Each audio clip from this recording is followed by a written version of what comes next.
शुभं कुरुत्वं कल्याणम् आरोग्यं धनसम्पदः शत्रुबुद्धिविनाशाय दीपज्योतिर्नमोऽस्तुते दीपज्योतिर्नमोऽस्तुते शुभं कुरुत्वं कल्याणम् आरोग्यं धनसम्पदः शुभं कुरुत्वं कल्याणम् आरोग्यं धनसम्पदः.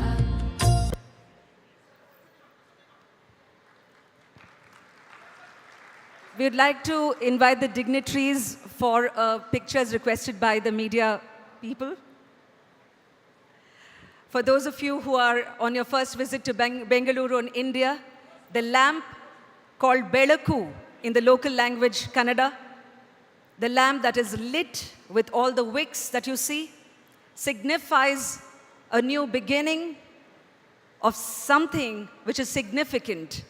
It also signifies the move from darkness unto knowledge, as they say, tamasoma jyotirgamaya. Ladies and gentlemen, to set the context of what is in store in this program, I now invite Shri Akash Tripathi, Joint Secretary, Ministry of Electronics and Information Technology. He is a CEO of MyGov, the distinguished citizen engagement platform aimed at promoting the active participation of citizens in governance and development. Shri Tripathi. Honorable Minister of State, Electronics and Information Technology, Skill Development and Entrepreneurship, Shri Rajeev Chandrasekhar, sir. Secretary, Electronics and Information Technology, Shri Alkesh Sharma, sir. President NESCOM, Ms. Debjani Ghosh, CEO MSH, Shri Jeet Vijay, ladies and gentlemen. First of all, I would like to extend a warm welcome to you all in this G20 Digital Innovation Alliance Summit. As you know, during India's G20 presidency, one of the key focus areas has been digital transformation. G20 Digital Innovation Alliance aims to recognize and support innovators who have digital solutions for various world economies. Our Ministry of Electronics and Information Technology has identified, chosen 6 themes which are of vital importance to global communities. These themes are, during the program, we have organized 12 road shows across India in various cities of India like Surat, Indore, Kochi, Chennai, Imphal, and so on. In these 12 road shows, more than 5,000 startups and startup ecosystem players participated. Similarly, we organized 3 international road shows in which more than 1,000 startup ecosystem players attended. For selecting top 6 startups of India, we received more than 2,500 applications from various Indian startups. After a 3-stage rigorous selection process, 6 top startups were chosen, 1 each in 6 identified themes. Similar national level selection processes were undertaken by other G20 participating countries. Overall, we received 119 nominations for startups from 23 participating countries. Subsequently, these 119 startups were supported through a 8-week virtual acceleration program to connect them and entrench them into the international startup ecosystem, and also to prepare them for their final pitching for this award. And those final pitching sessions would be happening during the summit. Close to 100 startups would be pitching to the global jury, and top 3 startups in each 6 themes would be awarded. Apart from that, 1 female entrepreneur in each category, and also best audience choice startup in each category would also be awarded. Overall, 30 awards would be distributed across 6 selected themes. So this was a brief about Digital Innovation Alliance. I'm sure you are now keen to listen to our esteemed guests. So I'll close my remarks here. Have a lovely day. Thank you so much.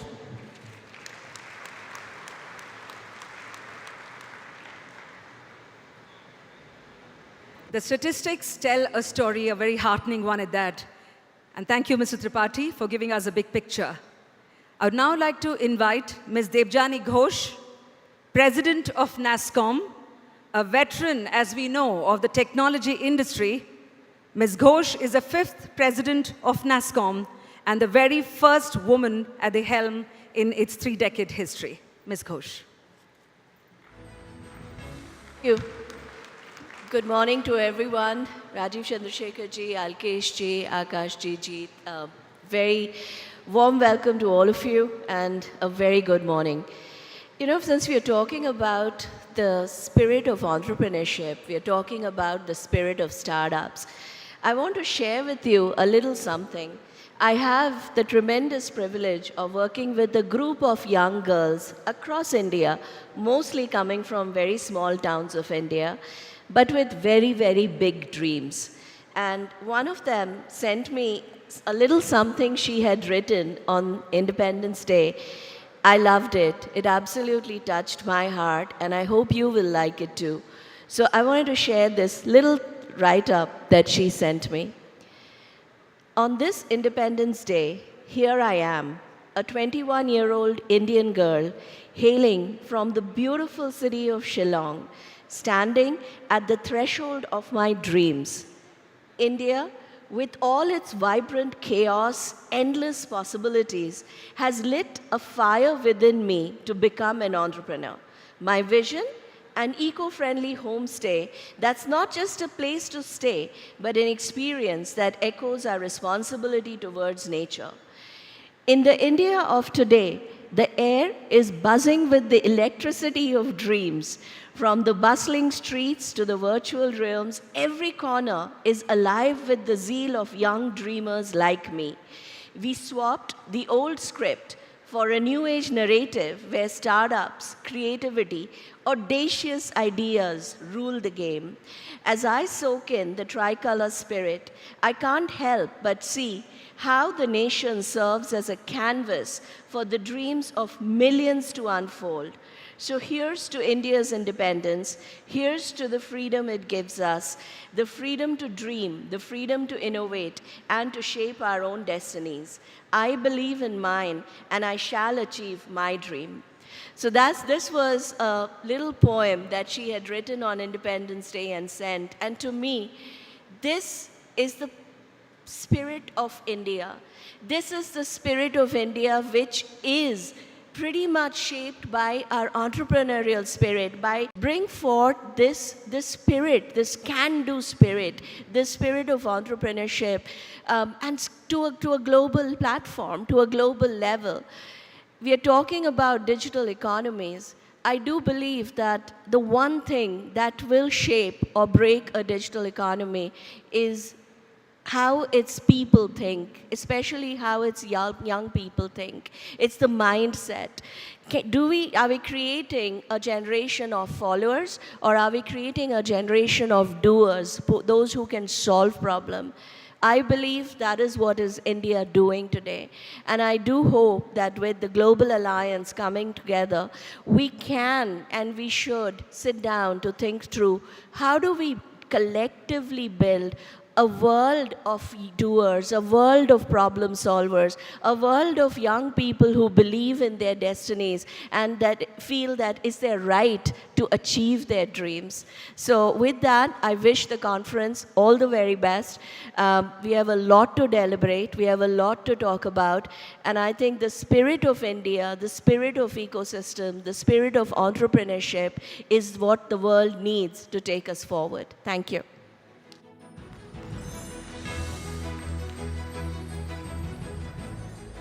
Such a note of hope, isn't it? Thank you, Ms. Debjani Ghosh, for bringing to us the voice of the youth of this country, particularly the young person from Shillong. I now request and would like to welcome Shri Alkesh Kumar Sharma, Secretary, Ministry of Electronics and Information Technology.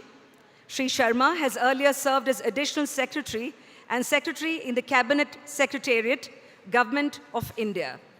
He will present his thoughts on the G20 perspective on digital innovations driving economic growth and competitiveness.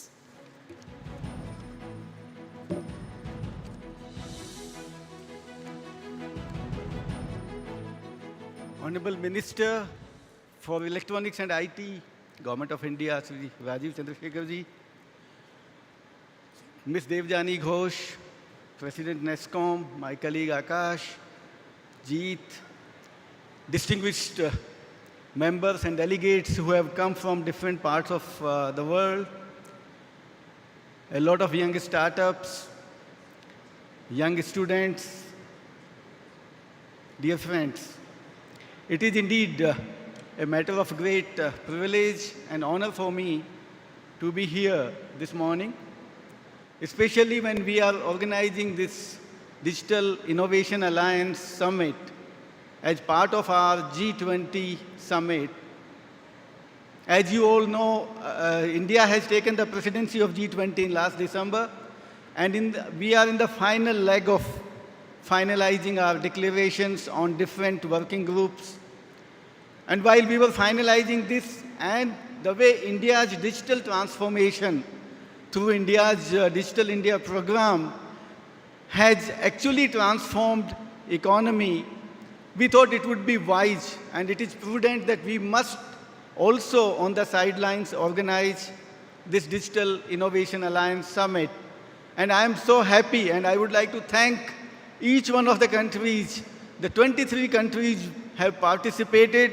There was a large number of applications which have come, and about 19 of those have been shortlisted. And they will be showcasing some of the best startups in different themes which have been identified, 6 themes. So this is something great. And then we thought we must, when we look at doing our Digital India, which has become a transformative journey for India, it has been an inclusive program. We also ensured that it should reach the last mile. It should be able to help us in bridging the digital divide. And the kind of initiative which has been taken by government under the leadership of Honorable Prime Minister of India, we have created systems and platforms keeping in mind and having our focus on 3 important aspects. One, we wanted to ensure that it creates ease of living for the citizens. It should also facilitate ease of doing business for the entrepreneurs and the business community. And it should also lead to ease of governance. On these pillars, we have set up our digital public platforms, which have been open source, open architecture, interoperable, and have been done at a scale. I don't think any other country in the world can take up the kind of a scale which India can do in terms of our population. So obviously we have to have big and large scale programs at a very low cost. And that was the beauty of the programs of digital public platform. While we created digital public platforms, which was a public sector, which was a public-driven investment, but we ensured and we wanted that the private sector should come in and they become an active partner in all our journey. They develop applications and solutions in all sectors of the economy, in all social sectors. Whatever the idea was that we must unleash the potential of our young youth, college students, young startups who just want to create many things. As one example has just been given by Devjani ji, I think there are many thousands and thousands of students and a young fraternity who want to come out, develop new startups, and create an entrepreneurial skill, create an entrepreneurial ecosystem in country. And this is what the digital economy, the Digital India program has done for all of us. We have taken up to the next level now. The whole purpose of the government is now let's focus on technology, talent, and innovation. These three will now drive India's digital economy movement to the next level, while we are going to become a $1 trillion digital economy by 2025. I think a large contribution of it will come from the private sector, from the industry, from the academia, and from the young startups, having almost 107 unicorns and almost over 100,000 startups. I think India is now becoming one of the fastest growing startup ecosystem. While some of the best startups will be showcasing their products, they'll be showcasing their journey, and we'll be picking up the top 6 in 6 sectors. 3 each one of them will be given awards. I am sure your day will be packed for next 2 days. You will see some of the best startups, and I am sure when you go back, there will be a lot of takeaway. With this, I would like to thank the organizer. Obviously, I am the host, but congratulate Akash and his team for organizing such a wonderful event, and also would like to thank each one of you for participating in this. There are great takeaways. I am sure you will not be disappointed. I wish this DIA Summit all the best. Thank you.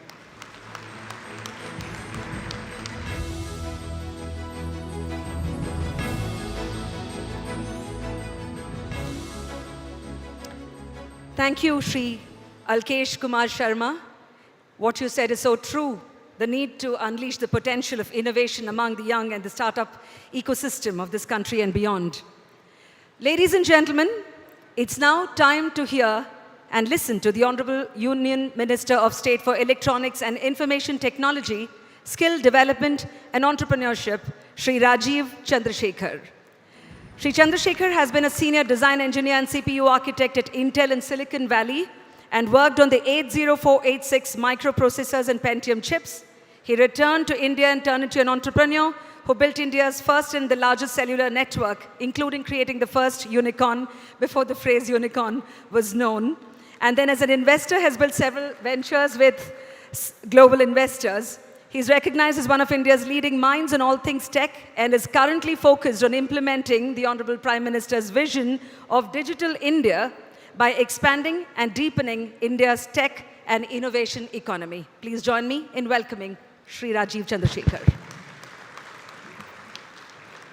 Thank you, Vasanti, for that warm welcome. Vasanti is an old friend, so I think thank you for that warm introduction. Debjani Ghosh from NASSCOM, my colleagues in the Government of India, ladies and gentlemen, delegates, the 119 startups from around the world that have descended on my city, my hometown of Bengaluru. A warm welcome to all of you, and as we say in Bengaluru, ellarigu namaskara, welcome, namaste. I think this is very appropriate that we are having a conversation with all of you from around the world about innovation, how important it is, what the future for innovation will look like. And it is appropriate that we do so under the Indian G20 presidency. It is appropriate that we do it in a city like Bengaluru, a city that in a lot of ways represents the present and the future of the digital economy. It is a city with great tradition, a great heritage, a great past. It also has a very exciting today and an even more exciting tomorrow, as we think India too has. So welcome, and I hope the delegates and the visitors to Bengaluru will have some time to visit, shop, experience this beautiful city as we talk about digital innovation. Bengaluru is appropriate because it is certainly one of the epicenters of the Indian digital economy, the Indian innovation ecosystem. And we have startups in Bengaluru that range from space, semiconductors, artificial intelligence, the consumer internet, the future of the internet with Web3, the entire spectrum of what we consider innovation and what we consider the future of technology is being innovated in Bengaluru by young startups from across all over the country. And in a lot of ways, it is extremely appropriate that we have this conversation of digital innovation here in Bengaluru. So I certainly don't want to make a long speech, but I certainly would like to take this opportunity to share some thoughts with you. I will say this, we can all be in agreement that we are living in extremely interesting times. And the word interesting can be defined by different people to mean different things. But at the heart of any definition of what this interesting time means is the fact that, or our acknowledgement that the pace of digitalization of our lives, of our governments, of our enterprises, of our citizens is accelerating at an unprecedented pace. Never before in the history of modern mankind have we seen this pace of digitalization and this pace of innovation in its wake. And I would present to you with great respect and humility that India certainly is a preeminent nation in how we have adapted technology, not just for innovation in a broader sense, but to deliver real solutions that have transformed people's lives, transformed governance, transformed democracy in the last few years. As I said, this digitalization, this pace of digitalization means we are now looking at every citizen, every consumer consuming digital products or services, whether it is Insta Reels or DPIs that connect them to the government and governance, or using the cloud, and all of those upstream and downstream impacts that are created by this pace and trend of digitalization. And there are certainly, taking further from that, there are three trends that are happening that are of interest to startups today, those who are in the innovation economy. The center of gravity of tech, which used to be in a few countries and centered around a few corporations, a few companies, is moving to open source systems, to younger and younger startups that are disrupting the normal. And these two trends are in turn capitalizing on the broader trend of increased digitization and faster digitization.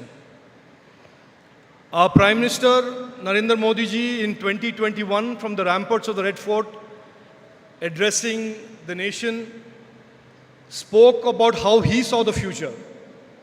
And he called the coming decade the Techade, a decade of technology opportunities. And in a lot of ways, he was exhorting young Indians, and that call is true for youngsters everywhere in the world, that this decade, and in India's context, the India Techade, will be built by, architected by, designed by, innovated by the determination, energy, creativity of young startups around the country and around the world. Innovation, apart from being an exciting thing for those in the space, for those in government, those who look at the economy in broader terms, is a very, very important, vital piece of the transformation that is underway of global economies and global trade. In India's case in itself, I want to share with you, the digital economy has gone from 4 to 4.5% in 2014 of the total GDP to 11% of the total GDP today. And we expect the digital economy piece to be over 20% of our GDP by 2026. So this is not just about an abstract conversation about innovation or technology. It is becoming centerpiece to how global economies and economies of countries like India and other countries are being reshaped and redrawn. At the heart of our economies looking into the future will be digital economy, which will be innovation. And as much as innovation represents in its base form innovation and creativity, it also represents economic opportunity, and it represents governance. On India's part, like I said, India is certainly a great case study for how political leadership of our Prime Minister, his vision, his almost all-in commitment to technology way back in 2015 has caused this deep transformation at the economy, deep transformation of governance, deep transformation of people's lives. Debjani was referring to a beautiful poem sent to her by a young student, and I certainly want to share this story with you as a minister about the power of technology and how it is transforming real lives and real citizens' lives in our country. A few months ago, I traveled to the distant northeast of India, and usually I was to visit a district, and the usual way to get there was through a helicopter ride, and because it was a bad weather day, I decided to drive. From the state capital to this district took me 9 hours by road. Is it that remote? And the next day morning, when I met with the community of people from that district and the village, the first thing I was told was that I was the first minister to visit that district in the last 65 years. So that's how remote it was. But when I asked them, how many of you have digital identity? The entire room went. I said, how many of you get all your benefits and subsidies delivered to you directly in your bank account and pinged on your phone? The entire room. So the normal narrative around exclusion, which is usually associated with technology and digitization, is exactly the inverse in India. And technology and innovation is actually beginning to make a dramatic inclusion of people who were kept out of governance, out of the reach of governance for several decades. And there was this old narrative about India, which I want to share with my foreign visitor friends, which was that because we were a large democracy, that there was a certain dysfunctionality in governance, and when 100 rupees left the central capital of Delhi, only a 15 rupees reached the beneficiary, and there was 85 rupees of intermediation and leakage because of the distance of the citizen from the capital or from the source of the money. And today, using technology, architected by startups and the innovation ecosystem in general, monies that go from the government meant for a citizen reach the citizen directly in their account without leakage, with absolute responsiveness and speed. That is the power of technology that India is now demonstrating and showcasing to the world. I will not take too much more of your time. I certainly want to welcome you again to my home of Bengaluru. I wish you a very good stay. I wish you constructive conversations and discourse around the future of tech, the future of innovation in general. And I can certainly say we are living in very, very exciting times if you are a participant in this innovation ecosystem and the innovation economy. And I think if you think that we have come to some critical mass today, I would hasten to point out to you that I think we are at the early stages of what promises to be a very, very exciting decade of innovation and opportunity for youngsters all over the world. Thank you. Jai Hind. Namaste.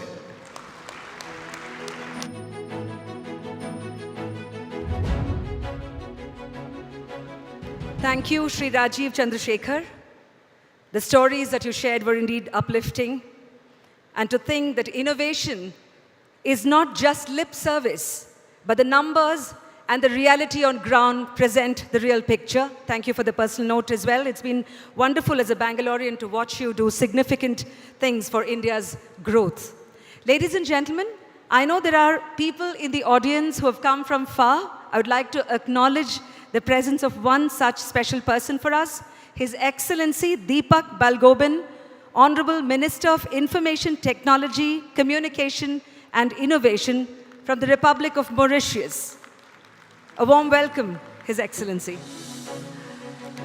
Ladies and gentlemen, it's been a morning of listening to fresh thoughts and perspectives.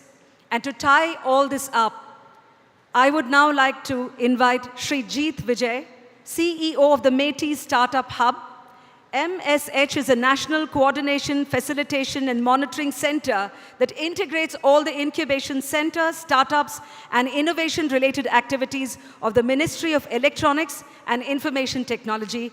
Shri Vijay will now propose a vote of thanks. You know, it's such an august gathering here today. And as we come to the closing of the opening ceremony of what is going to be a fascinating 2 days of interaction, education, collaboration, networking, showcasing, I want to first thank our Honorable Union Minister of State for Electronics and IT, Skill Development and Entrepreneurship, and an inspirational leader, Shri Rajeev Chandrasekhar ji, for his mentorship, guidance, and his ever-driving spirit to take India and to the ministry to the highest level possible.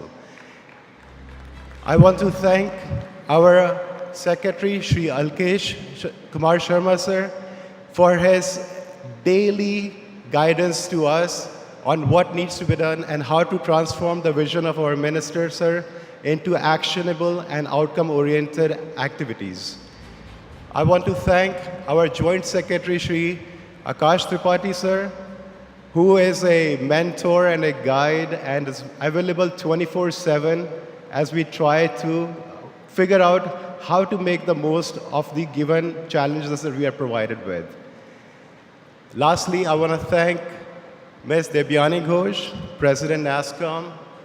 She is not only a business leader, she is also an entrepreneur, and most importantly, an inspiration to entrepreneurs, and in particular, the women entrepreneurs who look up to her and to whom she provides unending and ever-enduring support in their journey to be successful. I want to thank all of our international delegates who are here today. It's been a hectic travel for you guys, and it's going to be a lot of engagement. So thank you for making the effort to be part of this gathering and share your expertise and work together to build an inclusive innovation ecosystem for betterment of the global humanity. I want to thank our incubators who are here showcasing the best of innovation that India is producing. I want to thank our sponsors, our partners who are here today making the time from their busy schedule to showcase their support for this initiative.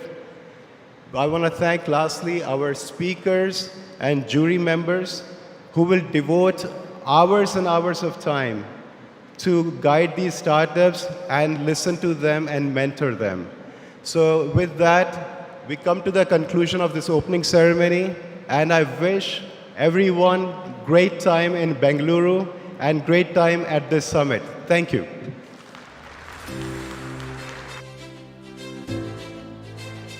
Thanks. It's indeed a wrap of the session, as Shri Jeet Vijay told us. A vote of thanks always tells us what it takes to put an event of this stature together.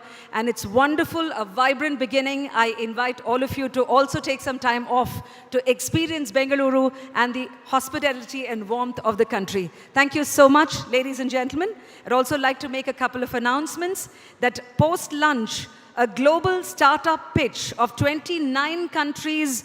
There are 150 plus startups that are going to be involved in this. I hope you experience that. There's also a panel discussion of the country heads, MDs, and presidents of various corporations. And with that, it's time for me, Vasanthi Hariprakash, to sign off from the inaugural. I wish you a wonderful conclave and summit. Namaskara.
of the 29 leading countries globally.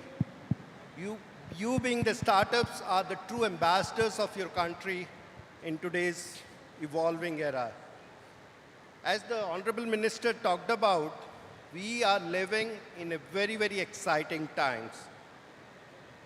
My experience with G20 for the 6 years tells me that this is one forum which not only brings the 20 leading economies of the world together, but brings a unique combination where the developed and the emerging economies are sitting together on a same platform,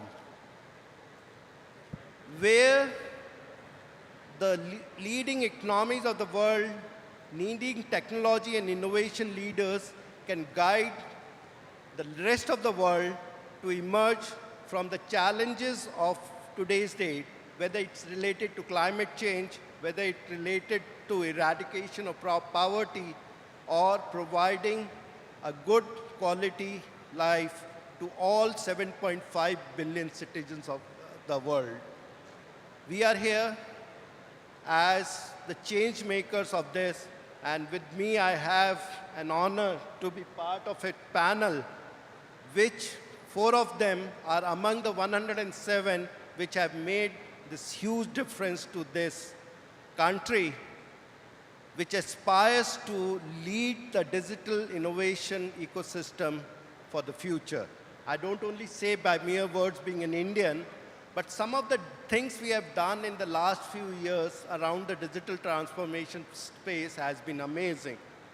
The central theme of the G20 around the Digital Economy Working Group, that is the digital public infrastructure, what we created in this country in a phenomenally very small time frame, and that too converting into a successful ecosystem, is what makes every Indian proud and gives every Indian an opportunity to be part of an ecosystem which can drive the solutions they provide to the 1.4 billion population of this country. However, this DIA summit becomes important for the very sense that what all we 29 as individuals have achieved, how we can integrate that together to provide opportunities for these exciting solutions to reach all. How we can go to the next stage of the WTO to provide market access which is beyond what is today. How do we see that, how do we integrate the challenges that the globe is facing and bring the great innovative minds together to create solutions around this? Because no more it's Industry 3.0. We are living in an age of Industry 4.0 where technology will actually will provide solutions to all other sectors of economy, whether it's agriculture, logistics, healthcare. In India, we showcase this.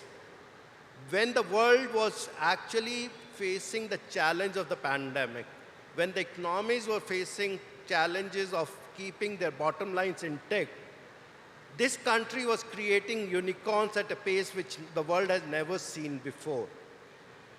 Just in the 3 years of the challenging healthcare challenge, we converted from less than 20 unicorns to more than 100 during that period. Most of us were fearing with masks and all these, and these people were actually there on the field creating value for the world and providing solutions where people-to-people connect was replaced by digital-to-digital connect. So I find this panel very interesting, and with me I have 4 of our leading unicorns. To my left is Prashant Pitti, co-founder Ease My Trip, and he's a graduate from IIT Chennai. And he approximately has 16 years of experience in the travel, tourism, banking, and social application. He started his entrepreneurial stint with a travel agency in 2007, built one of the India's top travel booking platforms, and in 2008, Prashant launched Ease My Trip as a company. He later provided Ease My Trip to the B2C models by letting internet users directly make travel bookings. So when digital connects with travel is what Prashant is all about, to sum it up. To my right is Sandeep Agrawal, CEO and founder of Droom. He is also a serial entrepreneur, angel investor, and a philanthropist. So all three hats in one. Great to be with you. He's the only tech entrepreneur in India to have founded 2 unicorns back to back. Droom, India's largest automobile e-commerce platform, and ShopClues, India's first ever online managed marketplace. He co-founded ShopClues in 2011, one of India's leading online marketplace that aimed to provide a platform for small and medium-sized businesses to reach a wider audience. His involvement in founding, building ShopClues showcased his ability to identify market gaps. And I think with Ease My Trip also he did the same, that how do you successfully find a market gap and create value for yourself and the world. I have Dilsher Mali, CEO and founder of a gaming company called Jupi. This day is a founder and CEO of Jupi, a skill-based gaming company established in 2018. He is a co-alumni to me, luckily, and we both graduated from IIT Kanpur. I did it much earlier than him, and he's much younger to me. So Dilsher is this. Strong appetite to human behavior, technology, and help platforms scale up to become big businesses, what he excels around. Welcome, Dilsher. I have Ankit Pitoria on my extreme right, a co-founder of a SaaS company called JetWorks. Mr. Ankit is a co-founder of JetWorks, having expertise in the areas of finance and business building. It is worthy to note that JetWorks oversee the multiple business functionalities that can be provided through a fintech solution. Welcome, Ankit. Last, but not the least, I have Nilesh on my left. So Nilesh is a working founder of CEO and Lead Squad.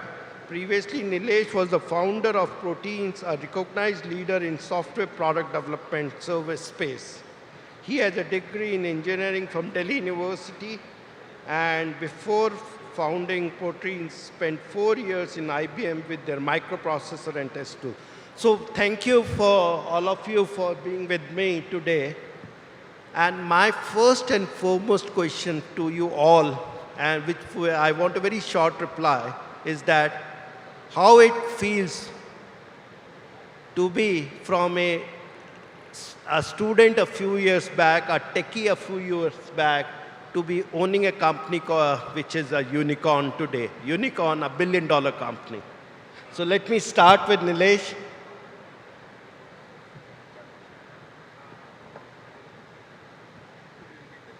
Please repeat the question. So Nilesh, I was asking that how do you feel from a normal techie to be now owning a unicorn? How does it feel from inside you? I think the feeling is more for the people who have helped build this, and it's good feeling, but there's a lot more to be done. Dilay? Hi guys. So, sorry, the question is how does it feel? How does it feel yourself to be a unicorn at an age of say 32 or 30, whatever? I think 27. Okay, thank you. Yeah, I guess it's more like a way of living, chasing less milestones. There's so much joy in building and creating. So, not saying very grateful that we became a unicorn, but like Nilesh said, there's a lot to be done. building for the joy of it. Prashant? Yeah. So, before I answer the question, I just want to know, by the raise of hands, how many of you are in college right now? Raise of hands. Okay, damn, we have a full crowd of college students over here. And now, how many of you are budding entrepreneurs? Come on, it's Bangalore. That's about it? Okay, the endeavor which we probably will have over here while we are talking would be to see if there could be few more hands by the end of it. That's what we would want to see, that, you know, just by the conversation, the talks which we are going to have, if we can see few more people to come on this fight. And it's not going to be an easy journey, and I don't think so any of us ever plan to create a unicorn. It's probably a matter of an accident, right? Which happened just because you were doing something which you were really passionate about. And I don't necessarily think that being a unicorn is something which people should be aspiring about. What you should be aspiring about is how can you impact your customer's life? What knowledge do you possess which you believe is unique to you, is to your understanding, and only you can provide that value to your customer and create a company out of it? First of all, I would like to thank G20 Digital Innovation Alliance to have us. It's a pleasure and honor to be here. And welcome to all the delegates who flew from far. Unlike the famous unicorn founders like Mark Zuckerberg or Bill Gates, who dropped out from college, created their company at the age of 19, 20, I was a late bloomer. I was able, I feel very fortunate to create 2 unicorn out of the 107 India has. But the first one, when it reached to a unicorn status, I was 41-year-old. And so I don't remember the student days. And the second one reached at a unicorn level when I was 47. So, but yeah, I mean, I think, for me, the journey was very beautiful. While growing up as a student, when Prashant asked how many wants to be a budding entrepreneur, I definitely would have raised my hands while sitting there. But it took me so many years to get my mojo and to get everything right. Happy to be part of this great movement India and a lot of other economies are going through, where you can be born in a simple middle class background and, place some emphasis on education and create a company which has a promise to change the world. And happy to share my journey throughout the panel. My take would be, being or not being a unicorn is not so important. What is more important is the impact you create across the stakeholders, your customers, suppliers, employees, their families, investors for sure, is more important. And at Zetwork, in the last 5 years, what we take pride at is touching upon the lives of more than 10,000 MSMEs in the country. Taking India's product, India's production to more than 30 countries, working with more than 1,000 enterprise customers outside of India. That is what gives us the kick. We are living the dream of Make in India, making for India, making for the world. That is more relevant for us. Yeah. So, and give them a big round of applause for all of them. Thank you. Thank you. Let me start with you, Prashant. India, one of the advantages Indian startups have is that you have a market which is 1.4 billion. A big market and big opportunity space. And in addition to that, India with more than a billion population has more than a multi-billion problems to be solved. That gives an advantage because of our great skill we as a skilled nation have when it comes to startup ecosystem. That's what I feel. But what I understand is that Ease My Trip reaching around $1 billion valuation not only had a huge Indian market space, but also a large international space. you understand that present day digital space is actually a space where many of the countries are creating their own new set of regulations. Here, we have not only in the audience, we not only have Indian startup entrepreneurs, we have people from 28 other countries. Many of them are much smaller in size as compared to India. And they might be actually aspiring to have more international markets, including India, for their innovative products. What advice and what challenges have you seen in your journey from reaching from India to outside India? And what advice will you give to these budding entrepreneurs when they are actually expanding outside their home country? So I'll just repeat the question. Basically, how do you expand your business internationally in the shortest way? Now, see, EaseMyTrip is the second largest travel portal in India right now. And about 2 years ago, we decided that we want to grow internationally. At the time when we started looking, we found that there is no other online travel agency in the world which can survive without charging convenience fees. EaseMyTrip grew on the basis of not charging convenience fees to customers. So we thought that, hey, there lies a great opportunity. Worldwide, whoever the incumbent player is in different countries, they all are charging certain additional fee to the customers. And what if we launch EaseMyTrip while running our operations and our technology out of India in the other countries?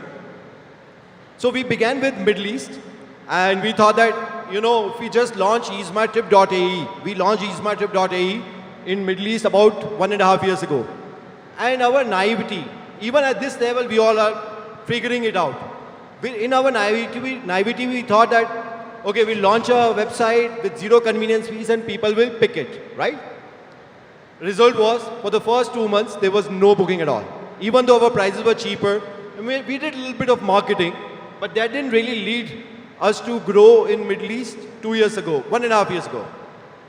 Now, EaseMyTrip is a bootstrap company. We never raised any capital, so we are very frugal in nature. And we literally spent almost 1 week to figure out how can we grow in Middle East market without spending any money. So we came up with an idea. We met one of the leading, without naming the bank, we met one of the leading banks in Middle East who have issued more than 30% credit card in the entire Gulf region. And we went to them and we said that, hey, why don't you look at easemytrip.ae and you look at the incumbent player, which is one of the biggest travel agent, online travel agent, and please compare the price. And every time you will find EaseMyTrip to be cheaper because we are not charging this additional convenience fees which others are charging. So they looked at it, they verified, and they came to us that, okay, what can we do? So this is what we offer to them. And I'm sharing one hack how to grow your business internationally. This is what we did.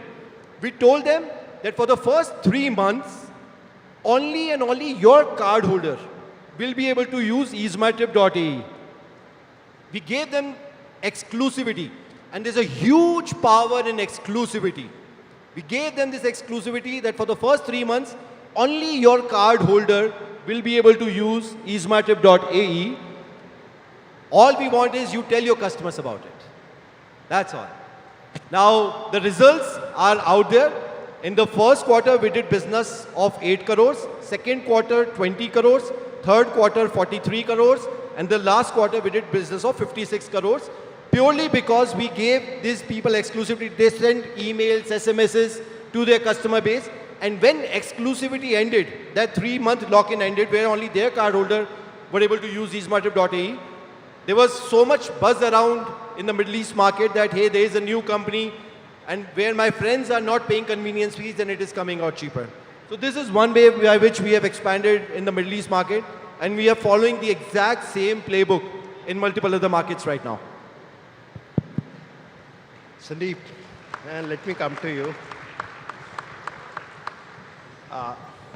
You are only one among these 4 at least, 5 at least, who has got successfully launched 2 unicorns.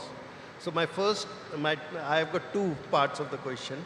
First, does multiple holding hats for multiple companies dilute your space or complement your efforts in building each other? First. Second, is that you also have a company which is actually has business around data intensive businesses. You understand that the data space is going through a lot of regulatory challenges globally. First time in a digital world, cross-border data flows are becoming a challenge. How do you feel these such type of regulatory challenges like around data or platforms or having different regulations around companies actually impact or your business, and how have you handled them successfully? Sure. So, Ajay, answer to your first question is, my journey was actually slightly different in the sense I was in Silicon Valley for 15 years, where I went as a student and lived there. I came back to India in 2011 to start ShopClues. So that was my single focus. That's what I did for living, and built the company all the way to reach unicorn level. Then, unfortunately, due to some crisis in my life, I had to step down, take care of my personal crisis, and whenever I was ready to play my, to be back in my journey, that's when I started Room. So in other words, I actually built one company. Fortunately, it became a unicorn, 4th unicorn India ever had. And then, then I started the second one. While there are a lot of examples, Elon Musk run Tesla, SpaceX, Boring Company, and many. But if you, at least my view is that a founder should be always inch wide, mile deep, and only doing one thing as a laser focus. So that is one part. Second, in terms of data privacy, look, internet became public in 1994, and the spirit of internet was it's open by nature. So no country regulated a lot of aspects of internet, the way credit card and hotel booking and a lot of other things were basically had a privacy laws, etc. So it was a good and bad. It was good in the sense, in a very democratic way, internet after the Industrial Revolution in 1750 completely changed the face of the planet and how people do business. But on the other hand, there are a lot of things which were happening which perhaps should not be acceptable. And does not matter what I do and other fellow panelists do, we all are trained to build business with a full compliance with the land of law. So if the data regulations become more tight, we will basically regulate our business, will come up with policies, check and balances and compliances to meet with that. But I must say that, I think having no regulation was one extreme. And I hope we don't get in the era where we are so tightly controlling everything that it stifles the innovation. But so far, whatever is the level of data protection rules which are coming, in my view, I think every tech entrepreneur will welcome them. Yeah, we definitely welcome the DPRB bill, Data Protection and Regulatory Bill, that law that has come to this country recently enacted by the Parliament, and we feel that not only it drives privacy, but it also drives businesses to actually scale up at a higher level. Let me come to Dileer. Let me be very, you come from an institute, because I know it, which calls itself as institutes where magge padte hain, and jo Hindi samajhte hain. And people where libraries are more occupied than the playgrounds. And now you are successfully running a gaming company. What has been an inspiration to transform from a mugga to a gamer? And what inspired you first? Second, what I feel is that gamification can be a way forward to solve many problems in the world. What is your take on that? Okay. I guess two parts to the question. Why I chose gaming despite being an engineer.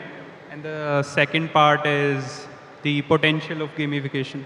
So how many of you play games? Just raise your hands. Like, oh wow, like, okay, interesting. like few of you don't play games. Yeah.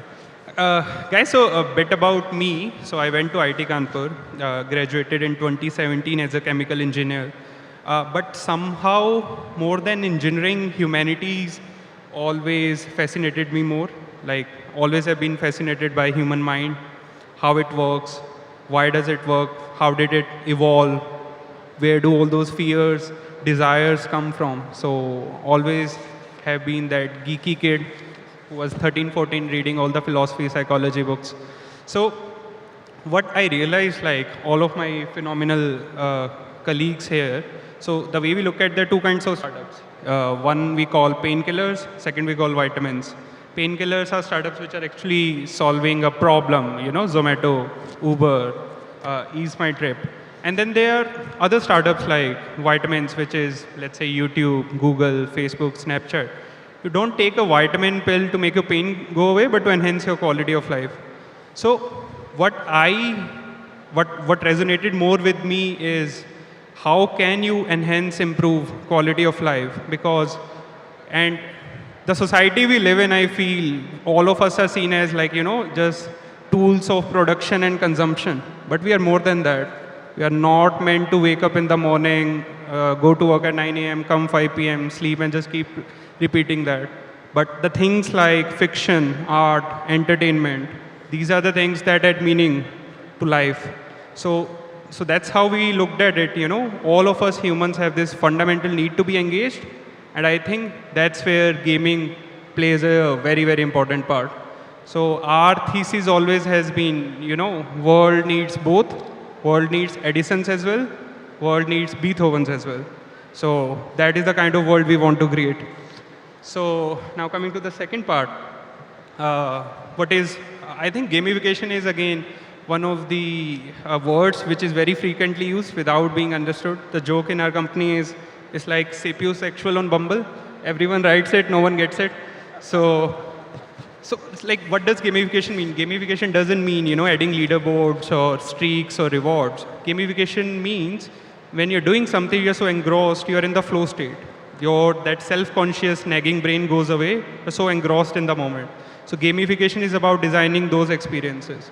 Now let me just give a couple of examples how our hunter-gatherer ancestors really use these skills to teach most important skills of life. If you look at the games we play, you know, hide and seek or tag, where did they evolve from? These were used by our hunter-gatherer ancestors to teach the most important skills of life, you know, how to hunt, how not to get hunted. Like if you tell a kid, you know, wake up, run 100 meters in the morning, he's not going to do that. But Pagdan Pagda, your tag, is a game he's more than happy to play. So that is the power of gamification, right? So like this, my generation or even younger generation than mine, we are ending up with very low attention spans. So the traditional way of teaching, you know, sitting in a class, passively receiving content is just not going to work. How do you make the educational experience much more fun? Everyone knows they should work out, they should meditate, but these things are hard to do. How can you actually make them much more fun? So that to me is gamification is all about. Like just, I'll take 30 seconds more. Now, all of you would be aware the innovations that are happening in the AI space, you know, ChatGPT is crushing all the exams. So in future, it's going to be super important that all of us are able to acquire skills at a very, very rapid pace. So it's going to be in 10, 20 years out, it's going to be super important that first of all, finding jobs that we can do better than AI. Then even for that, we'll have to rapidly acquire skills. And acquiring skills is difficult when you grow past a certain age. So that's again where we feel gamification is going to be super, super important. And let's take the other extreme also, you know, some utopian world where there's tech bonanza. We end up with a UBI, universal basic income. Everyone gets money in their accounts. But still we need something to be engaged, right? So whether it's the prosperity of the society or stability of the society, gaming and gamification is going to play a huge role. That's what we really believe.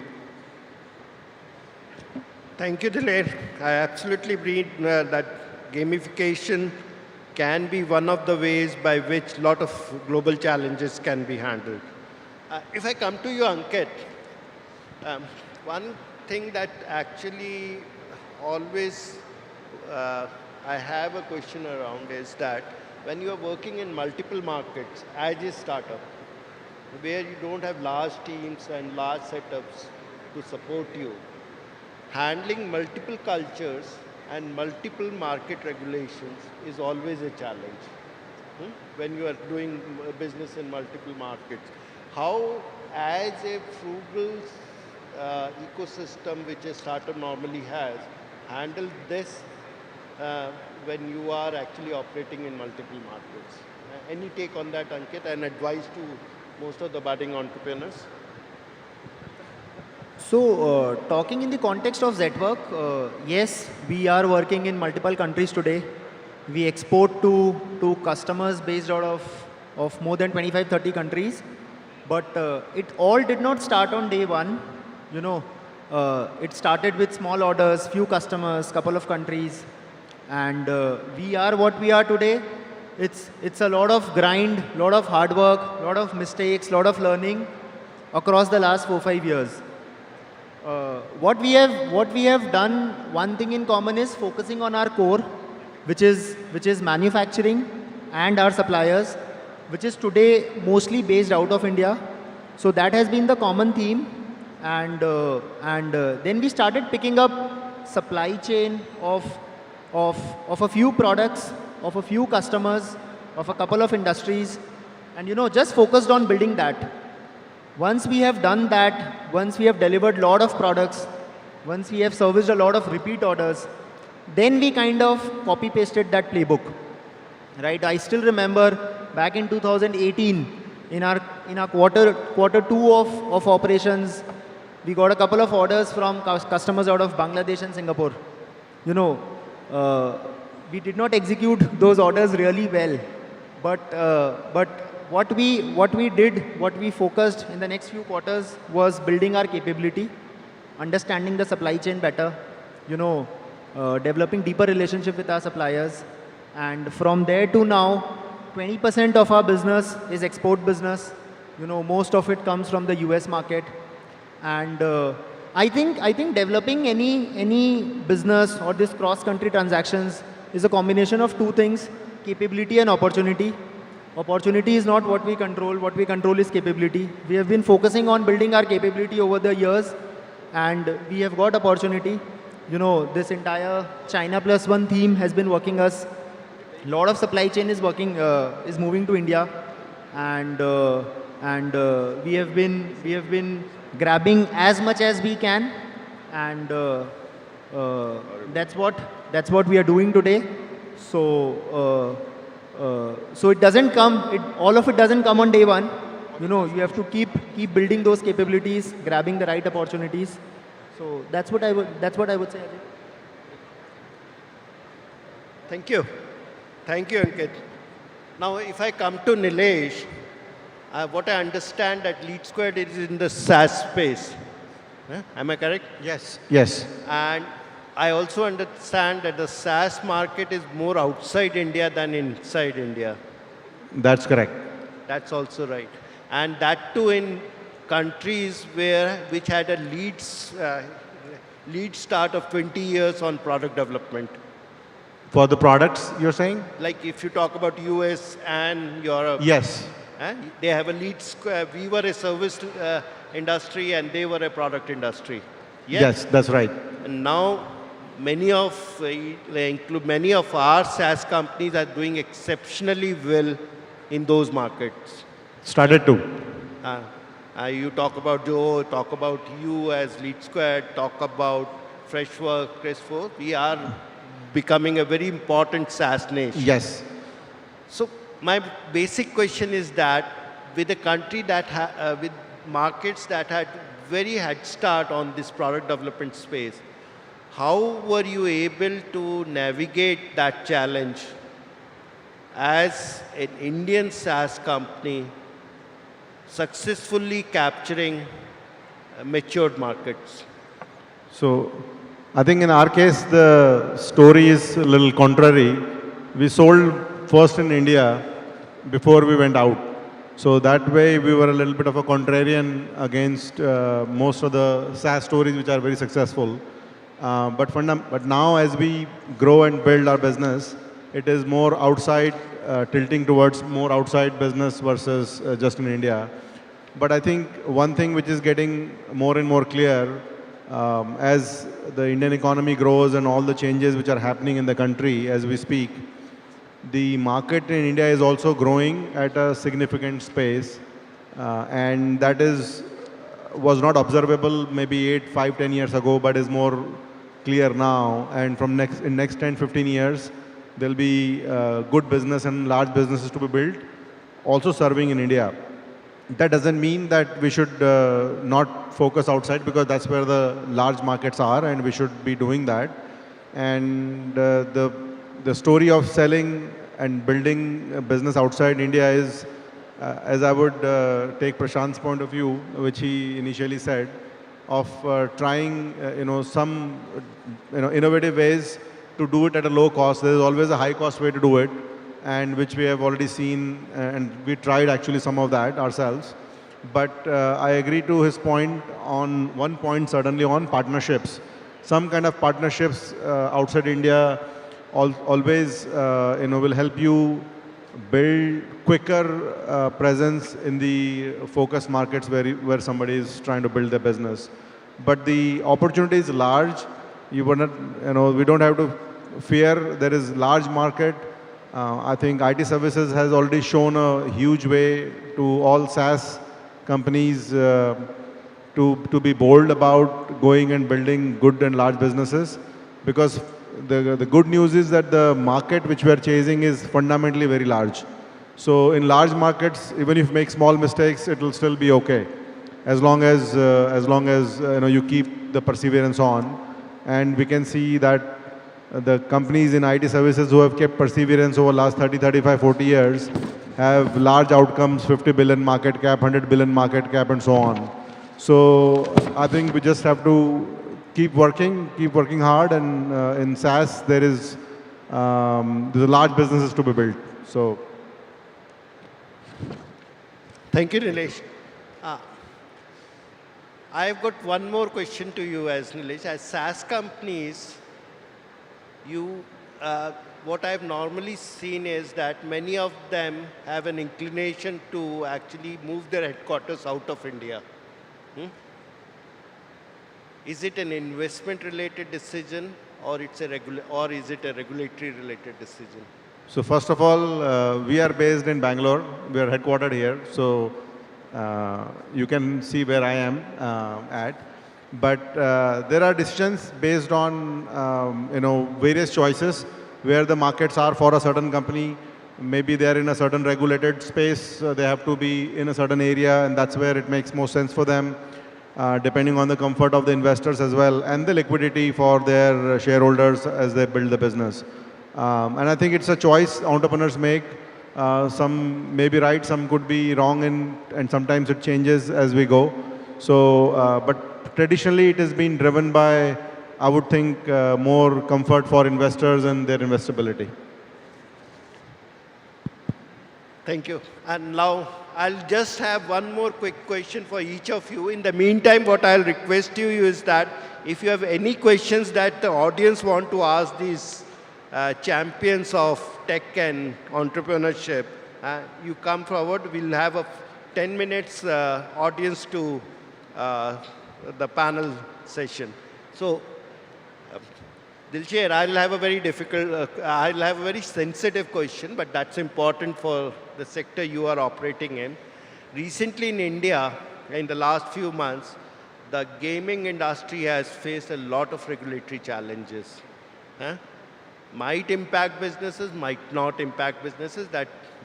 You might be the better judge on that. What is your take on this? And do you have a suggestion to the policymakers to do it differently than what it is done today? It can be a whole 1 hour discourse. No, I'll give a very short answer. I think overall, if you will see, all the developments in gaming have been superbly positive, starting from, MeitY being appointed the nodal ministry and coming up with a very innovation-friendly SRB, self-regulatory body framework, which clearly differentiates permissible games of skill from games of chance. That has been an amazing development. And then you look at TDS on the tech side, differentiating online gaming from casinos or horse racing, again, was a very, very positive sign. Now, as you rightly said, there has been some developments on the GST side, which is the entire amount of deposits being taxed. So that does hurt the businesses, especially the smaller businesses. But I think we stay very optimistic. And we always see government as a very trusted partner that has always been enabling all the startups. Like, we believe there is enough legal jurisprudence which clearly differentiates game of skill from games of chance. And I think perhaps we as an industry maybe didn't do a good enough job to convince or convey the distinction between both of them. So having said that, I think, see, all the innovation and new growth is now going to come from emerging new tech, where there are no regulatory precedents. So I think the innovation and the regulation both are important. They have to work hand in hand. Otherwise, what happens is if you don't regulate it, then you leave space for bad actors. If you regulate it too tightly, then you scare away the innovation. So it's all about striking the right balance, but both the actors are super important, and we are very, very optimistic. Thank you. I've got a similar question to you, Prasant, related to your sector. What I understand, Ease My Trip, it's a digital platform, a facilitator for logistic services. You are not a logistic company yourself, but globally it's a challenge that most of such platforms are being equated with the traditional logistics sector. Say, for example, your taxi operators business, Ease My Trip, being equated. Uber, Ola also had some similar challenges.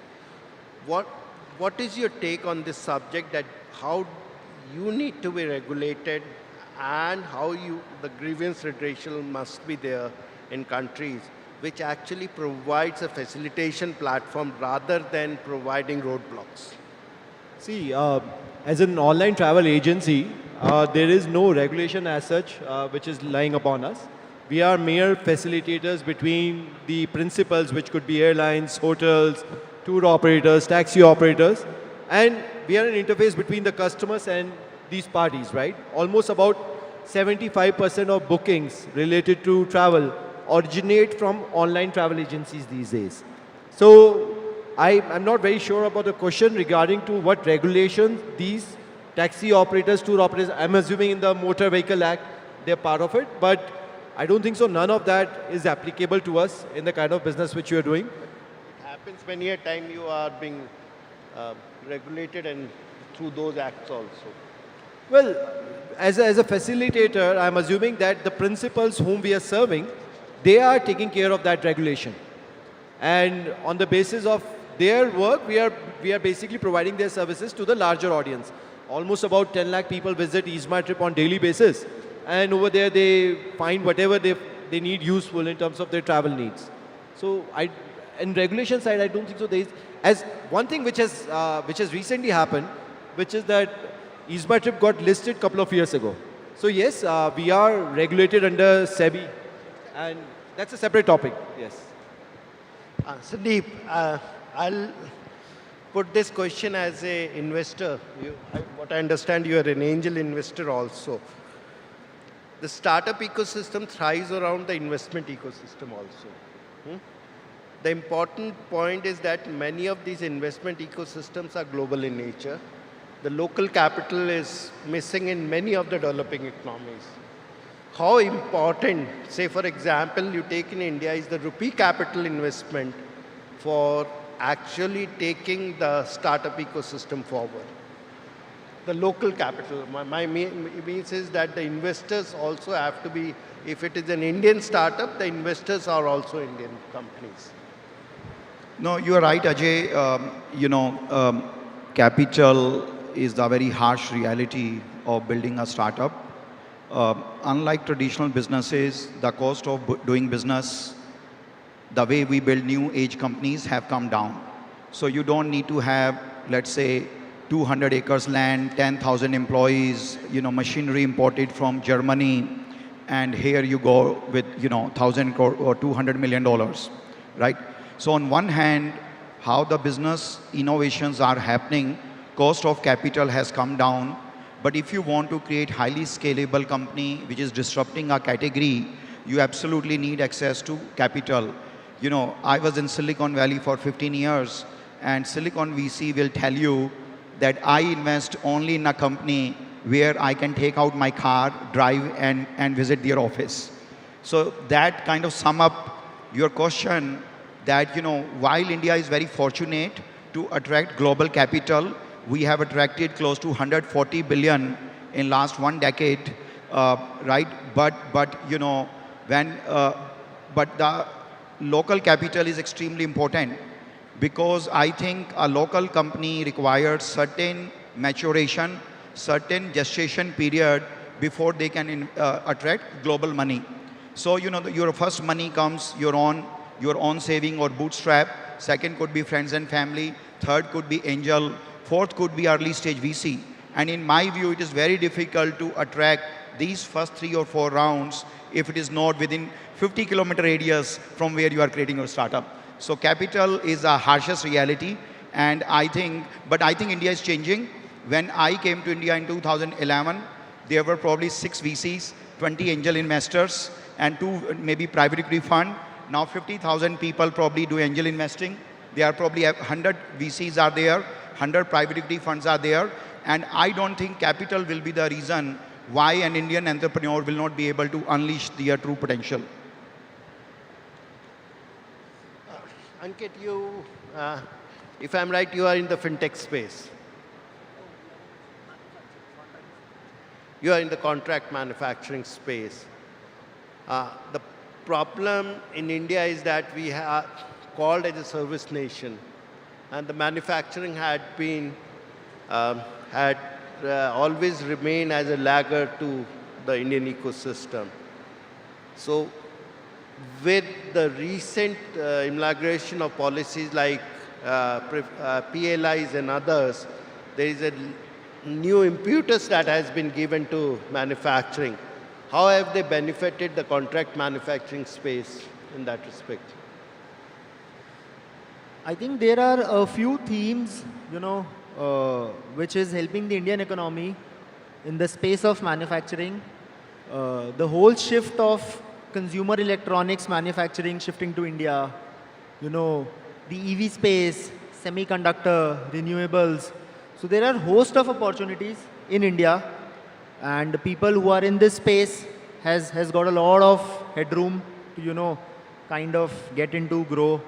And with the government schemes around PLI, government is also, kind of pushing for this local manufacturing, and a lot of players have come into it. And with this shift of supply chain, because of China Plus One, lot of global companies are also looking India as the next hub for manufacturing. So I think all in, it's a great space to be in. Huge headroom for growth, and especially in these 3-4 sectors, along with defense for that matter. I think the next decade is for India, for manufacturing, and we are blessed to be in the right place. Thank you. Now let me keep quiet, and I'll ask the rest of the 15 minutes to be moderated by the audience. Let me first give an opportunity to my international guest if they have some questions to ask to some of the successful Indian entrepreneurs. Do we have someone from our international guest who wants to have a query or a question to our 5 panelists? Please raise your hands. No. Yeah, please, come to the stage.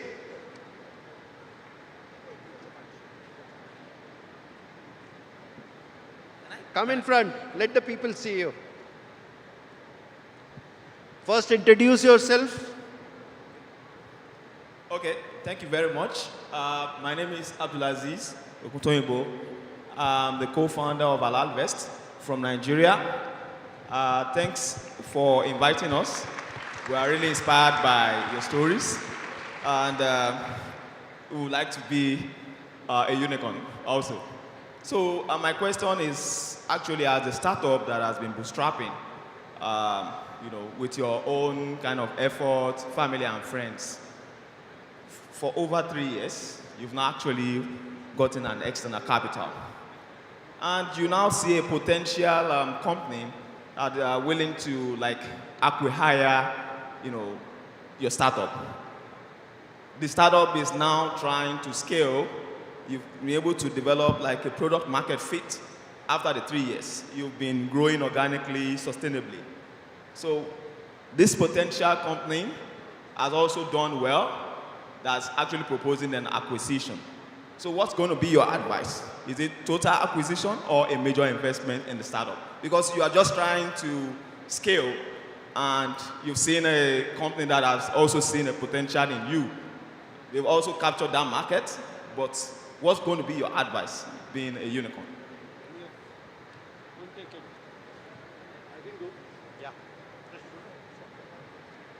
So I briefly understood your question.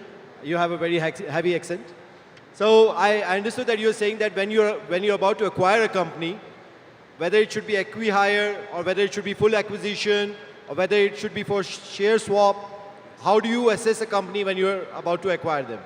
Is that fairly what the question was? Yeah, the question is that the company proposing to acquire the company, they are they are interested in the startup that has bootstrapped, right? So I'm just trying to ask, what would be your advice to the startup? Is it to go for total acquisition? Since it's just trying to scale. So is this your company who someone else is trying to acquire? Is that the question? Someone very close. Okay, some of your friends. Okay. So depends. See, basically, why are you going for an acqui-hire? Is there a reason why you want to be acquired by somebody? Acqui-hire usually means that the company is in distressful situation and you're no longer able to pay the bills, and that is why you're okay for that company to acqui-hire you.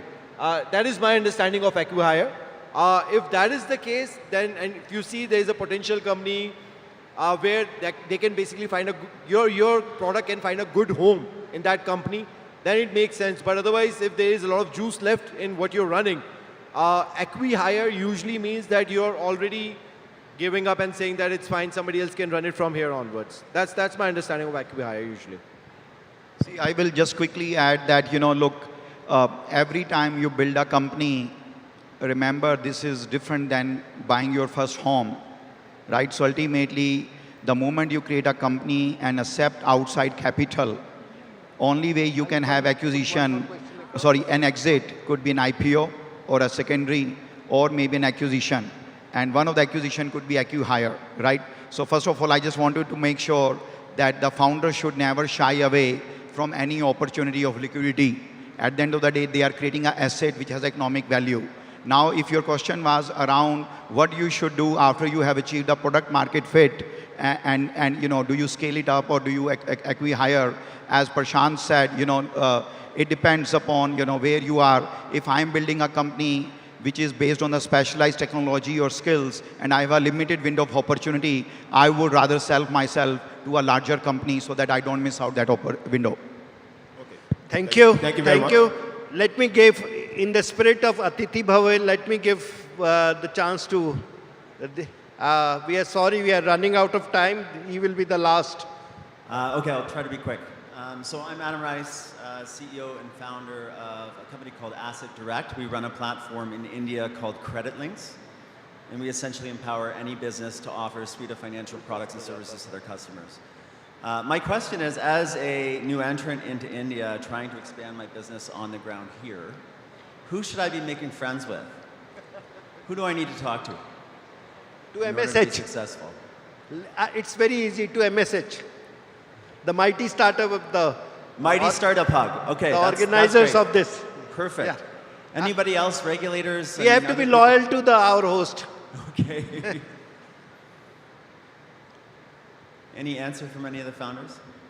So depends on what do you exactly want out of India. Is this an enterprise product which you are selling? Is it a consumer product?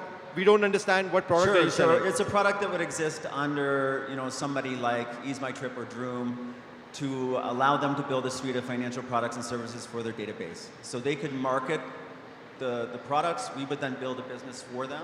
We would monetize through various products and services, loans, insurance, et cetera, et cetera, et cetera. And anything we sell nets commission upstream to the guy who's driven the business. So we essentially run a financial services business under any other company. So yeah, 30 seconds from now, we'll be stepping down, Ease My Trip and Room, and you know who to talk then. Okay, sounds good. Thanks, guys. Thank Looking forward. Thank you, gentlemen, for a very patient hearing. A big round of applause for our two guests. Let me close this session by thanking each of my panelists. It has been a wonderful learning experience for me by moderating this session, and I thank all my 5 panelists for making me wiser by many yards today. Thank you. Let me also thank the organizers as well as our August gathering. It's rare to see such a big crowd in a symposium, but Bangalore is Bangalore. It's a startup capital of India. It's the Silicon Valley of the East. You are at the right place as startups in Bangalore. Thank you, Bangaloreans, for appearing in such large numbers. Thank you. I'd request all the participants and the panelists to please stay on stage. Thank you for the good words about Bangalore. We are more than happy to receive the compliments, Dr. Ajay Garg. Very quickly, may I invite Mr. Sanjeev Mehta, Managing Director, Standard Chartered Bank, to please step up and felicitate the speakers of the day. Even as Mr. Mehta comes up, I want to acknowledge what a vibrant session it has been. Do you agree? How many of you have had your, more perspectives? May I have a raise of hands? You've enjoyed the session. Yes. So may we hear a round of applause once again to all our speakers. First to Shri Prashant Pitti, co-founder, Ease My Trip. To Mr. Generous, it is just acknowledging that people have come forward for the sharing. Mr. Ankit Fatehpuria, co-founder, Zetwork. Next to Mr. Nilesh Patel, founder, Lead Squared. And to the very able and warm moderator, Dr. Ajay Garg, who made sure that the questions were answered and there were such candid sharings. So thank you, Dr. Garg, for moderating this panel very successfully, navigating startup success in global markets. Thank you once again.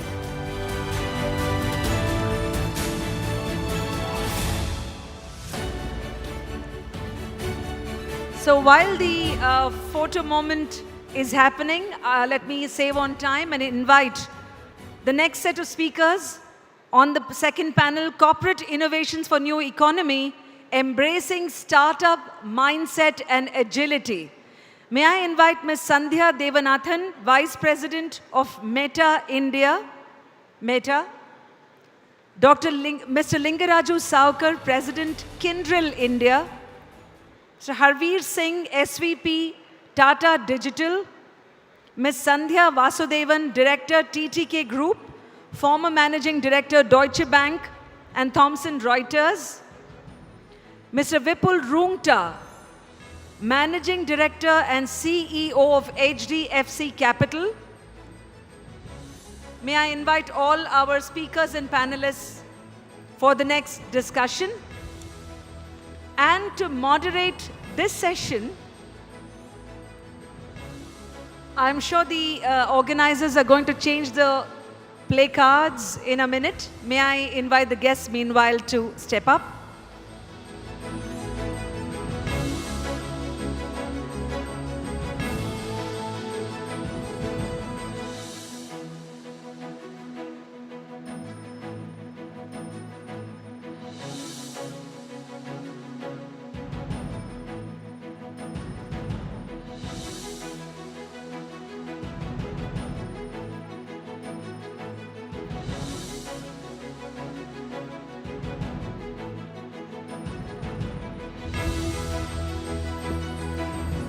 Ladies and gentlemen, and to moderate this panel, We have Shri Jeet Vijay,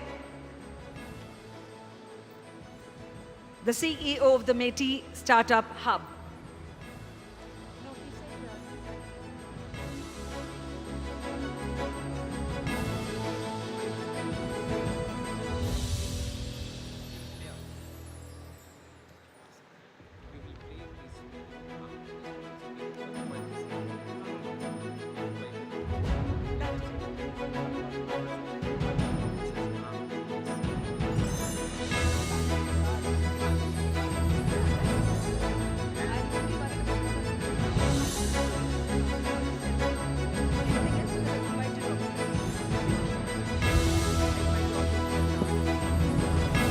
May I request members of the audience to please take your seats in the audience? Please take your seats because the panel is all set to begin. I now hand the floor to Shri Jeet Vijay.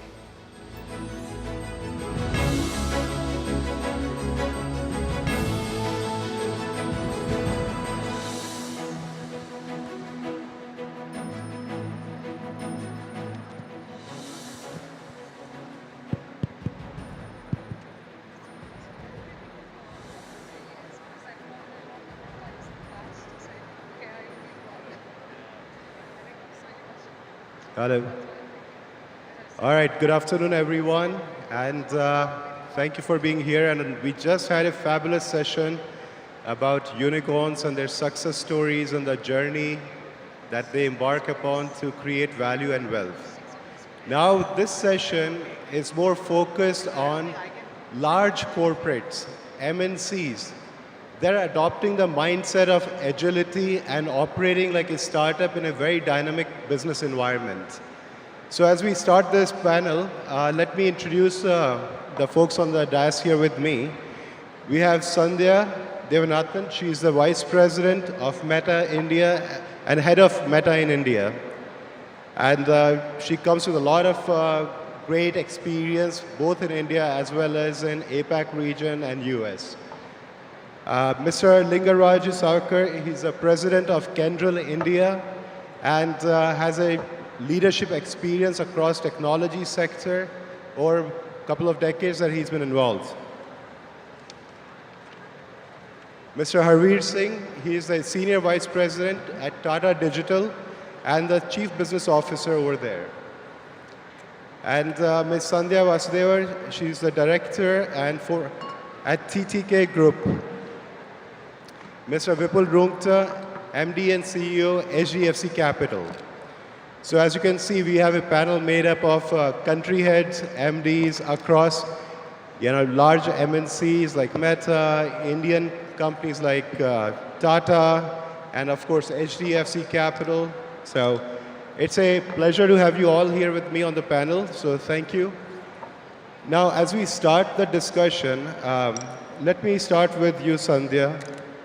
That, when we look at it, small businesses are the backbone of any economy. And India has about 64 million small businesses, and they contribute around 27% to the GDP. Now, being a company with a lot of platforms and products, including WhatsApp and other things, please tell me, how are you engaging with your products to help scale SMEs and drive innovation in their business? Thank you, Jeet. Okay, I was wondering whether this is working. It's working. Before we begin, I just wanted to congratulate you on putting this together. This is incredible. The energy is palpable, and I'm looking forward to actually going and checking out all the exhibits after. So, huge congrats to the METI Startup Hub for doing this today, and I'm excited to be here with all of you. And I think before we start about what we're doing on SMBs, and you talked about that number, I think it's important to talk about where India is at this point, which is, we just are looking at us becoming, we are the 5th largest economy globally. We're talking about becoming the 3rd, and then, potentially the 2nd in the not very distant future. I think India is in this throes of huge, realization of opportunity and a technological revolution, and that's being powered by what we're seeing on digital inclusion and how we're seeing people come online. And I feel at Meta, we're in this really fortunate position to have a small role to play in this as well, given that we connect hundreds of millions of Indians on WhatsApp, on Facebook, on Instagram. And I think that sort of reflects even on the partnership that we have with you, Jeet, on the Meti front, where we've partnered around two very important things that we think will underpin a lot of this realization of potential that we see in this country: the AI and the metaverse. So I think these will have big implications for small businesses as well, and we can talk about that later, in the session today, but we're very excited that we've done some, great work with Meti around this. Coming to small businesses itself, when we think about the 63 million businesses, when we think about the opportunity that they have to actually add to the GDP of the country, so if you look at 2030, right now they contribute to around 30%, they're expected to contribute to around 40% of all GDP in the not too distant future. So we think about what their biggest needs are. One, when they want to look at digital transformation, they need platforms of scale, and we're one of them.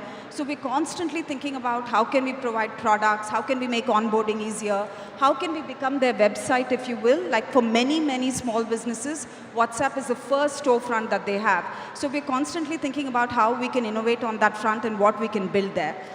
The second thing that we think about is when we went and actually talked to small businesses, they had two big needs. One was they didn't know how to get digital skills, right? And they knew it was important. And two, they didn't have access to capital, especially women. So two of the things that we've done where we've doubled down and focused on is skilling, where we've launched a lot of initiatives, and I can talk later on in the panel about the specific initiatives we've launched around education and skilling of digital tools. We just announced a partnership with Kate, where we're training 10 million traders across the country. The second thing we've done is we've actually launched a program with Indifi and Flexi Loans, two fintechs, where we're enabling access to small businesses to have loans without collateral. We think it's really important that they have that access. And we've been quite heartened by the response that we've seen to that program as well. So that's how we think about it. Products, connecting people on our platform, upskilling, and access to capital. No, I think this is very apt, and everyone knows Meta and a lot of products that Meta has globally. So for our international friends here, so they're fully aware of it. I definitely want to come back to you later around AI and what we are working on. But before that, let me ask you, Harveer, House of Tatas is a legacy brand. Everyone knows, at least in India and even abroad. But tell us a little bit more about Tata Digital, because that's a transformation in a very big business. So what are you doing in Tata Digital, and how are you engaging with emerging technologies and creating value for your businesses? Thanks, Jeet. Thanks for that. So just to set the context, so Tata Digital is the digital arm of Tata Group. And we came into existence about 3-4 years ago. And how most of us know Tata Digital is through our flagship super app, which is Tata Neu. Right? What we are doing there is when we were conceptualizing this whole thing, we saw that each one of our direct-to-consumer brands, and they are very, very strong brands. Just to name a few, Titan is there, Chroma, Click, so on and so forth. There are about 30-odd brands which are there in front of consumers. And we believe that there was a requirement, if you look from a customer-in perspective, to be able to showcase all the Tata offerings to the customers at one place, so that the customer does not have to go and engage with each of the brands separately, have their separate preferences. And in doing so, we are able to provide for the maximum digital needs of a customer on a day-in, day-out basis. And I would say the privilege we enjoy, in addition to what you mentioned, Jeet, is the customer trust, but also that we are not looking at this whole setup from a digital-only perspective. We have stores, and these are all iconic stores that I'm sure many of you have seen and visited. So we are looking at this whole setup in a very omni-channel manner, where we want to be able to serve a customer, Jeet as a customer, or Sandhya as a customer, or any of you in the audience as a customer, in a very, very holistic manner, no matter which touch point you are accessing us from. So that's been the driving thought and the vision behind setting up Tata Digital, and then presenting Tata Neu as what we understand as India's first super app.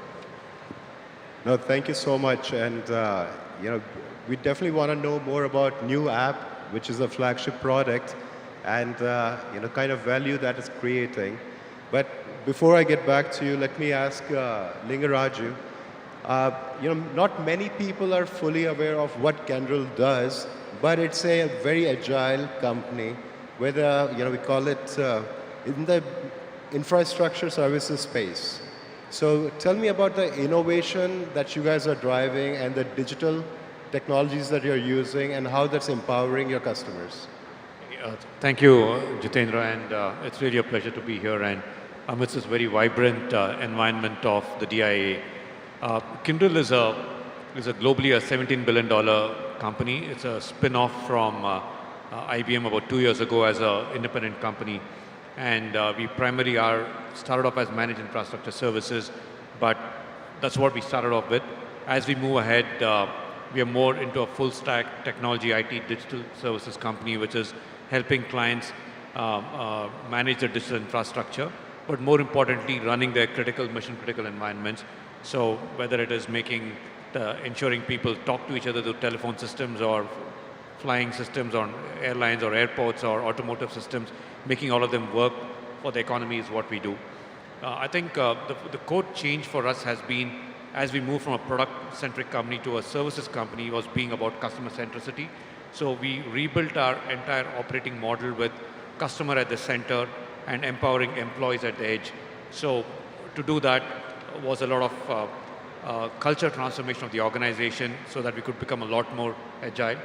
Second is being more open to outside-in ideas. So partnering with a whole lot of ecosystem players, partnering with startups, partnering with customers in co-creation of ideas into suggestions that we could put together.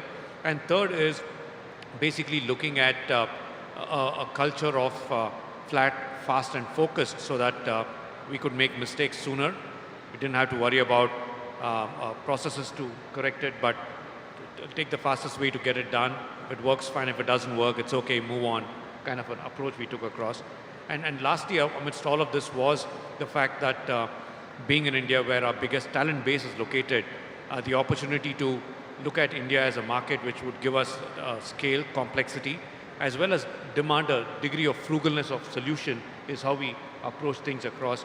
And through this, we were able to take the innovative ideas that came out from here, make it work for India, and then take it to the rest of the globe.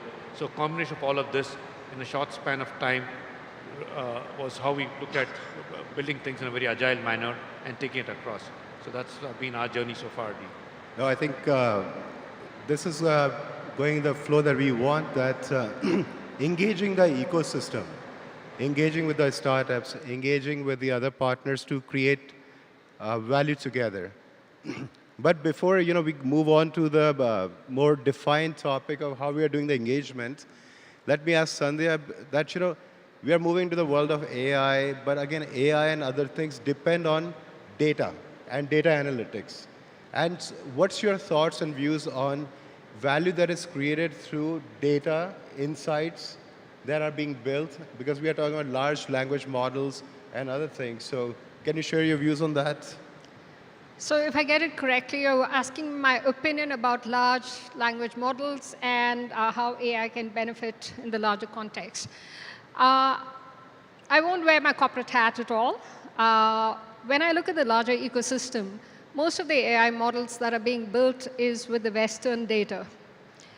India's got a very rich Indic thought process, which will lead to different perspectives.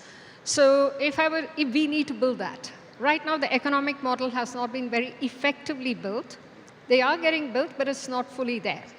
So what that implies for us is 80% of the people who don't understand English, in a way, are excluded from this transformation that's happening.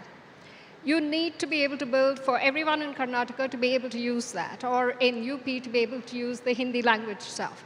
Now, what is the value there? There are 2 or 3 things. If you're looking at the creator economy, which is huge in India, they will need to access that kind of thought process.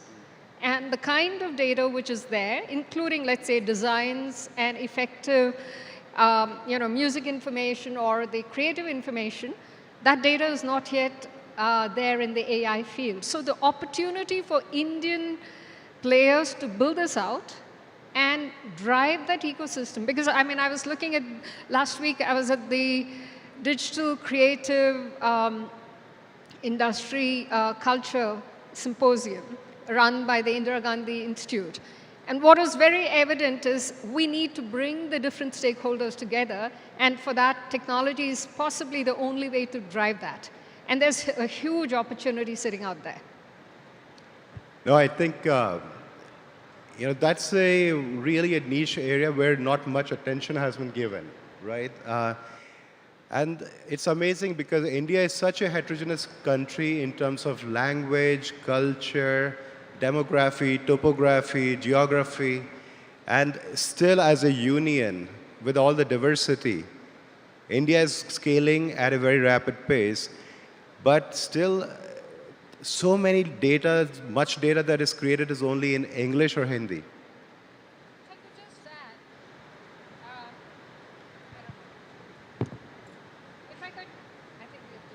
Hello?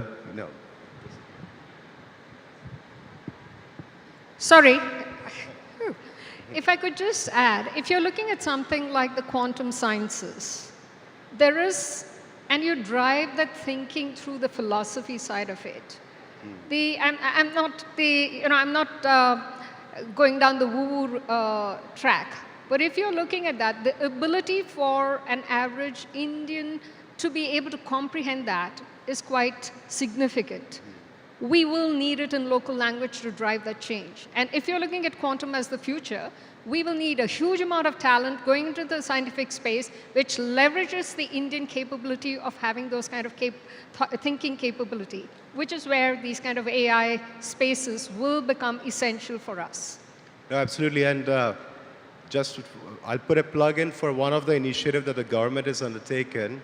It's called National Language Translation Mission, which our Ministry of Electronics and IT, Government of India is driving, where our Honorable Prime Minister has given a call to the citizens to donate language.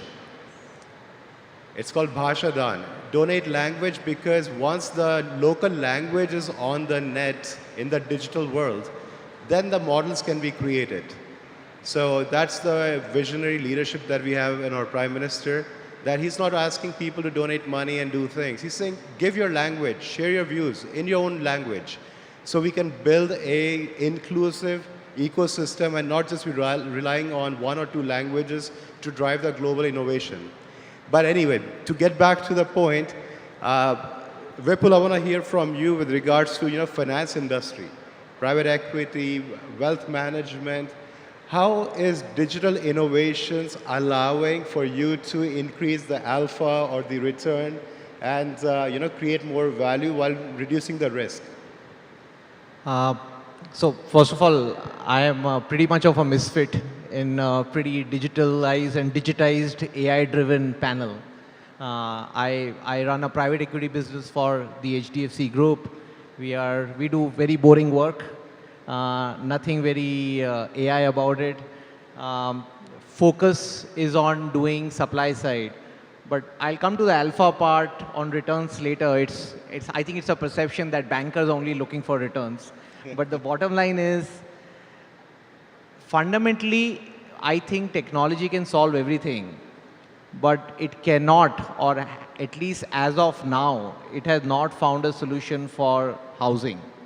And that's what I'm actually focusing on, because I can probably pop a pill instead of having food. I can maybe travel around the world sitting in my drawing room. I can digitally meet people. I can do everything, but I still need a space which I can call my own, which kind of saves me from what is the climate change that is happening. And affordable and mid-income housing is the single biggest problem that is common between the developed and the developing economy. If there is something that COVID has kind of equalized between the developed and the non-developed countries, it is actually on the housing front, because The homelessness in the Western world is at all-time high. You can, the entire contrast in, say, San Francisco, where you have a $5 million home and the highest ever level of homelessness on the streets. Same thing is applicable in UK, parts of Europe, Singapore, Japan, and obviously in the developing countries like us. Having said that, the primary reason of this is supply chain. It's an absolutely broken supply chain, and what we are trying to do is actually put a technology layer in bringing that supply chain together. Just to give you perspective, Sandhya talked about MSMEs. I don't know the number. I think there are some 80 million or 75 million MSMEs in India. About 25% of them, 1 out of 4, have a real estate client, because 152 industries go in making one home. It starts from steel, cement, the entire electricals, wood, glass, blah, blah, blah. And generally, when you compare economies as an economist, you will always say, I'll look at probably GDP per capita or GDP growth. And a second parameter that you would generally look at is housing starts. And that is because it has a very, very fundamental ecosystem attached to it. The problem, specifically in the Indian context, is that the entire supply chain, which is the 75 million MSMEs, which basically do the work, are completely disjointed. The products are disjointed, the services are disjointed, and what we are focusing on is actually integrating the entire ecosystem.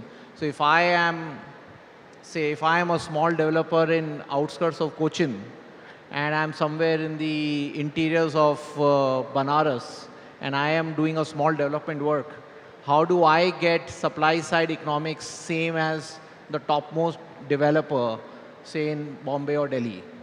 And the only solution for that we felt is the integration. So what we have done is we have kind of broken the entire supply chain into 14 parts and invested in startups and invested in people who are digitizing those micro processes and getting them into the mainframe.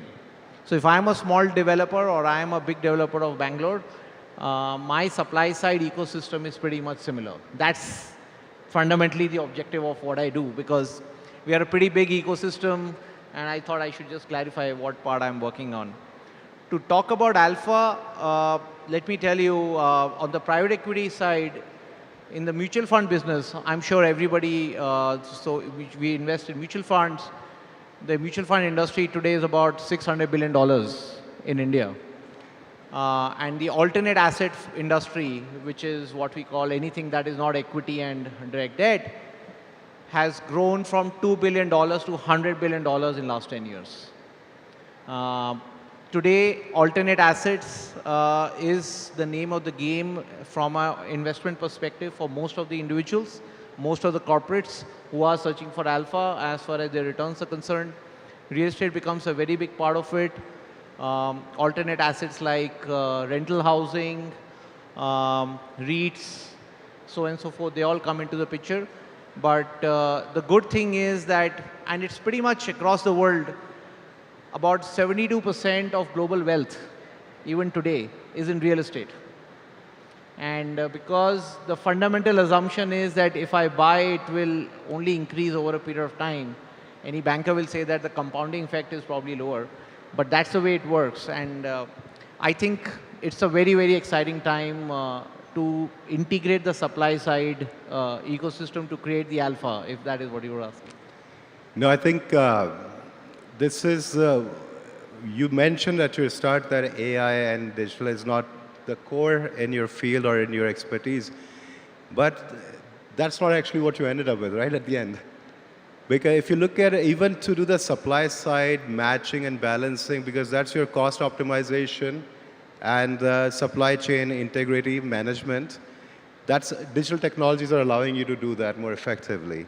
And of course, the data insights that are being generated is creating that alpha, because all the high frequency trading, all the alternate asset class, now AI definitely will enter in financial management industry because with generative AI, with predictive analytics, where we are moving is in a very different direction. So Sandhya, let me get back to you on that.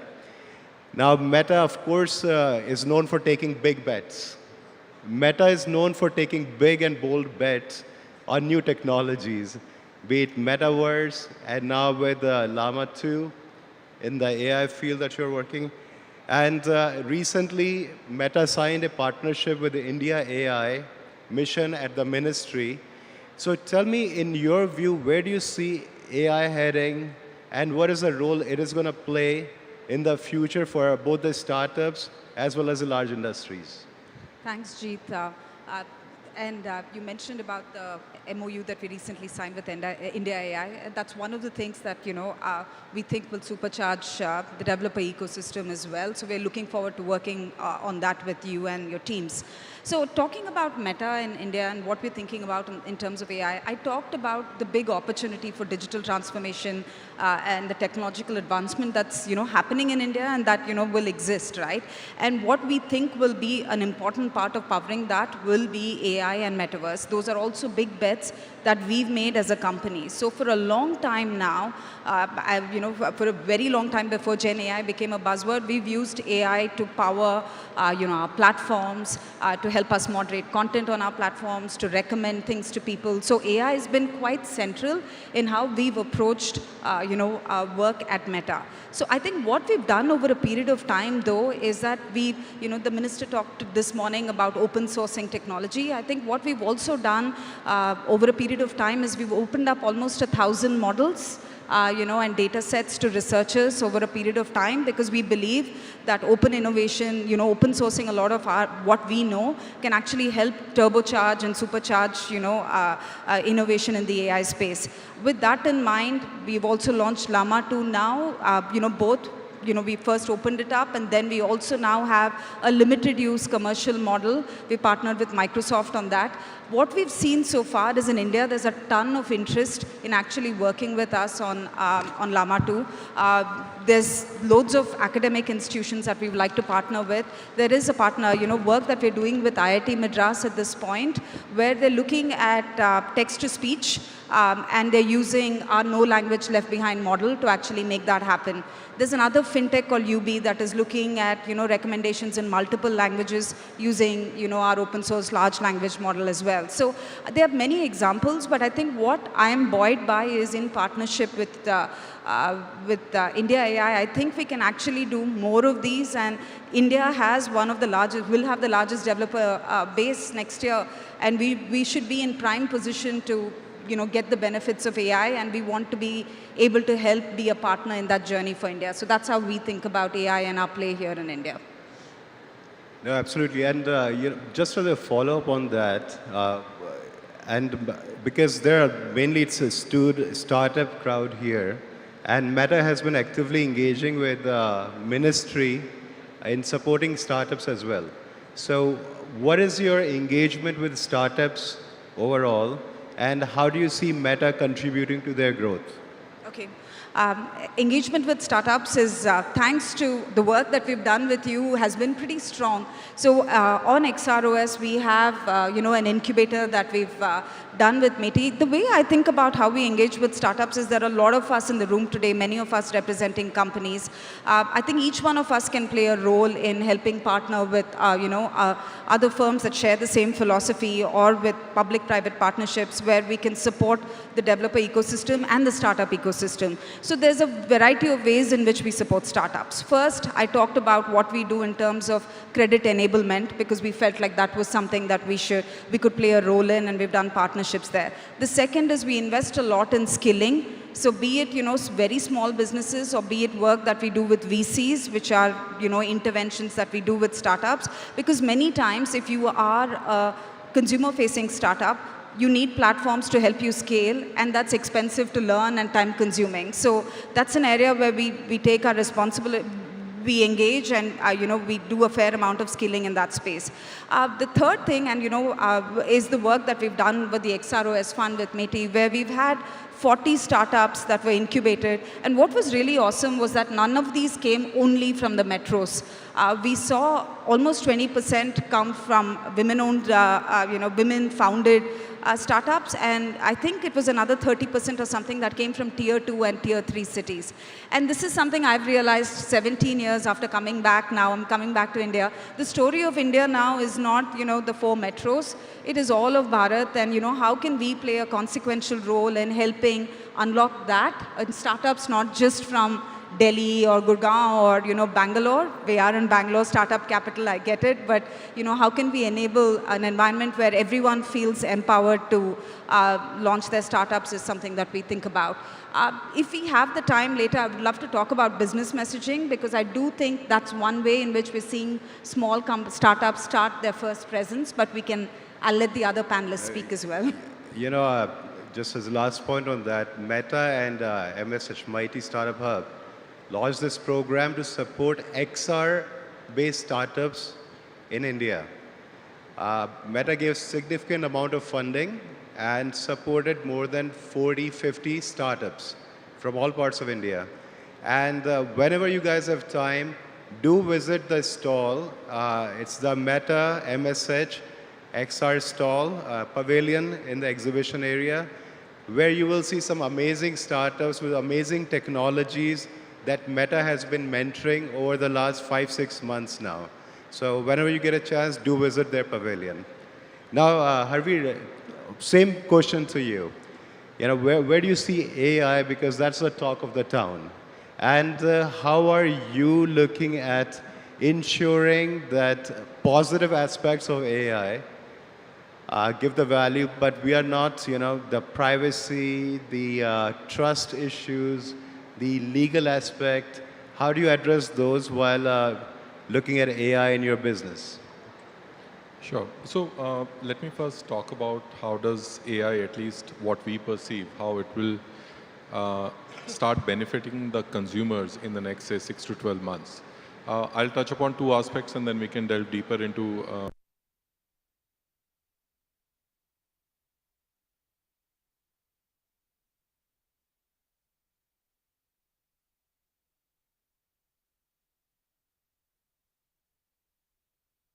talk about number of smartphones, say 700, 800 million in the country today. There are a number of internet connections, which is slightly lesser than that. And then we talk about people who are online or doing online sort of transactions, which is a large part due to things like UPI or rail ticket booking and so on. So that's roughly between 300, 400 million. But if you really look at the number of customers who are actually doing purchasing online, that would somewhere be in the range of 100, 120 million, maybe 150 if you stretch it. When I say accessibility, what I mean is that AI, or generative AI in particular, has the potential to make all of this accessible to the customers who have an experience of doing a transaction online, but have not bought anything online so far because of some hesitation or the other. Or it may be simply because the content that we are producing, the image that we are producing, or the product description that we are producing, or something that we are doing is primarily in English or maybe in some of the other vernacular languages. And I wanted to build on the point that you made earlier. There is immense knowledge sitting with the people in terms of the vernacular languages that they are contributing to this, the language repository that you mentioned. And Sandhya, you mentioned about the work that you're doing on the generative AI side, the language models. I think this can actually make a big impact and make commerce accessible to people at a very, very large scale. Anybody who has a smartphone or has done a transaction in the past should be able to make a purchase online. So that is what I mean by accessibility. And I think a corollary to the accessibility would be in terms of credit. As our data evolves, as the transaction history evolves, we will be able to bring even more and more people into the fold of commerce who would not have been able to make a purchase because they did not have ready access to credit, right? So this is one. I think the other large aspect from a commerce standpoint is on personalization. See, personalization is a utopia that all the commerce people, including me, chase. Have we made progress? Definitely, yes. But have we made the progress of saying that I paint a selection of items which are unique to you, Jeet, versus what are different from you, Sandhya, or what are different from me? I think generative AI has the potential to get us to that stage, right? If we use these models well enough, I can actually probably just paint a page which says this is the summary of your day and these are the things that you are likely to need in the next 1 week. Why don't you go ahead and order them together? And all of this can be done in a language which the person is most familiar with. So these are from a commerce perspective. Now coming back to the question around trust and data that you asked for. See, we as a group, we have always been very, very focused on ensuring that whatever we do is worthy of the trust that the people have in us, but more importantly, also it allies with the law of the land. Now, this DPDP bill just got signed into being a law, and I think that is a very, very seminal milestone for making sure that the data is used in ways that the customer actually consents to. And to me, this will actually open up a lot more customer base because customers traditionally have not been comfortable using online aspects because they believe their data may be leaked, their information may be misused. And once we implement this DPDP properly, I think that will just lower the hesitations that people have to adopting e-commerce. I think when we talk about personalization and you referenced the digital data protection bill that just came out and its implementation. What's your views on reducing the digital divide that exists across? Because most of the people still don't have access to digital. And digital not only allows for commerce, but allows for empowerment and engagement. So what is Tata Digital's view on reaching the masses and reducing the digital divide? See, I would say that India has, over the last 10 years or so, made a lot of progress in reducing the digital divide. And one of the key drivers for all of this is the digital identity, which the minister referred to in his remarks in the morning. Being able to have a uniquely digitally verifiable sense of identity, which is Aadhaar for most of us, I think has unlocked a lot of benefits. And we believe as a group, and I would say as a country, that using Aadhaar, there is a lot of credit that has been unlocked, there is a lot of access to various goods and services that has been unlocked.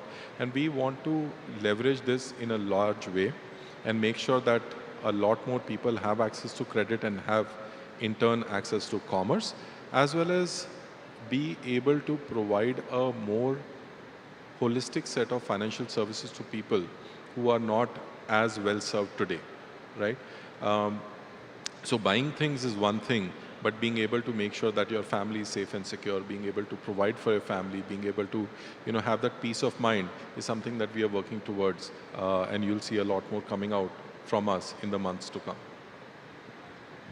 Thank you for those views. I want to keep it very broad, given that all of you are industry leaders and our audience wants to be where you are today and what all you have accomplished, because these are startups today. So let me ask you, because your company, you guys say that you're a startup with 100 years legacy. So how do you keep that agility mindset even in a large corporate?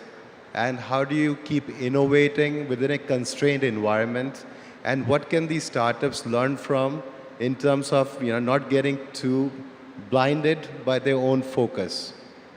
I think, Jeet, the question which you asked is very pertinent to the current environment of the world that we all live in. Clearly, the whole world economic order, business orders, is all being turned upside down. Traditional rules and traditional ways of working are all being questioned, which is sort of the perfect environment for a startup to thrive and disrupt. Who would have thought that competitors would work together? I mean, if you look at Toyota and Maruti working together for a common product category, Samsung and Apple, Samsung being Apple's largest supplier. So with all those things going across, when you look at from the source of economic activity, which is consumer consumption, or whether it is corporate enterprises that serve that, you find that, look, there's a need to relook at how things are being done. So with that as a frame, right, the clients that we serve with are constantly looking for newer ways of working, are looking for innovation, which now is no longer going to be within, but are looking for outside and innovation to come in. So that's where we are able to work with closely with startups and take them into our client environments and say, okay, look, here's what is the problem, and the way the newer generation, the startups look at the same problem, have a different solution in mind, is one way of bringing that forward, and we're seeing that, how we're able to tap talent to that. The second is the whole world of the thin line of consumerization of IT versus corporate IT, right? I mean, we serve corporate IT in a way. And COVID has taught us a very, has sort of taught us a way of looking at consumer IT, because today your home broadband is much faster and better with 5G network. Your ability to use your phone and order, use technology to order food or order a ride or whatever is far more thing. So the experience of consumer IT, when the same talent walks into the corporate office, the expectation is that it's going to be better, and corporate systems are still very clunky, right? So, but that has set the bar higher. So now the whole focus of corporate IT is to take up more focus on user level experience versus service level experiences. So given that across, then corporate IT is reinventing itself, saying that how do I make my IT a lot more consumer focused rather than I think across. And that's where I think the world of startup who's so focused on consumer, is that experience is becoming a lot more valuable to corporate. And that's where using forums like hackathons, where you bring in startups into the corporate environment to look at the same problem differently and come out with a different solution, is where we see startups playing a very active role. And we see that adding a lot more across. And along with that is, I think, India's unique position of the demographic dividend, where a significant part of our talent pool is in a very advantageous age group who can think differently, who can challenge things differently, and tapping that into the workforce is a great opportunity for us as we look at it, Jeet. And I think the time is really perfect right now. Right ingredients are there, the right market opportunity is there, and tapping that to bring in to make the big impact is how I see this. No, I think this is why we have this summit under India's G20 presidency, to showcase, celebrate, and engage with the startups, because we all have to work together across nation-state boundaries and across our competitive landscape. But most importantly, you know,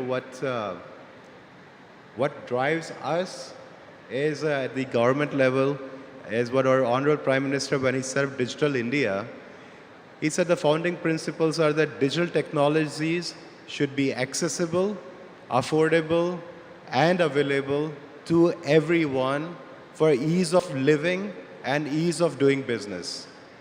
And those foundational principles in the last decade itself have really leapfrogged India into a different space. And as our Honorable Minister was mentioning earlier today, this is a decade of technology. And we can't even realize what is coming down the road. And that's where, Sandhya, I want to ask you, you have been in leadership role as a former managing director at Deutsche Bank and at Thomson Reuters.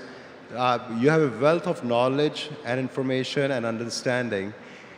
From your perspective, where is the digital revolution going next? And how do you see it, especially with data analytics, with the AI?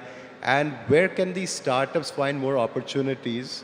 I know it's a very tough question, but... How long do you have? No, Take your but time. I think on a practical note, the opportunities are immense. And I'll just talk about a few of them which I'm passionate about. If you look at the area of AI, India's got one of the largest workforces working on AI. But look at the IP that's getting created or registered with the Indian Intellectual Property Office. Not enough.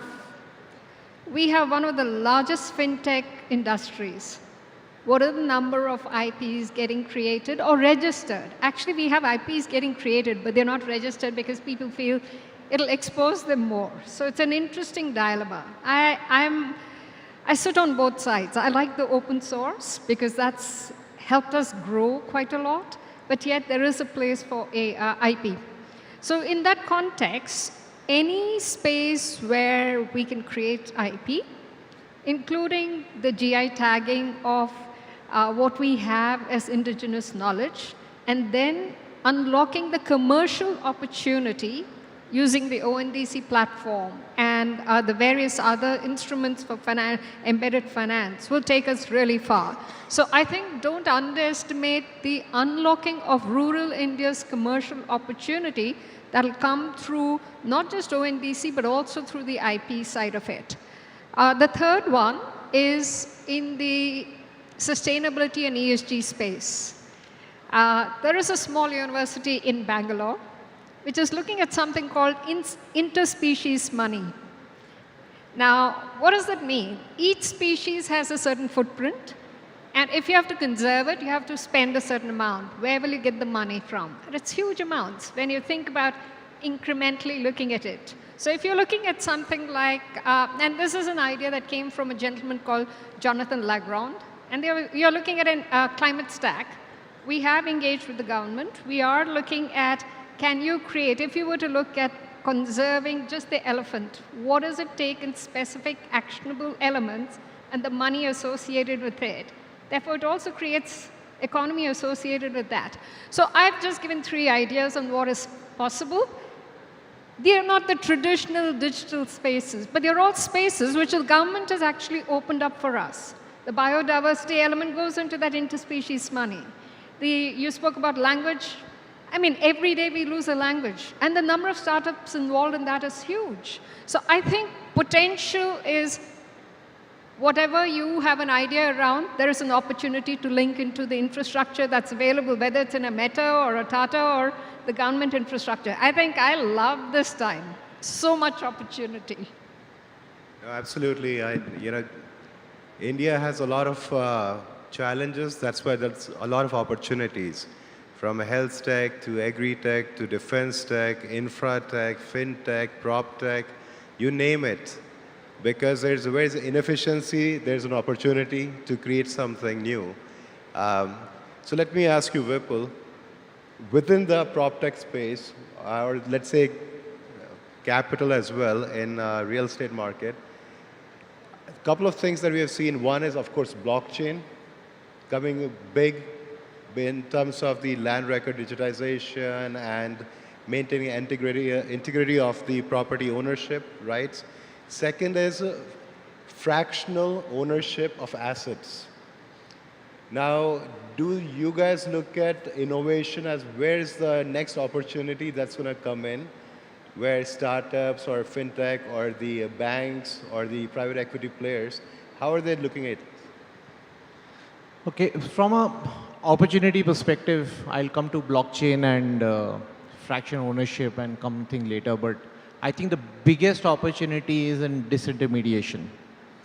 Today, if I can take an example on the panel, if I'm a software service provider and I do, say, WhatsApp bots for corporates as a mean of advertising, my access to customers, which is what I actually want as a startup, I basically need what? I need customers and I need payment on time so that I get my payments.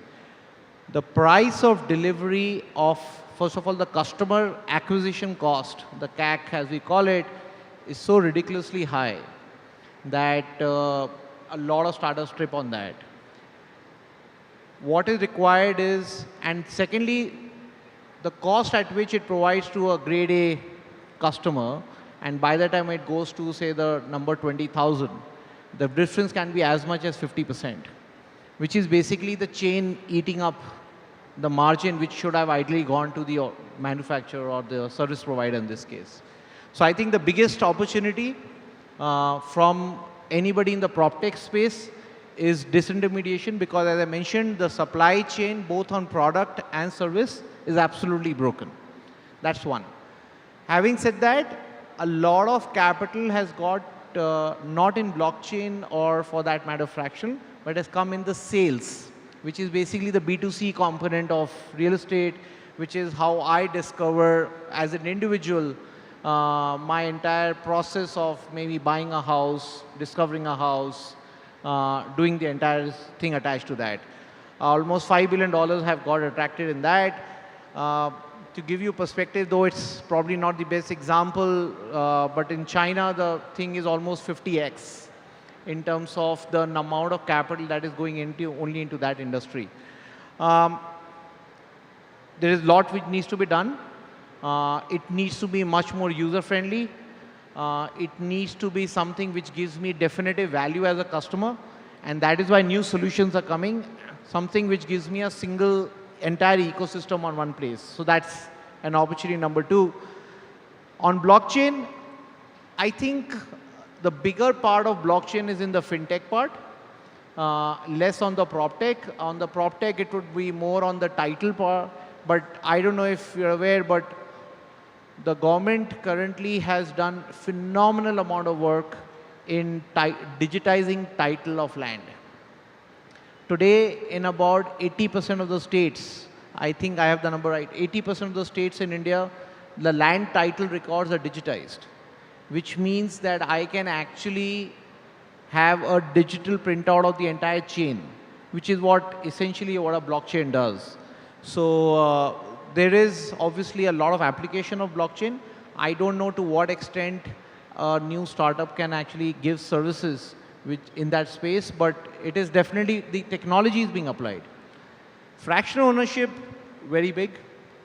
Still a lot of legal issues to be resolved.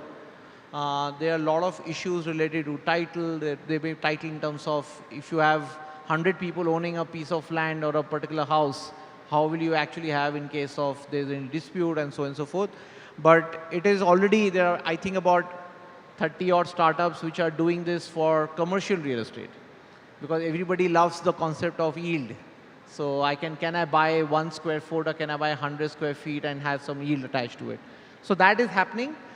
I think even bigger than this, these two would be project management related stuff. If you have to build so much, whether it's on the infra side, manufacturing side, real estate side, you need the service layer. And it is the service layer that is broken. The contracting part is completely broken, and there are some very smart digital solutions that are coming on project management. And I think it's a huge opportunity. In fact, I was just going through, you have everything, agri-tech, this thing, health tech, secure tech, fintech, ed tech.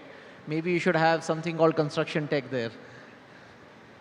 The reason we have these 6 sectors, because all these 6 affect the humanity in very important ways.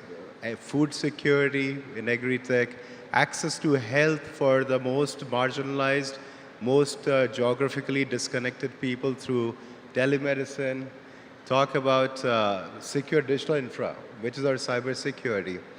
But going back to the larger point, and this will be our closing remarks as we come closer to the end of the session. Yeah, India today has the cheapest data. We have smartphones that cost less than $100 US. And we have the most connectivity with all the towers being put up.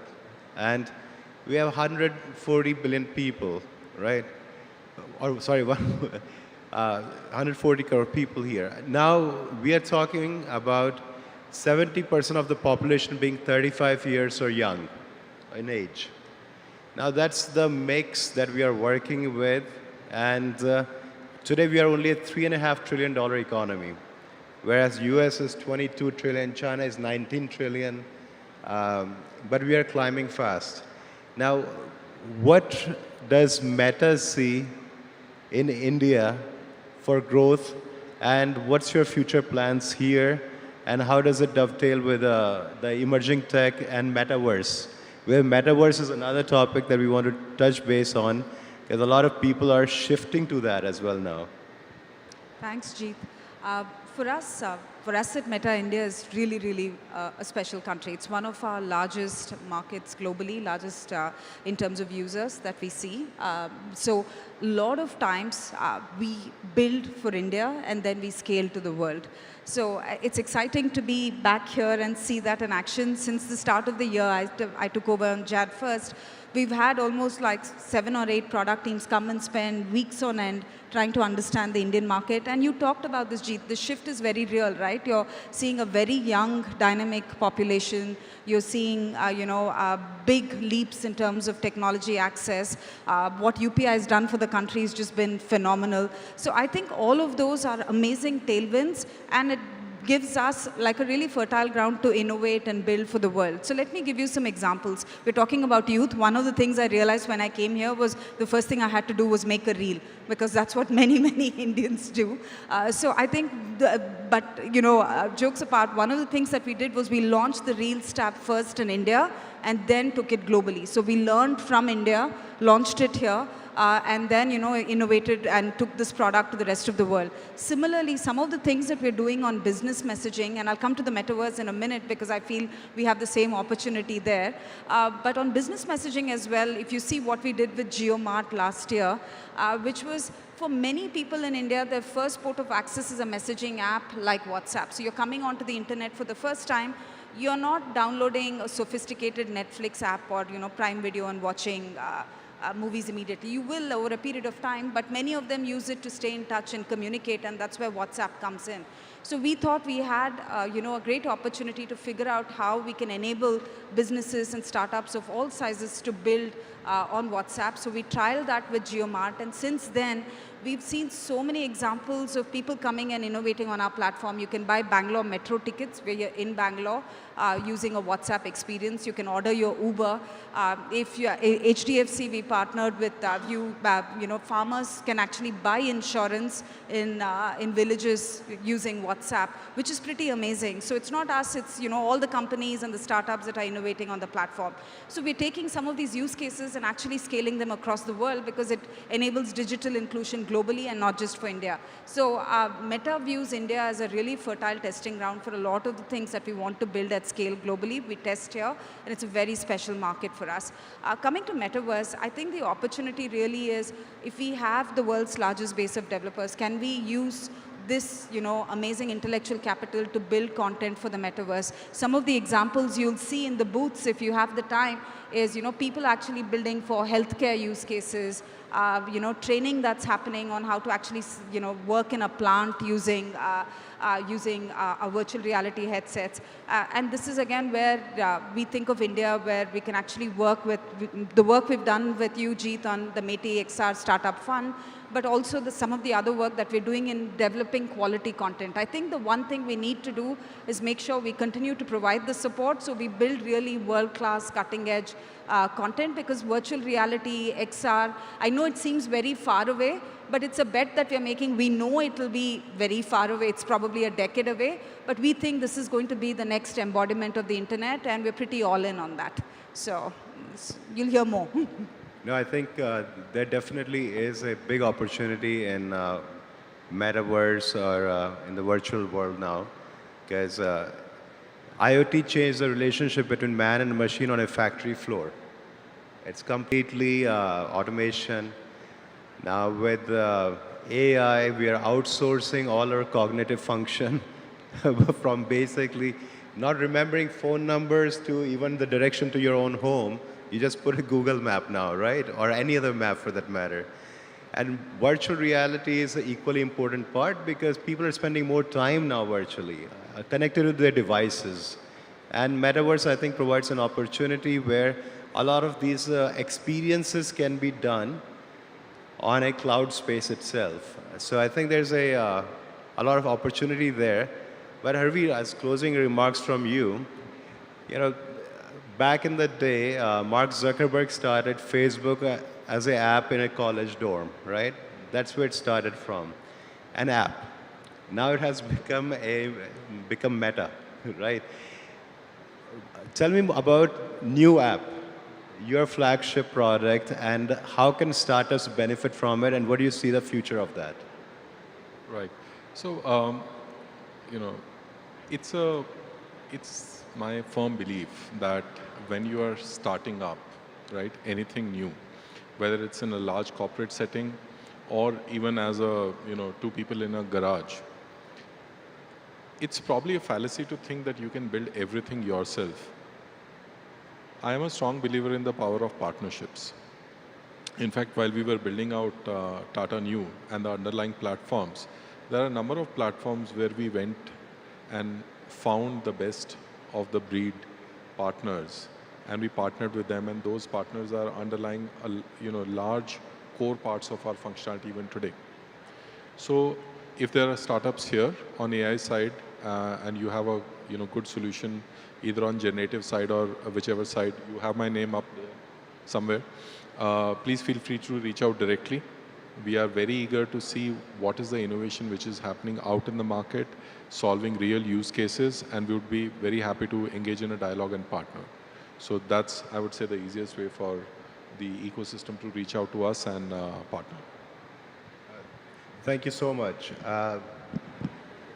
What do you think in terms of where can startups partner with you and your company, and what value can they drive out of it? I think, as I said, right, given the chain that's out there, we know that we don't have all the answers as a company, as well as all the problems that exist out there need to be solved. So I think we've identified a few key areas in which we believe that the opportunities will come up in enterprise. Cybersecurity is one area. The other area is around user or employee experience.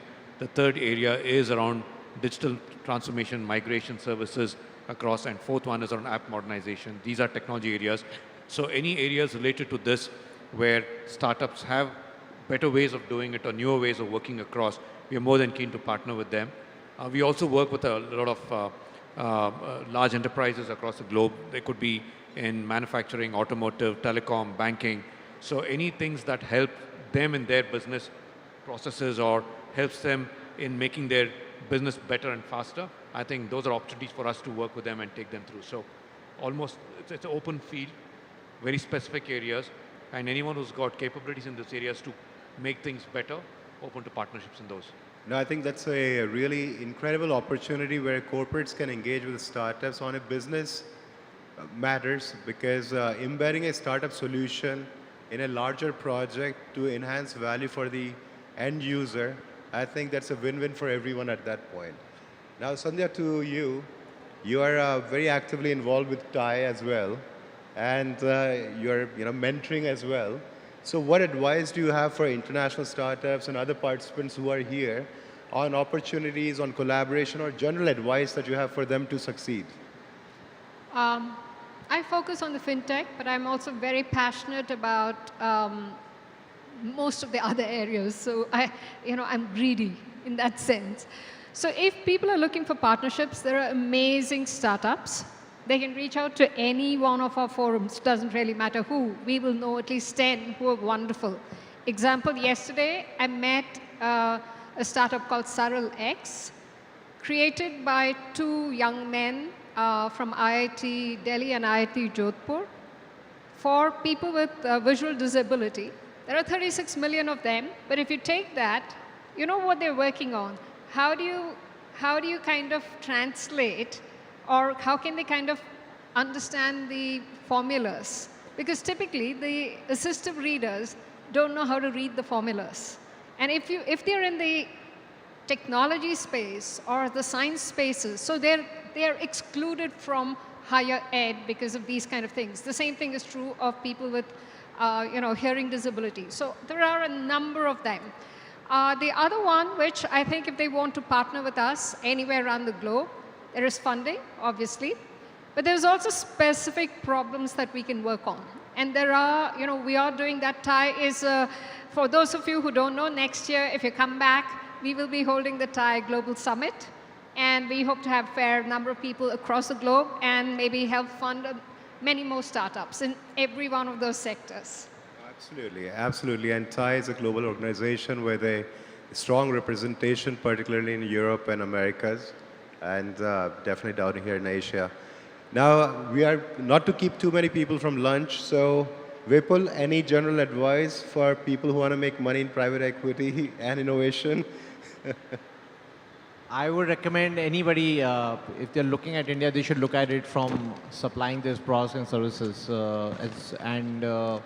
There is a huge market with all the tech innovation that is happening. I think that integration is happening on the supply side, and there is enough for everybody. Any innovation that is happening, there's stuff. But go for paying customers.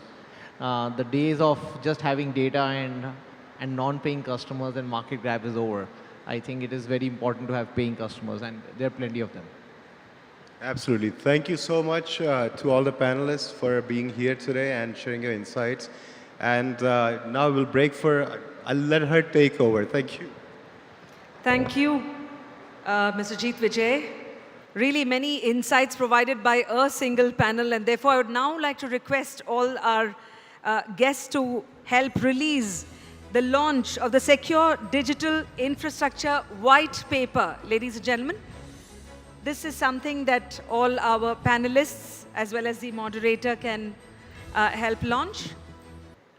The future of secure digital infrastructure. I'd also like to tell all of our guests that you will find the QR code in your conference bags in case you wish to scan that and take more details about this white paper. A very important piece of research as well as work scanning the entire landscape of cybersecurity.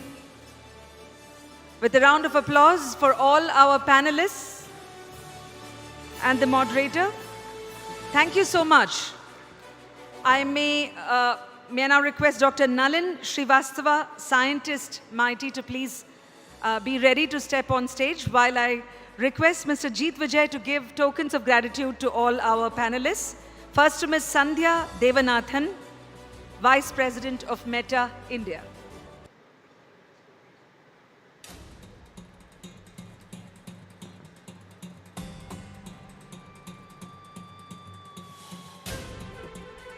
Ladies and gentlemen, that was Ms. Sandhya Devanathan. Next, Mr. Lingaraju Saukar, President, Kyndryl India.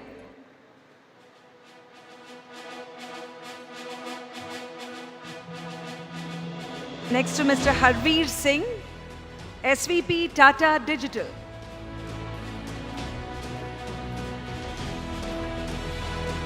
Next to Ms. Sandhya Vasudevan, Director, TTK Group.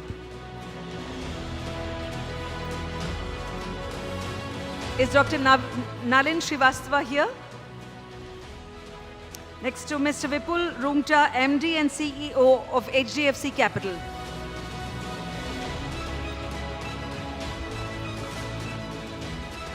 And to do the honors for the moderator of the day, for Mr. Jeet Vijay, may I request Dr. Nalin Srivastava to offer a token of appreciation and gratitude for this panel that brought to us corporate innovations for new economy, embracing startup mindset and agility. Thank you to all our panelists. With that, it's a wrap of a wonderful session. I wish you a happy lunch and lots of conversations and food for thought. I've been told that we can reconvene here at 2:15 p.m. Some of you may be aware that the global startup pitching involving 29 countries and 150 plus startups, that's happening in the pitch halls of 1, 2, and 3. But the main hall session, that is the place where we all are here, will continue with a panel discussion which is on banking, innovation, and regulation. See you very soon. It's time for me, Vasanthi Hari Prakash, to wrap up this pre-lunch session. Thank you. Namaskara.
Mr. Abhishek Sinha, co-founder and CEO, Eco India. Mr. Vipul Rungta, MD and CEO, HDFC Capital. We welcome you all to the stage. And to moderate this conversation, Saranya Gopinath. Let's hear it for Saranya. She leads policy and government affairs at Razorpay. Over the past 15 years, she has garnered product and policy expertise in the domains of fintech and digital public infrastructure. Her previous roles include head of fintech policy at Google, general counsel Khosla Labs, and she's a co-founder of the industry body DICE. It's over to you, Saranya.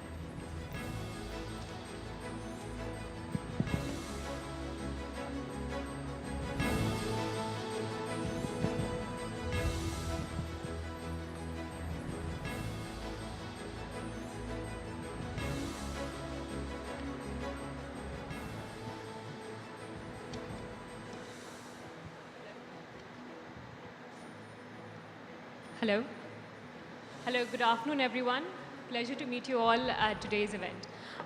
Before we proceed further, I'll take a minute to introduce my co-panelists. Mr. Rajesh Kumar, Managing Director and CEO of TransUnion. He's responsible for strategizing and steering TransUnion CIBIL's business to support India's financial ecosystem in navigating sustainable credit growth while managing risk. Sanjeev Mehta, he's the Managing Director, BKG Sales South Asia, Standard Chartered Bank, with an experience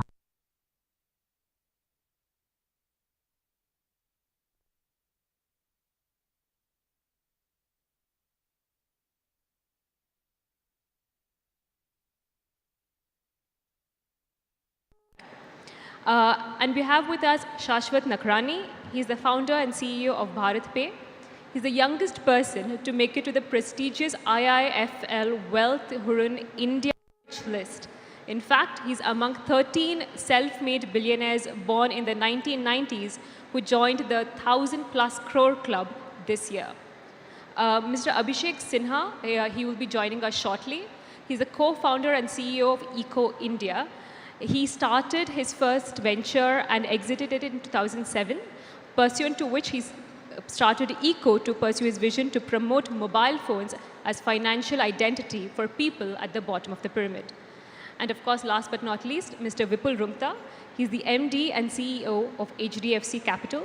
He currently manages the largest residential private equity fund in India. Vipul has a cumulative experience of more than 23 years in mortgages, supply side, and real estate, private equity funding, prop tech across the housing ecosystem. Thank you, everyone. It's a pleasure to have you all. Before we get started, I wanted to thank all of you for joining us at this wonderful event today. Over the last 10 years, India has made substantial strides in its financial growth journey. This has been a combination of policy, regulatory, and infrastructure innovations by the government of India. This has led to us halving the number of people below the poverty line in the last 10 years. We're on a steady growth path with an expected projected growth of 6.3% year on year. All of this has translated into last mile benefits for the Indians in terms of financial inclusion, their access to markets, their ability to access formal financial services, including loans, often for the first time in history.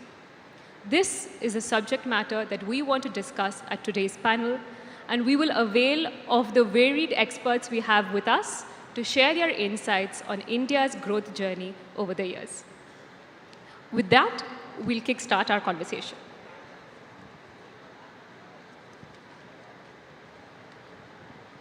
Sanjeev, I'm going to get started with you.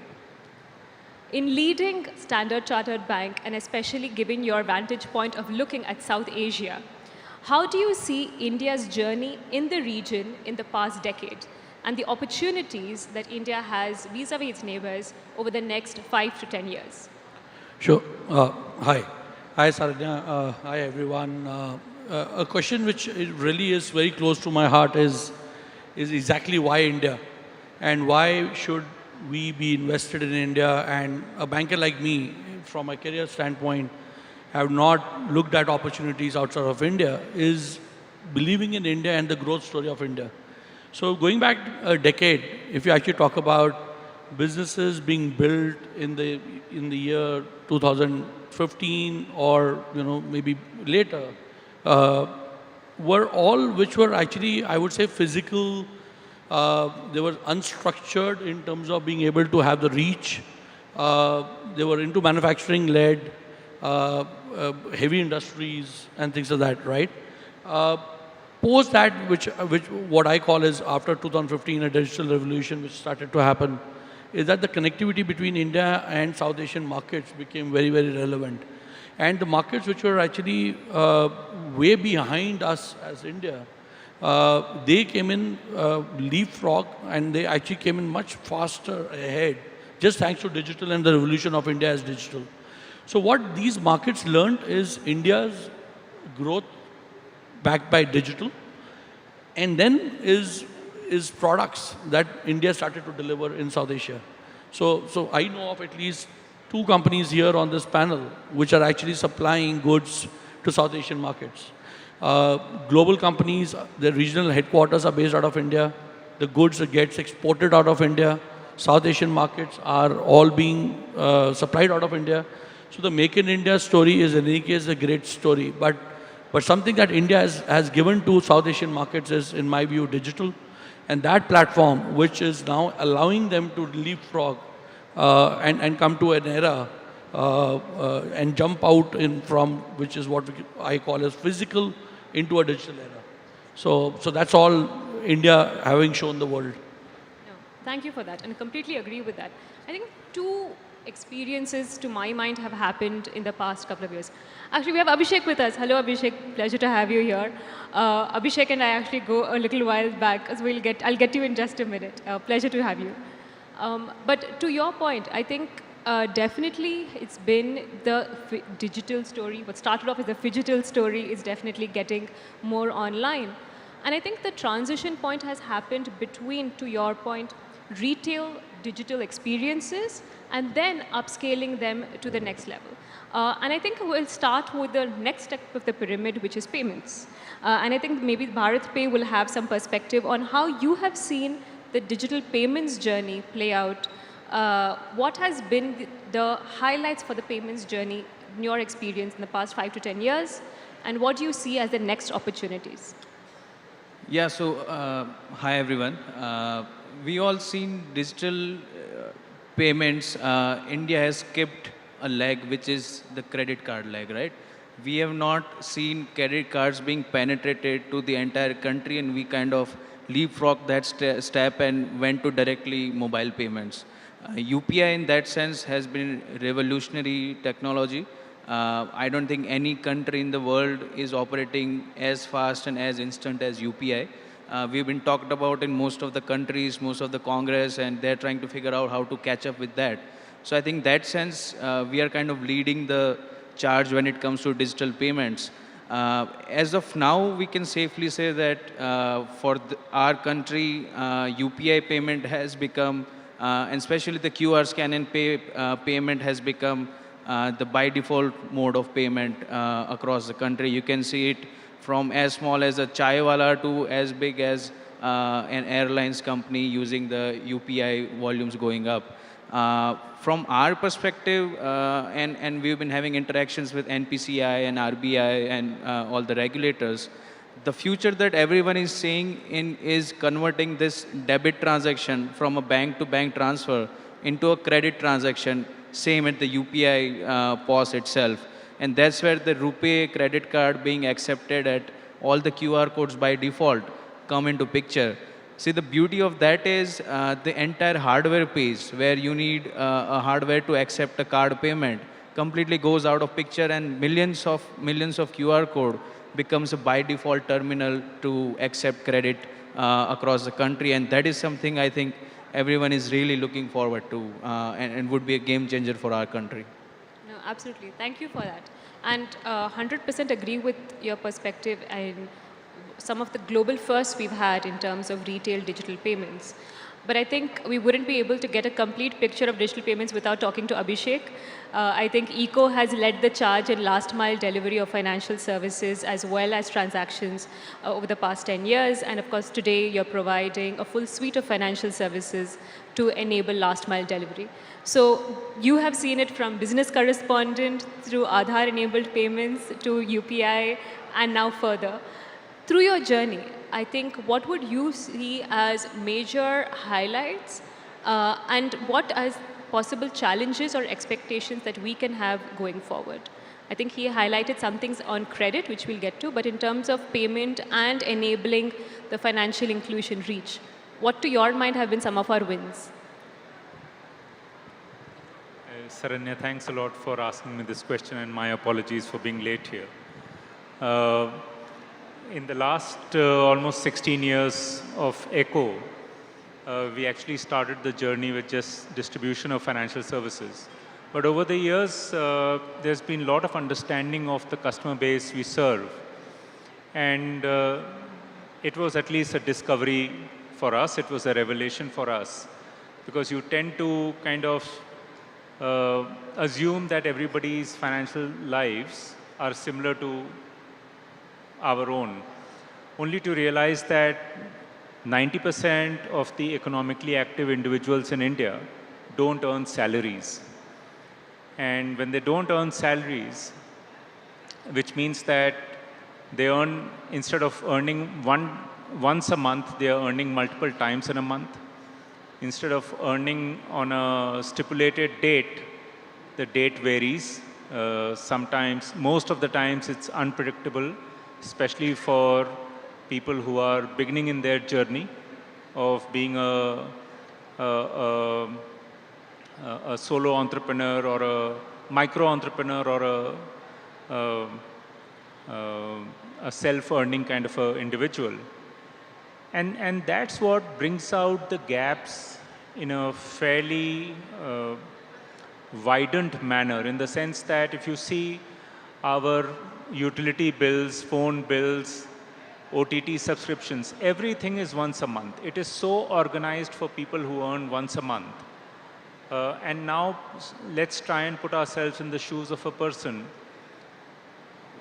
where the predictability of amount, date is not there, but the aspiration to have very similar lifestyle is right up there. Yeah, just as you and I want to send our children to good schools, so do they. But she finds it very difficult to manage a quarterly payment of school fees or manage even a monthly EMI. And so that's where there is huge gap and huge opportunity. I just want to share, we introduced in our business, we introduced a one-day loan and a weekend loan, because in our business, it is all about rotation of cash. And on weekends, the banking services are not available. So we said, okay, we'll give you loans for a day. So which means that you take it in the morning, return it the next day, or you take it and return it post the weekend. And we disbursed 3,000 crore rupees. That's not my outstanding book. That's just the gross value. The outstanding at any given point in time used to be just about, say, 5-7 crore a day. But the most interesting bit was that we got 2,999 crores plus back. And it tells a lot about the fact that if you enter their lives, and sorry for a longish answer, is that it's not that they don't have, there are informal money lenders who are giving them access to funds just in time, but neither the money lender is in the formal setup, nor is the borrower. And I think especially thanks to the digital public infrastructure we have now in play, both these sides can be brought into the formal setup. And that's where there is a huge opportunity to stitch this up. And that's really, what we have kind of understood over the years. as far as playing in this landscape is concerned. Let me take a pause. Fantastic. No, thank you so much for that. And absolutely, I think the idea that certain parts of India will not be able to properly avail of the services, it's a reach problem rather than a suitability problem, or rather than a suitability and appropriateness concern. A large part of it is just ensuring that the right products are made for the right people and they're provided access to the same. And I think we've had a wonderful perspective so far on the retail payments journey, which of course the next leg of which is lending. And the idea of retail payments, as even Raghuram Rajan had mentioned in a recent panel discussion, was that digital payments is to provide the habit creation to eventually lead to digital loans. And with that, of course, we'll come to Rajesh. So what has been, given that you are part of TransUnion and CIBIL, and you have a fantastic vantage point of the lending ecosystem in India, you have seen it grow from strength to strength, and you are a trust intermediary in the ecosystem. What to your mind has been India's growth story in terms of lending, and how has it changed in the past 5 to 10 years? Thank you, Charanya. First of all, it's really wonderful to be here today. I've been watching over the last few months the scale, size and ambition with which the Indian government is conducting the G20 summit. So super happy and proud to be a part of this forum today. So Saranya, coming back to your question, you asked me a question that I can perhaps sit here till breakfast tomorrow morning and keep talking about. I've been a banker and associated with the lending industry all my life. And over the last 20 years, coming to your question now, the India growth story, all of us know the growth story, so I'm not going to bore you with the well-known facts. But having started underwriting with everything manual in the past versus where we've come today, and the very fortunate position that we've got to play as TU CIBIL, where the primary reason we exist is to create trust between the borrower and the lender in a marketplace where both don't know each other, have never met, in all likelihood will never meet. So our business is really about creating trust between the borrower and the lender in the marketplace. Now, how do we go about doing that? And I'll circle back to Saranya's question as well. How do we go about doing that? Essentially, we create what we very simplistically call, we help in creating ID and PD. ID, I mean identity, right? First of all, if Sanjeev's bank wants to give a loan to Saranya, who is sitting in some corner of Tamil Nadu, for example, first of all, is she Saranya that she is claiming to be, right? No one knows that. Unless you go do an Aadhaar in front of you and do that kind of a biometric test, you don't know that. So a CIBIL bureau report, first of all, establishes identity. And then Sanjeev's underwriter sitting in some branch somewhere has to be sure that the money they give Saranya is coming back, right? That's a probability of default. So TransUnion CIBIL, our primary role is to create that trust through by establishing the identity and then trying to, as accurately as possible, actually compute the probability of default. Now, having said that, I think we've been very fortunate to be the leading bureau in India, and goes very well with some of our country's nation-building objectives. Last 15 years, CIBIL has played a critical role significant role in enabling 7x, 10x, and 13x growth in the lending industry.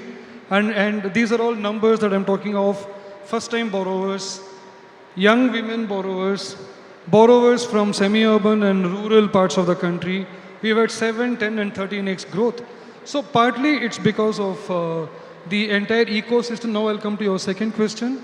So this is what we do at CIBIL. This is what we've been playing a role over the years. Now moving on to our ecosystem, right? Again, on the other side, when I was on the lending side, I've seen how all this evolves. This entire digitization that we talk about, digitalization that we talk about, this digital public infrastructure that we talk about, we go around the world in different forums. There is absolutely no story like India's story. We've been very fortunate. We have a very progressive government. India is obviously now the knowledge and innovation hub in most areas. And we are the lucky recipients in the BFSI sector. So a lot of progress in the last few years. Turnaround times have come down significantly. There's more confidence lending to first-time borrowers. Having said that, lots more work to do. It's forums like this where we come together, and I think the next few steps to round up my answer to her question is, I think the next few steps really are about getting some of the larger ecosystems to connect to each other. We have a lot of digital public goods. I think now we need some, we are working closely with the policymakers and regulators. Our attempt really is to see how we can connect these ecosystems, A, and B, make access to data a lot easier and simpler, obviously keeping in mind all the guardrails and guide rails like information security, data privacy, etc. Keeping that in mind, we want to see how we can bring all of this together and make our models even more powerful and therefore increase the trust. I hope I answered you, Saranya, without keeping you all till breakfast.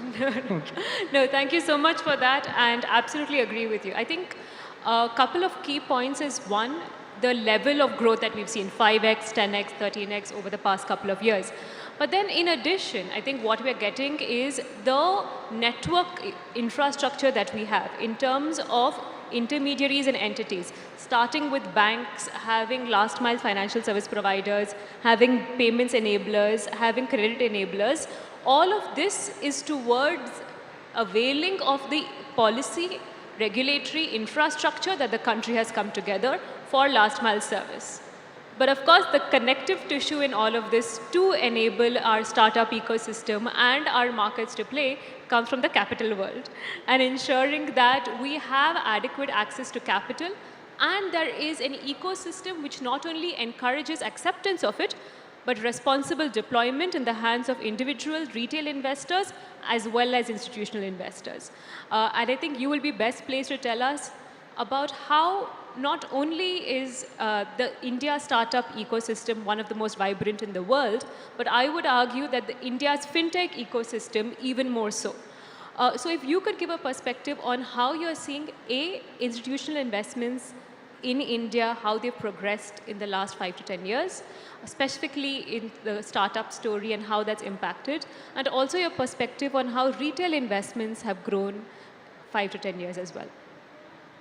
Okay, so first of all, thank you. I think like everything else, finance becomes the oil that runs the machines, and especially in the times that we are in right now, where the euphoria attached to finance has kind of died out globally, including India.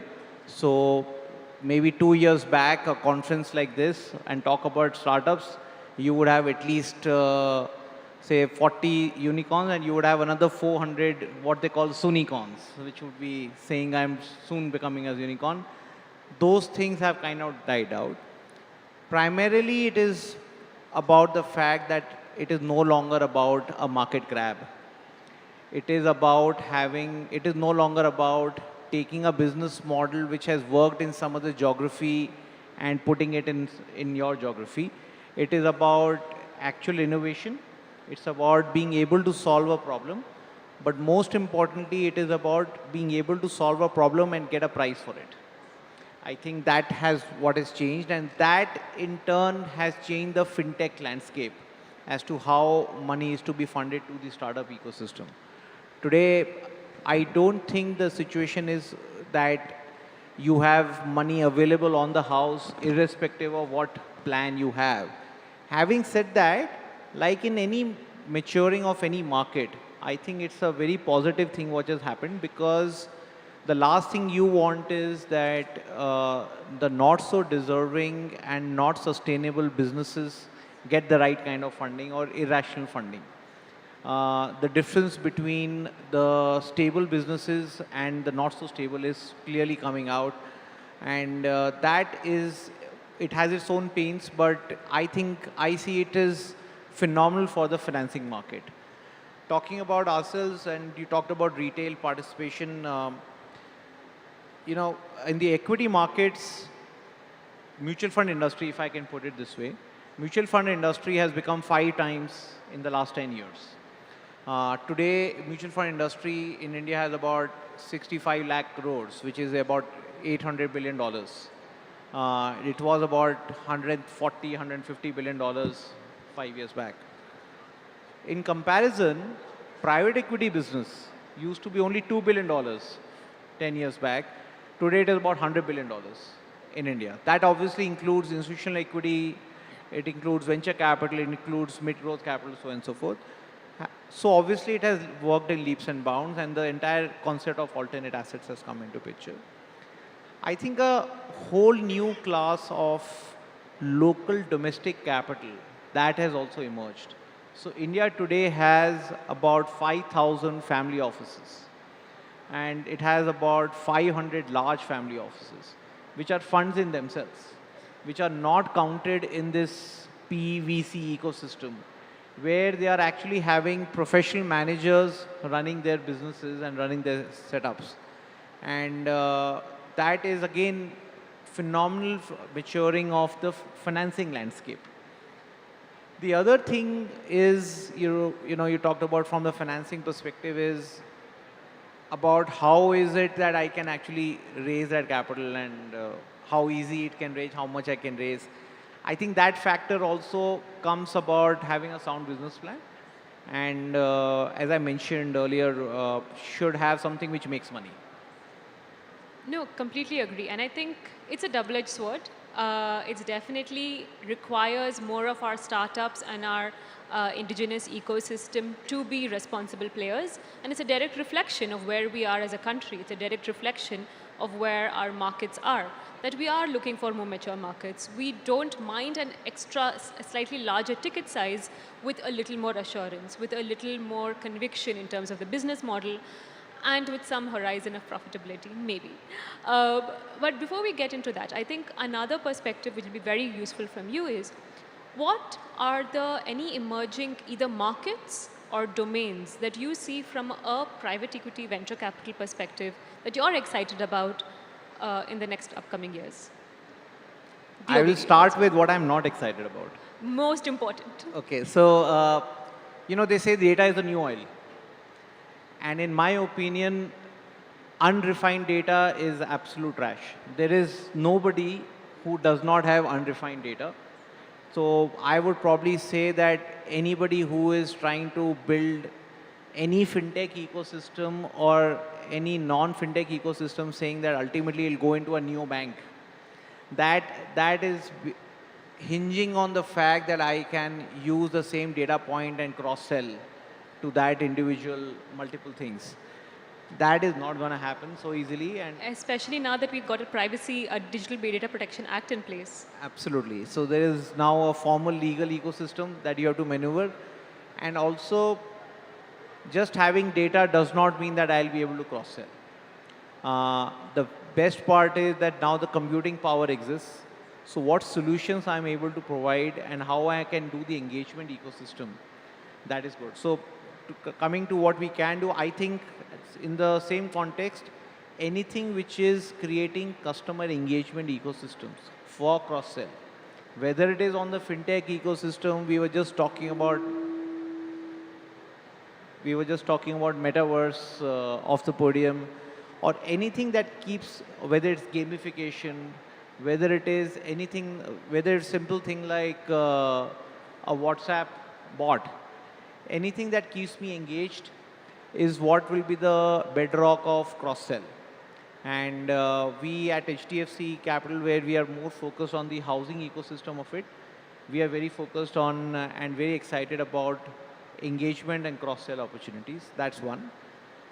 B, I mentioned, ultimately, you end up using only 2% of the apps on your phone. And that is again about the engagement part.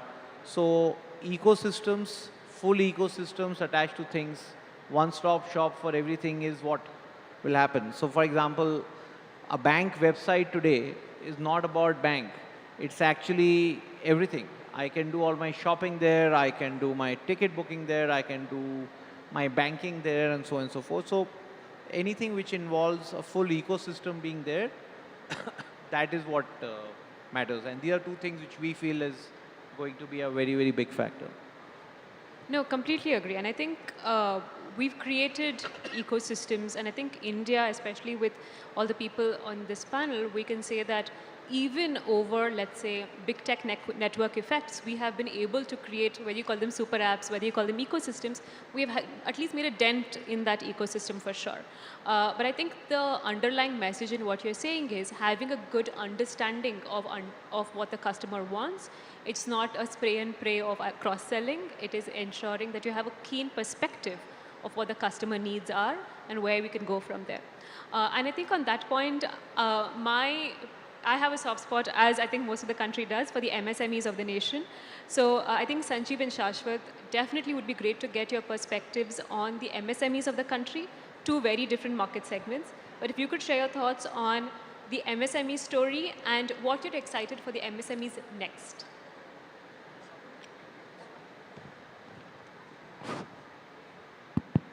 Yeah, thanks. So MSMEs, if you actually see how are we evolving? 2015 again, I take that as a ballpark year of revolution. 2015 and below or before that, MSMEs were there, but they were again connected to each other through, like what we are saying, ecosystem. But they were only busy doing manufacturing. If the guy was a tier 3 supplier to some company, he was only busy doing that. Now, post 2015, what has actually happened is that he's started to think, while I am supplying to this company, can I actually supply it to somebody in, let's say, some export-driven market, somewhere overseas, somewhere global? Can I become supplier to maybe a tier 1, or can I elevate myself to be a tier 1 company? And over a period of time when they started to do this, came in a challenge of credit. For expansion, for growth, they need money. And which is where I would say then large part of the ecosystem supported by fintechs, banks, civil as infrastructure, that came in to support these MSMEs to come in together to actually avail credit. And that was a very big part of, I would say, an ecosystem where they needed the right hand holding. Banks came in as a first call or case in point. But post banks, it was not only limited to banks, it was the fintech ecosystem, it was a QR code ecosystem which was supplied by Bharat Pay. All of that came into the help of the MSMEs to actually build I would say a story of India, which is why we are today thriving on India's growth, is because all of those started seeing growth. And that growth is now today, everybody is touching higher double digits, gone into from teens into 20s. It's not a small story anymore. And that is a revolution in my view from 15, 16 onwards, which has started to build MSMEs. I have one of the companies from Europe. He is one of those who supplies Indian FMCG to Indian consumers in Europe. So imagine a company, a startup in Europe, but like all the Indians who are there, they want to have, let's say, for example, Indian Maggi. The Indian Maggi is not there.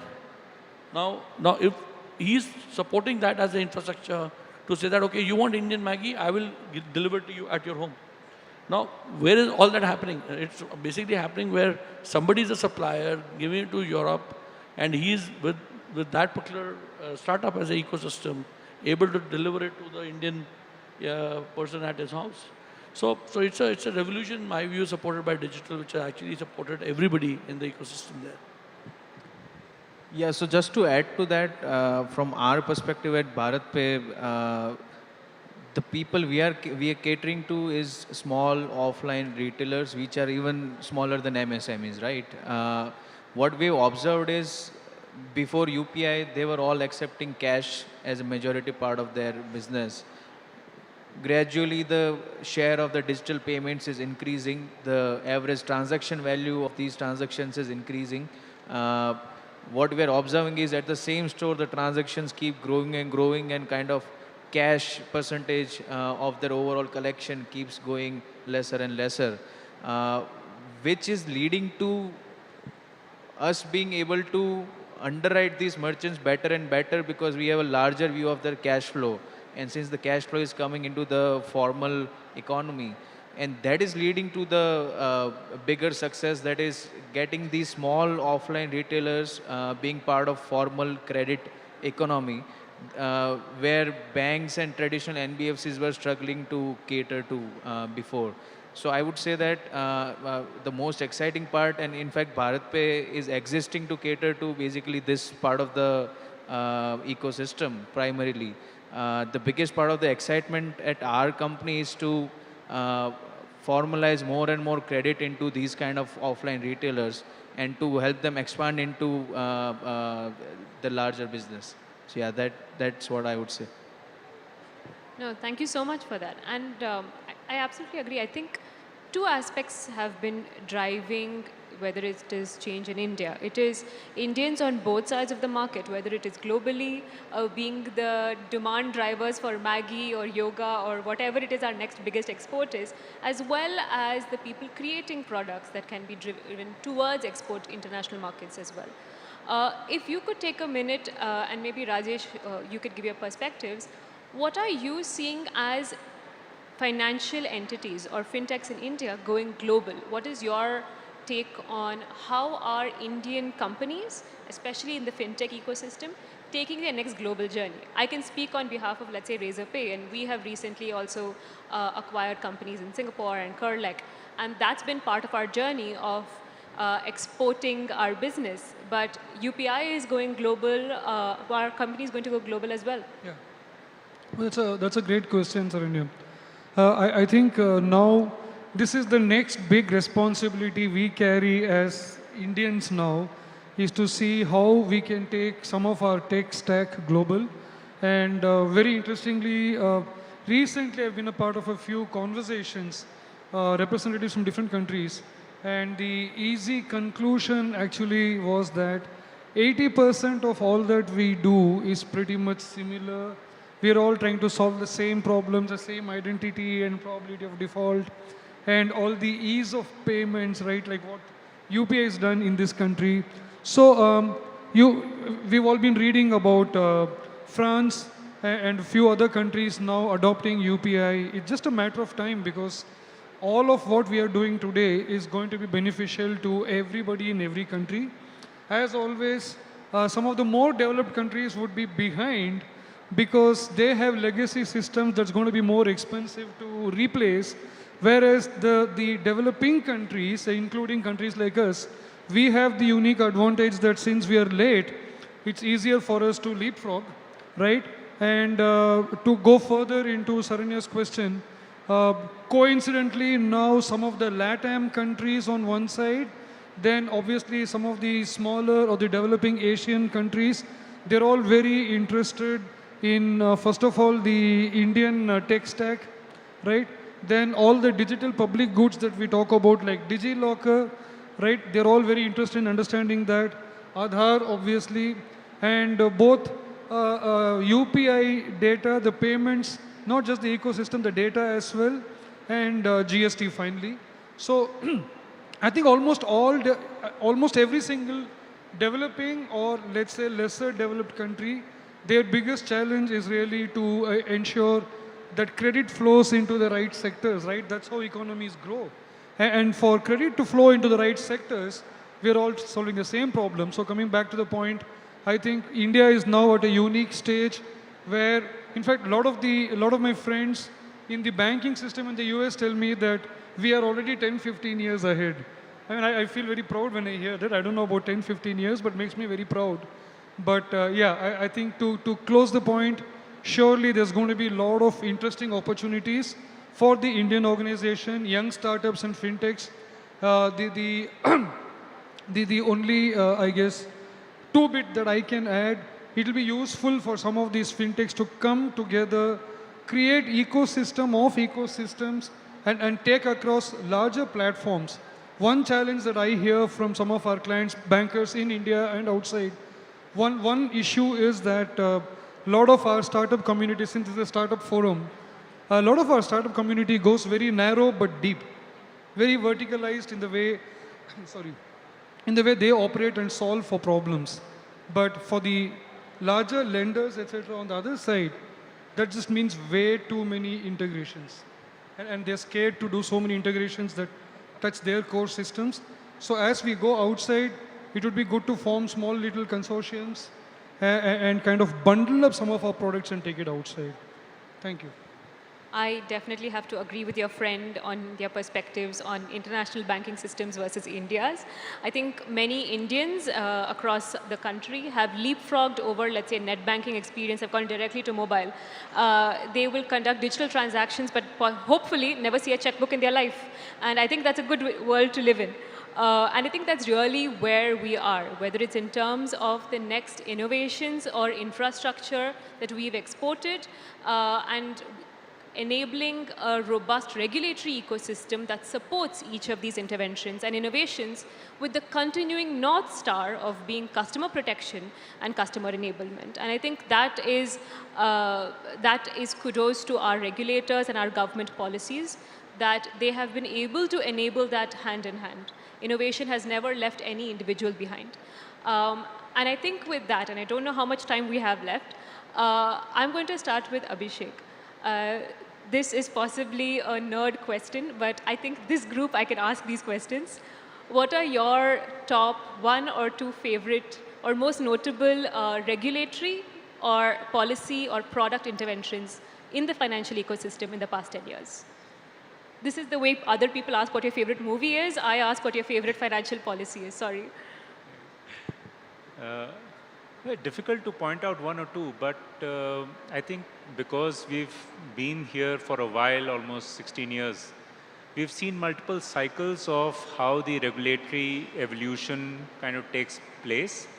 And I think there is increasing appreciation to how, RBI, right from the time they started with business correspondence, which was only for not-for-profits, to defining mobile banking, which one felt was fairly prescriptive than principle-based, to now what is happening with lending guidelines. But I think what one has started to appreciate over a period of time is that it allows for innovation, and then RBI has now, there is definitely a lot of appreciation to how they find when systemic risk starts to appear in the system. And clearly, they are now pushing, as the systemic risk rises, they are pushing towards more regulatory regime. Go get yourself a license kind of a thing.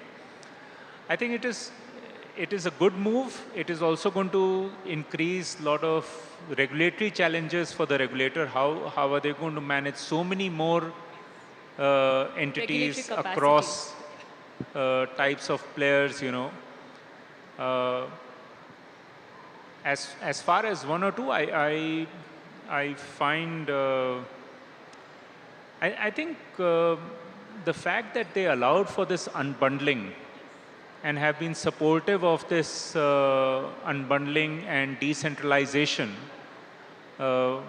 it was very difficult to imagine that being a, let's say, customer with a X bank, I could use a Y app to debit my account. So unbundling of the movement of money with movement of consent, and now unbundling of the credit infrastructure, the credit value chain, and RBI supporting it. They introduced this whole account aggregator infrastructure. I think these have been absolutely phenomenal and allowing for a lot of private innovation to happen. No, completely. I think the regulator has also been growing with the ecosystem. And like you said, earlier, 10, 15 years ago, fintechs were low regulated or barely regulated. Yeah. But I think we as fintech ecosystem are moving towards regulation. We're embracing getting licenses from the RBI. And as Vipul had mentioned, more mature businesses. As an entrepreneur, one always feels that regulators are moving slow. But I think over a period of time, you start to appreciate how they are moving. 100%. And how they kind of pace themselves. Yes. And that is very important to build that understanding is very important. They allow Plus the fact that they have now allowed for sandboxing, they've created this new entity where a lot more innovation is happening. Plus there was a recent announcement where they are going to deploy AI for, RBI is going to deploy AI for, conversational payments enabled through NPCI. Yeah, absolutely. And that's the next leapfrog which is going to come from. Yeah.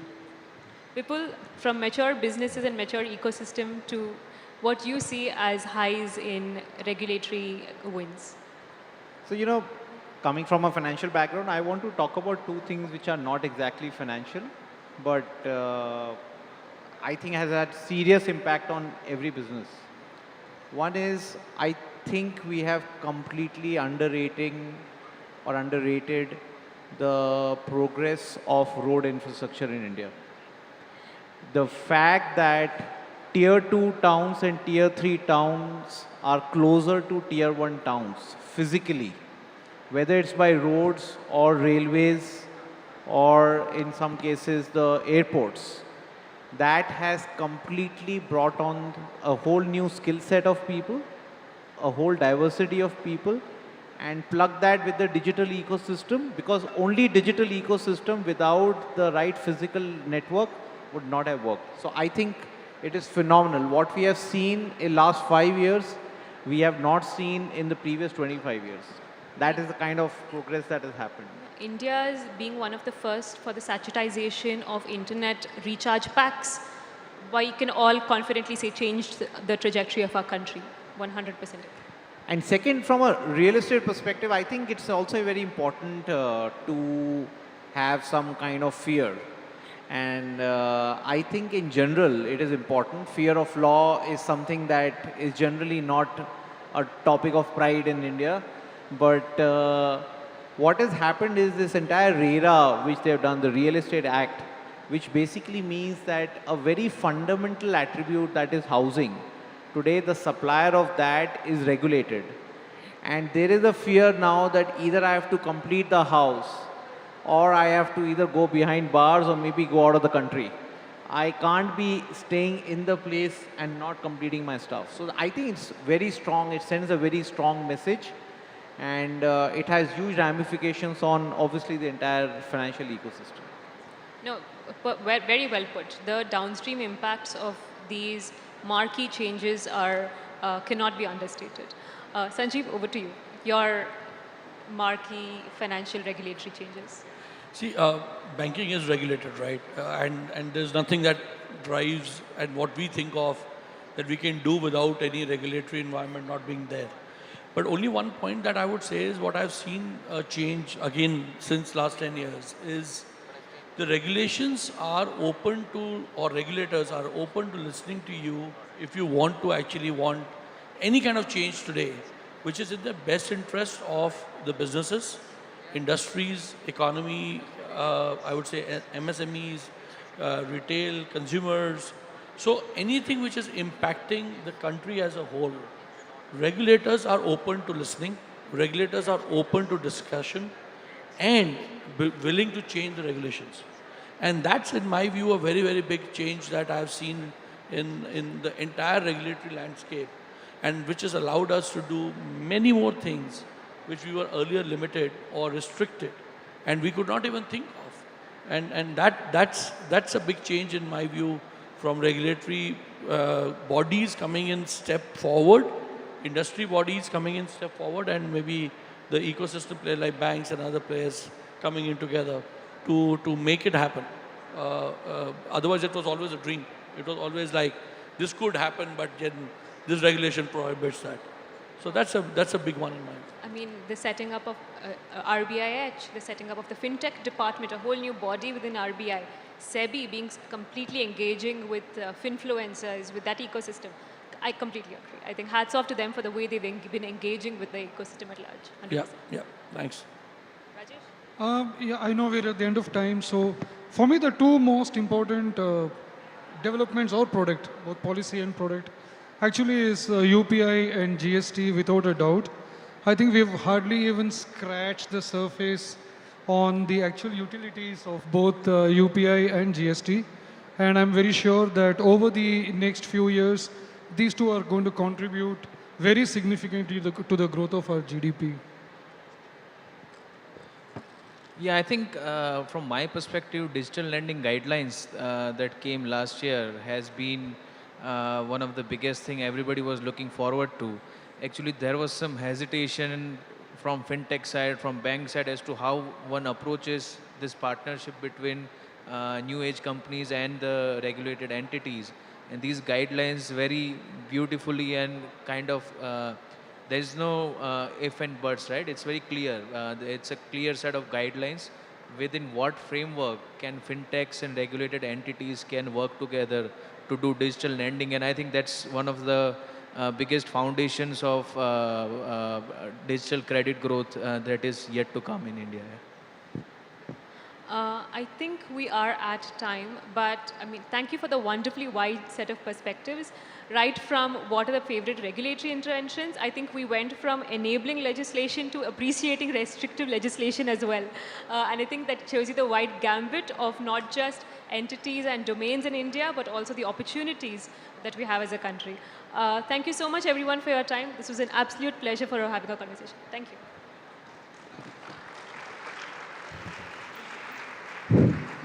Thank you, Sharanya, and we would like all the panelists to please stay back on stage because you have an important function to do, which is the launch of the FinTech White Paper, Unlocking Economic Growth Through FinTech. So I request all the panelists to please stay on the stage, and while we, of course, take time to thank the panelists for their insights on this panel discussion that was about banking, innovation, and regulation. I particularly liked that segment where everyone was recommending their favorite policy intervention. And of course, there was lots to learn from that sharing. So ladies and gentlemen, here it is, a white paper. You'll also find the QR code in your bags, a conference kit, if you would like to know more about what's in there. Maybe hear it for the panel once again. Thank you so much for launching, in fact, relaunching the white paper. It's been out, but at this forum of the G20 Dia Summit, it has particular significance.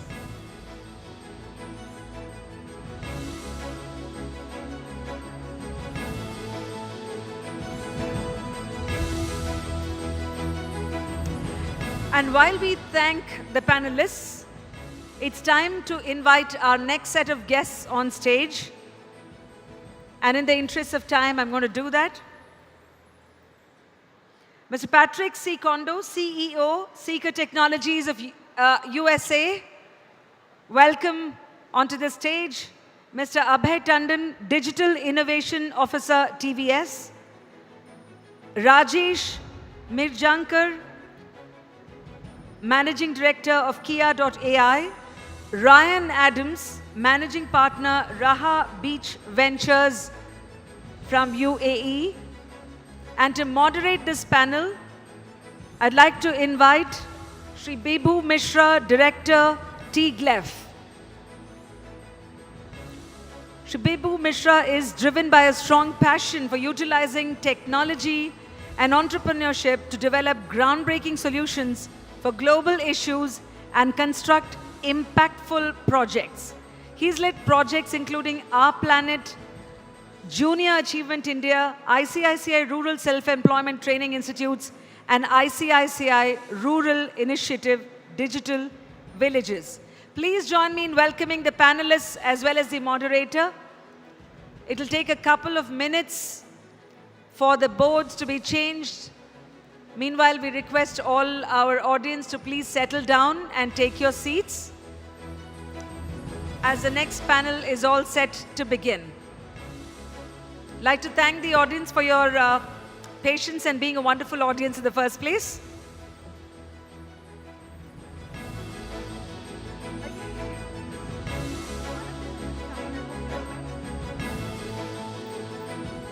Right, with that, it's over to the moderator, to Mr. Bibhu Mishra. Hello. Hello, Bangalore. So, from the world of policy, we are moving to the world of imagination, which is AI, metaverse, and emerging tech. And we have amazing panelists from all over the world joining us today.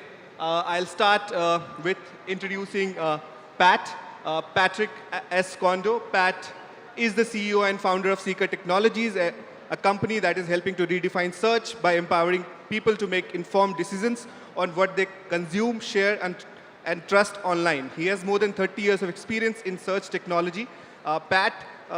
Pat's expertise includes founding 6 tech companies, and 2 of them went public on NASDAQ and provided advanced search capabilities to the defense and intelligence communities. Welcome back. Now, our esteemed panelist, Mr. Abhay Tandon. Welcome, Abhay. Abhay is the Digital Innovations Officer at TVS Motor Company. In the past, he has led innovation in India for 3 Fortune 100 companies, Lowe's, Targets, and AB InBev. Abhay is an angel investor as well as co-founder and GP at 3-1 capital investment portfolio of 30-plus startups, member of industry bodies such as NASSCOM, Deep Tech Club, NASSCOM COE for AI and IoT. Welcome, Abhay. We also have Rajesh, MD of Kia.ai. Welcome, Rajesh. Rajesh Mirjankar is the Managing Director and CEO of Kia.ai. Prior to taking the dual role, Rajesh was the CEO since 2010. As the president, he worked and looked after the UK and Europe operations of the company, spearheaded the company's growth and visibility in the region. He has very strong consumer relationship skills, a collaborative management style. He has over 24 years of experience and is dedicated to technology with a unique blend of business competence in equal measure. Welcome, Rajesh. And last but not the least, we have Ryan, Managing Partner of Raha Beach Ventures. Welcome, Ryan. Ryan is a founder, investor, and senior technology executive who excels at defining the technology vision, strategy, and execution roadmap to develop and bring innovative offerings to market and position companies for accelerated commercial success. He is the managing partner at Raha Beach Ventures as Abu Dhabi-based startup studio committed to working with entrepreneurs, subject matter experts, and corporate innovation initiatives to build impactful projects and companies. He is also the founder of Oryx Labs, an Abu Dhabi-based cybersecurity software company. Welcome, Ryan. So, and I am deeply honored to moderate this amazing panel from all over the world. Pat, I would like to start with you today. As the CEO of Seeker Technology, could you please provide us with certain use cases, such as reviewing of news articles that showcase how you are actually leveraging AI to create an innovative approach to verify online information coming from all kinds of sources like news, social media, and all. So over to you, Pat.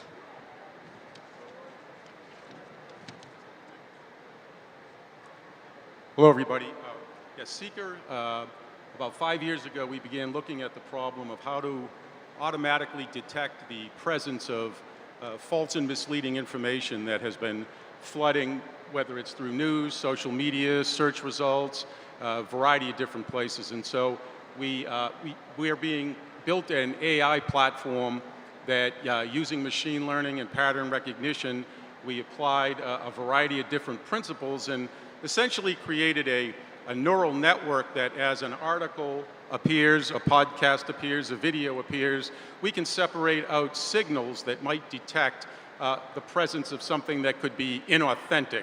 And use cases are we analyze news coming in from 30,000 sources, we analyze all the podcasts, we take a look at videos, and we pull things out that are very relevant to not only the user community that might use it, but also to advertisers who are extremely fearful of presenting their brand against a piece of content that may be false or may have even worse built-in biases that could affect their products or their services or the reputation of their company.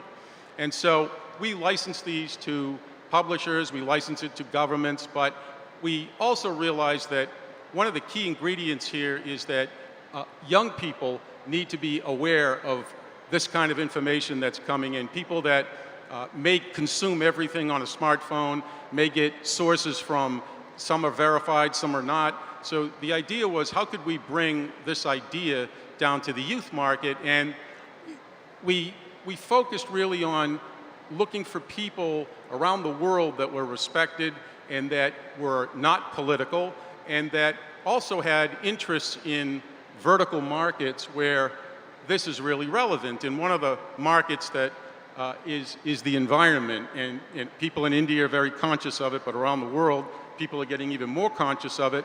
So how do we bring that down to the youth market? How do we bring that to people in a way that engages them, but also educates them? And so we partnered, my company did, and created a joint venture with an explorer, an adventurer called Bear Grylls, who's one of the more famous people here in India. He took the Prime Minister Modi, I think, up into the Himalaya mountains at one point, and he's one of the more famous people around the world that's not political. And his whole point of view was, he teaches people survival skills, physical survival skills. How about mental? How about digital survival skills? So we created a program that we've been bringing around the world, showing different countries and recruiting people to be part of it. And I thought we would play a little bit of the video here that's very different than anything that we've talked about already. So maybe it'll wake up some of the people in the back of the room, but why don't we go ahead and try it? I'm sure all the young people are going to be surprised. So can we have the video, please? No, not that one. That's not the one.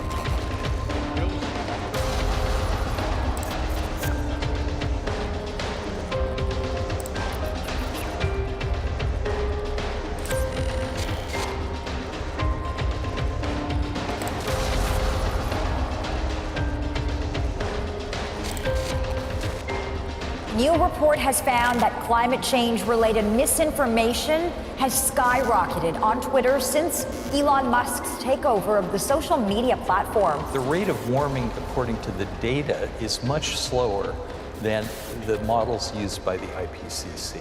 Instead of trying to get people to believe something different, one of the tactics now is just to flood the social media, flood the airwaves with confusing elements, just so that people don't know who to believe. There are more human slaves in the world today than ever before in the history of mankind. As we approach the 2024 election, big tech companies are actually rolling back critical safeguards against misinformation on social media.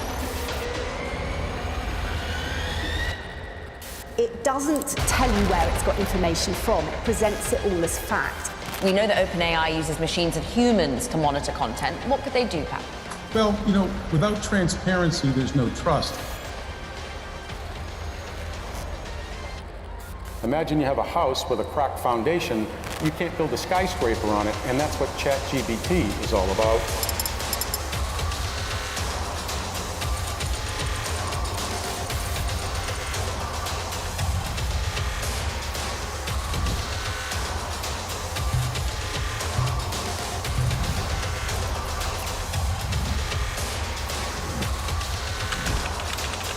The beginning of July was the hottest week on record on this planet.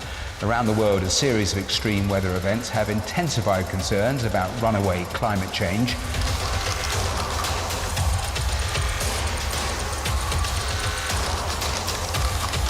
Priyanka Chopra, welcome to the Ranveer Show. Oh, thank you so much for having me. First of all, very, very kind.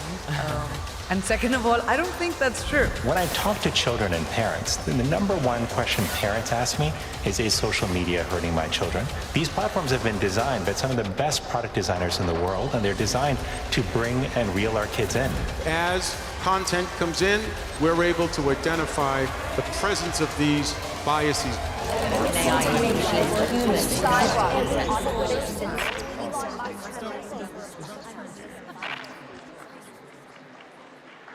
So much. Thank you so much. Thank you. And you see the magic of AI now. So, Rajesh, I would like to turn to you. AI is at a boom right now. We all see it's with ChatGPT and everything happening globally around that. You have been a long-term player in the AI market. With that in mind, what do you think are the 3 takeaways that AI startups need to remember when it comes to navigating common challenges in the space, like difficulty in raising capital, navigating regulations, and all? So first of all, thank you for this opportunity, Meti Startup Hub. And Namaskara, Bengaluru. I'm a Kannadiga, born in Hubli, so it is as close as I can get to home, and this is what I'll call home for a lifetime. So very glad to be here.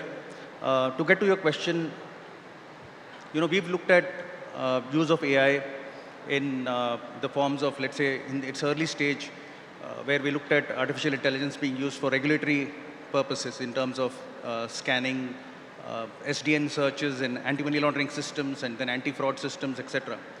So when we look at how we deployed artificial intelligence and went about it, my advice to startups from that perspective would be, number one, to ensure that you have a solution for a problem, and the fact that you're not going around with a technical solution like artificial intelligence and then looking for a problem to solve. It's a cliche, but I think it's the core aspect to fundraising. Your value proposition has to be absolutely clear of what you're proposing, what is the problem you're solving, and you will then see that it's not difficult to raise funds. Importantly, it's also about the fact that when you look to demystify the logic, a lot of startups would say that this is what I hold dear, it's under patent, so I'll not talk much about it, and it's not going to help. If knowledge and black boxes can open doors for opportunity, literacy can open floodgates of opportunities. So it's very important to make sure that you are able to highlight very clearly what is the differential value proposition you have. The next part is with regards to when you approach fundraising, looking at how you've adapted that solution for the regulations of that country or the market that you're addressing. Because if you're on the wrong side of regulation, like for example, people who are into, let's say, collecting data as startups today, will see change in the way DPDP, or the Data Privacy and Data Protection Act, is going to look at things. So it's not just about collecting data, but how you treat that, whether you have consent. And those aspects need to be inculcated in the very design of the business model. And then when you look at the important aspect of being able to look at ethical changes, make sure that you're using artificial intelligence where it is perceived to be ethically right. You cannot use artificial intelligence where people would think that it is ethically wrong in that jurisdiction. So these, what I would say, are the three core things that you need to address. But a fourth one I'll sneak in here is to say about the right timing of fundraising. That when you raise funds, make sure that your bootstrapping is enough to make sure you have a minimum viable product to then go to an investor and seek funds for what they see value in. Because if you seek funds a little earlier, you might end up losing control of the company too early in the game, where you might end up being like, I remember the person earlier mentioned about acqui-hire. You could almost become a glorified employee.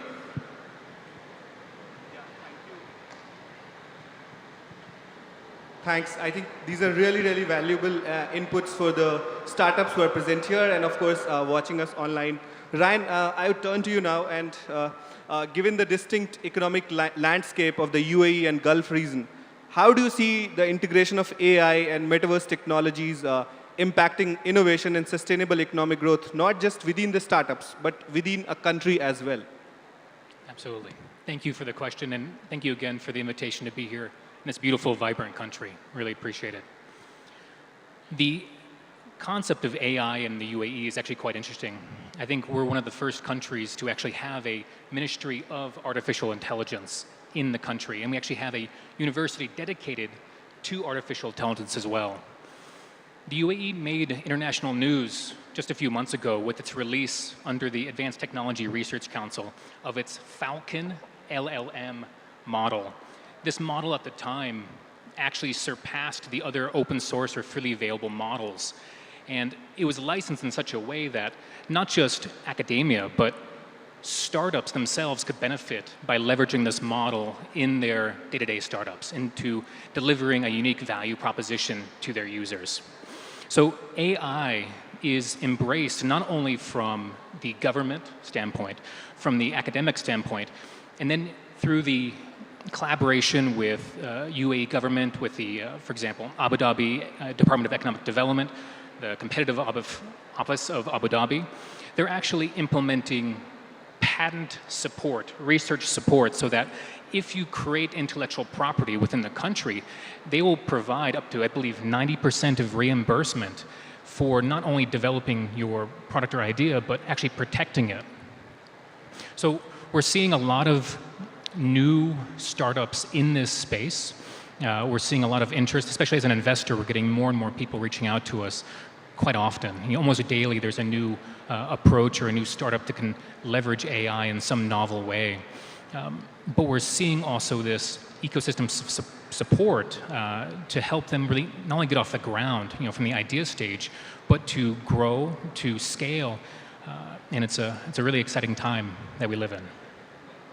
Thank you, Ryan. That's really interesting and insightful.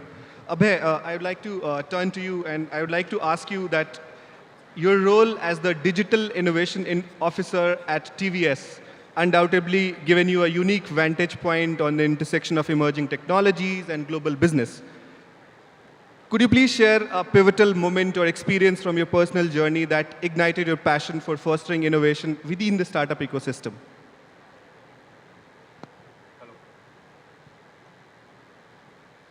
Hello.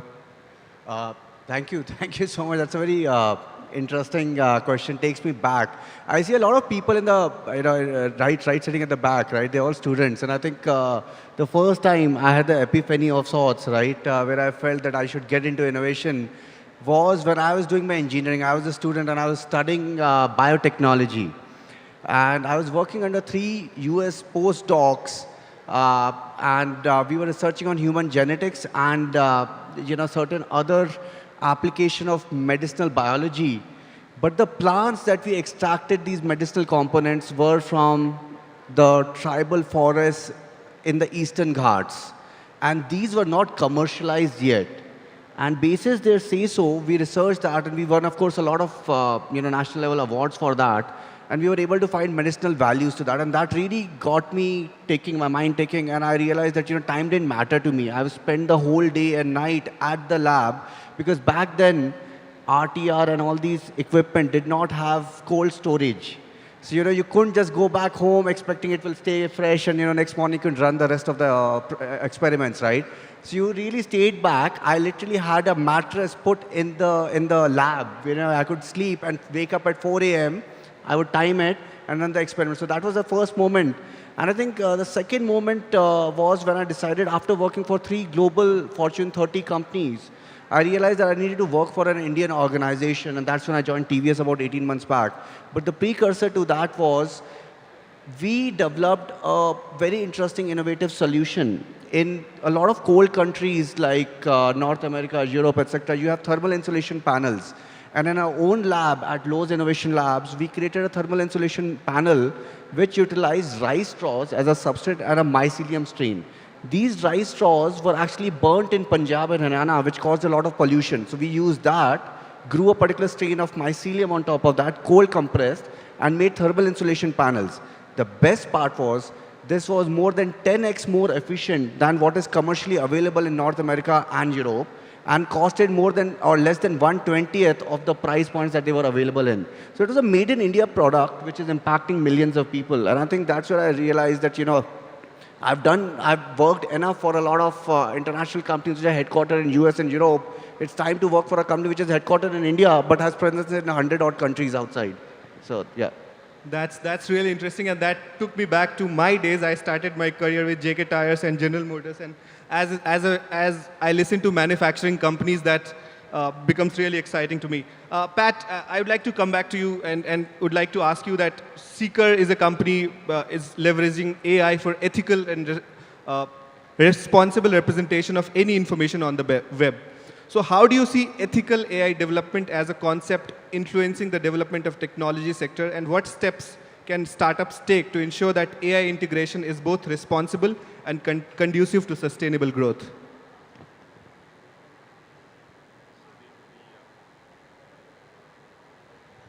There's lots of debates about AI. I'm sure all of you have seen them. Is it good? Is it evil? Does it take jobs away? Does it create jobs? And I think what we hear is that, like any technology that comes along, you need to harness it, and you need to understand, a philosophy behind what you're going to do with it. I mean, you can go back in time thousands of years. Man's always harnessed some energy force bigger than itself, and it's always built responsibility into that. And I think it's the same thing with AI. It can be used in a lot of different ways. There's other ways that it can't be used or it doesn't make sense. But it's like anything. You can misuse products and that aren't for what it wasn't intended, that's not the fault of the product, that's the fault of the person that uses it. And I think in the same case here with AI, there are philosophies that go into building these products, there are ethics that go into it, and all of those things are kind of part of the responsibility of the people and the corporations that build it. And then there have to be safeguards, like there always are. Everything today has some type of safeguard in it. And you have to trust that the combination of all those things will take it down the right path.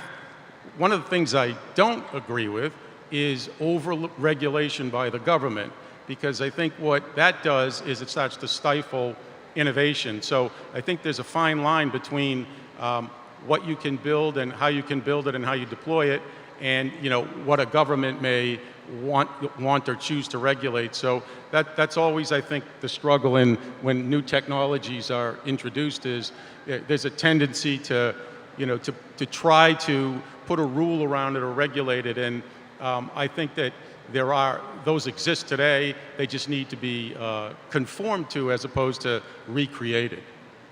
Yeah, thank you, Pat. And there are a lot of debates going on about responsible and ethical use of AI all over the globe. Rajesh, I would like to turn to you and would like to ask you that if you could delve deep into the role of AI-powered automation and enhancing efficiency and productivity for startups, and how this enhanced efficiency allows startups working in the emerging technology step to tap into the international markets. So when we look at the aspect of using AI itself, it does provide a huge amount of operational efficiency with the ability to look at the minuteness of large volumes of data. So from that perspective of being able to get the right pulse on trends, etc., AI is the way to go for startups. Importantly, I would say that when you look at artificial intelligence tools, algorithms, data structures, etc., there are a lot of those now on open source as well. So it ensures that startups can use a lot of open source to get going with the adoption of AI rather than use expensive tools. And that's a good way of utilizing bootstrap money before they get into the stage of fundraising. But importantly, when you look at expansion and global diversification and expansion, there are key elements that AI will render. One is about the aspect of hyper-personalization. With AI, you're able to get good insights into the utilization of systems, utilization of what consumers access, utilization of how your customers perceive the goods that you are selling or the services you're providing. And those insights are very crucial to be able to refine and adapt the product suitably for different markets. When you look at international expansion, localization is a very critical factor. It's a critical success factor that will ensure that whether you are going to be there for long or is it just a whiff and then disappear.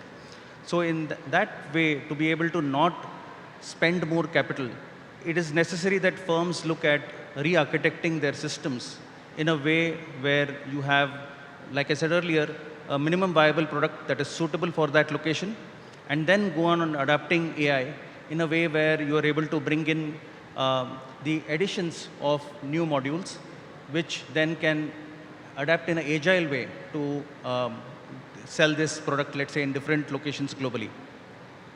The aspect of artificial intelligence also is to look at the scalability. One part is about how you look at getting growth, but once you get there, it is being able to address that growth effectively. And that is where artificial intelligence serves hugely in its ability to process large volumes of data and being able to adapt more efficient structures to achieve results. And scalability is one key deliverable of AI that I think is crucial for startups to expand globally. And lastly, I think the adaptation for compliance and risk mitigation is very crucial when you look at global expansion, because it is something that is imperative that when you look at expansion, you are looking at compliance to be able to address the market, to monetize the offering. So these, I would think, are the core advantages of artificial intelligence that help you drive the product and take it globally. Yeah, thank you. And these are really, really valuable insights. So localization is the word when you are expanding globally. Ryan, I would like to ask you that we always hear a lot about inspiration behind why startup founders do what they do. But we'd like to hear from you that being on the other side of the table as an investor, what inspired you to work in the VC industry? As there are a number of budding investors in the Indian ecosystem, as well as they would look at you for some key piece of advice, and that's something that you would like to give to someone who wants to become a VC. Yeah, absolutely. Thank you. I didn't start in the financial side of things. In fact, I started on the operator side.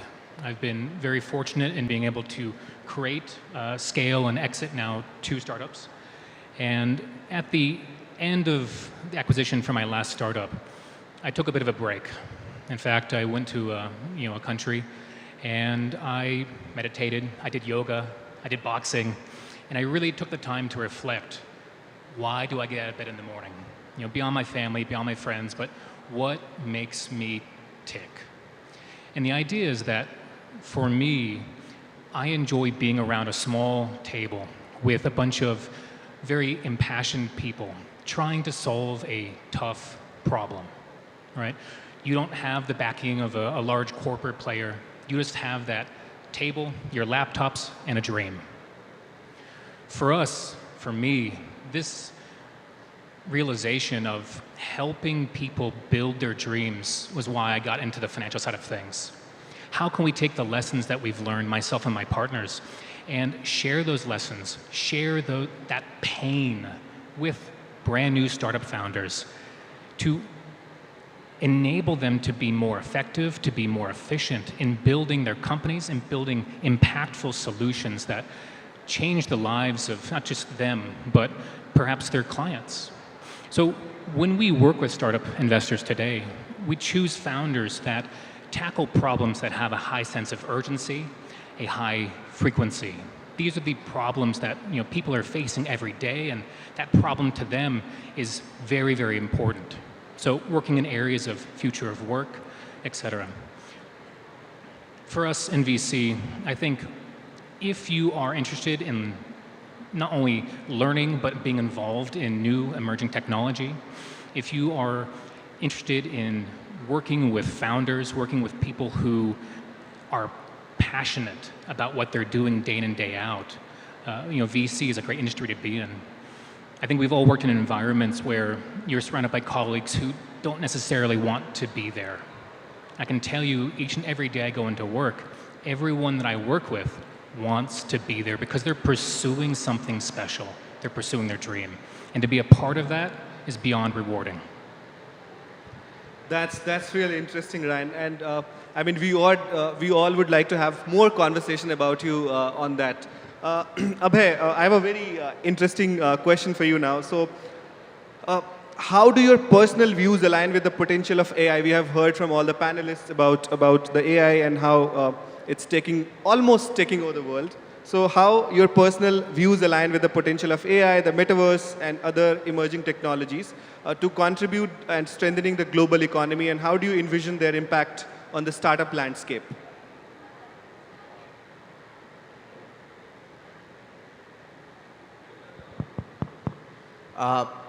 It's a very broad question, right? So I'll probably try and divide that into 2 or 3 parts, right? The first one is, we are talking about AI a lot today, and I think it's potentially because of generative AI becoming a buzzword over the last few months, right, or probably an year, right? And that is why in the masses, everyone talks about it because there are too many B2C applications generating a lot of voice-based data, a lot of visual, audio data, whatever, right, which is being created, or textual data that's being created, and people are utilizing that a lot more now. But AI has been around for more than a decade and a half now, right, in different forms and factors. In fact, NLP, NLG was the precursor to what we see as generative AI today, right? So it's been there, it's been creating an impact, and people have utilized AI for a lot of efficiency play already. I personally see in all the sectors that I've worked in, retail, mobility, and manufacturing, etc., I've seen that across the value chain of the organizations, you can talk about a lot of emerging technologies, but the central base is always AI, on top of which a lot of these other technologies are then integrated, right? So it's been there. That's one. Second thing is the question about moving from artificial narrow intelligence. I remember speaking about this about 5-6 years back, and someone questioned me, you refer to AI as ANI. And I was like, yeah, it's ANI today, and it's eventually going to move to an AGI. And there's a lot of myths around what AGI is going to look like, right? Forget about ASI. So there again, with all these questions coming in, we heard from Pat talk about Seeker, right? And how they're talking about ethical AI today. And that's the need of the hour as well. So these technologies are going to solve for a lot of problems, provided we know what they're going to solve for and how they're going to solve for it. And how do we ensure that we do not allow biases to creep in, for example, or a lot of unethical practices to creep in. We did an experiment about 5 years back where our computer vision algo was automatically suggesting, it was self-learning algorithm, and it was suggesting that a left-hander potentially has a higher probability of stealing than a right-hander. And we were like, oh my God, this is getting crazy now, right? Because now you're getting, the algo is automatically learning these things, and you need to make sure that they are bias-free, right? So these are the things that we also need to take care of when it comes to emerging technologies such as AI. Now, when it comes to other technologies such as blockchain, Web3, quantum, and so on and so forth, right? Metaverses, each of these technologies has very specific applications and use cases and solves for major pain points. However, let's not look at these technologies as a generic, all-rounder kind of technology where they can be applied to anything and everything. So you have to be very, very cautious about what you use it for, and it will solve for a major chunk of problems today. Yeah, I'm 100% sure that we have to use the AI and all the emerging technologies in the right way. Pat, I would like to turn to you and would like to ask you that you have been at the forefront of the development of search engine technology since the 1980s. So what are the major challenges that present-day startups will generally encounter when they integrate new technologies like AI into their concepts? And what strategies do you think would be effective in overcoming those hurdles when they are integrating new technologies with their systems? Well, I think that, having started 6 companies myself and probably have funded another half a dozen, the thing that I've looked at after all these years is really what kind of mentorship these startups have. Who do they follow? Who do they listen to? Because oftentimes you can have a brilliant idea, you can be extremely smart, but there are other aspects to getting a business off the ground. There's the financing aspect, there's getting a customer, there's being in sales, there's being in marketing. There's all sorts of things that not any one individual can be good at, all of these things. So the key, I think, is to have somebody that you can rely on, that's done some of these things, that can help you through some of the aspects of being a startup and growing along the way. Because when people invest in you, they start to pay attention to you, and they start to look at where you invest the money. And I think the more help you can have, the more people you surround yourself with that can say, hey, don't go down that path right now, or take a look at this alternative. That's going to help everybody that wants to build a business, that wants to start something. I think that's one of the most important things. They always say people are really what makes a startup. That's what makes a business. And in this case, I think it's not just the people in the company, but it's who they surround themselves with as well. Yeah, thanks, Pat. Rajesh, maybe I would like to turn to you and ask that the AI-powered automation in enhancing efficiency and productivity for startups, a lot of startups are looking at doing that. How does this enhanced efficiency allow startups working in the emerging technology space to kind of be more efficient, be more price effective when they are kind of getting into a completely new market? So what suggestions, what ideas do you like to kind of give them? I think when we look at getting AI into new markets, it's necessary to have the ability to adapt. Like I said, the cost of adaptation can be pretty high. So when we look at the use of AI, there is a need for not just looking at AI as a technology, but also looking at the key aspects of how you would look at project management per se.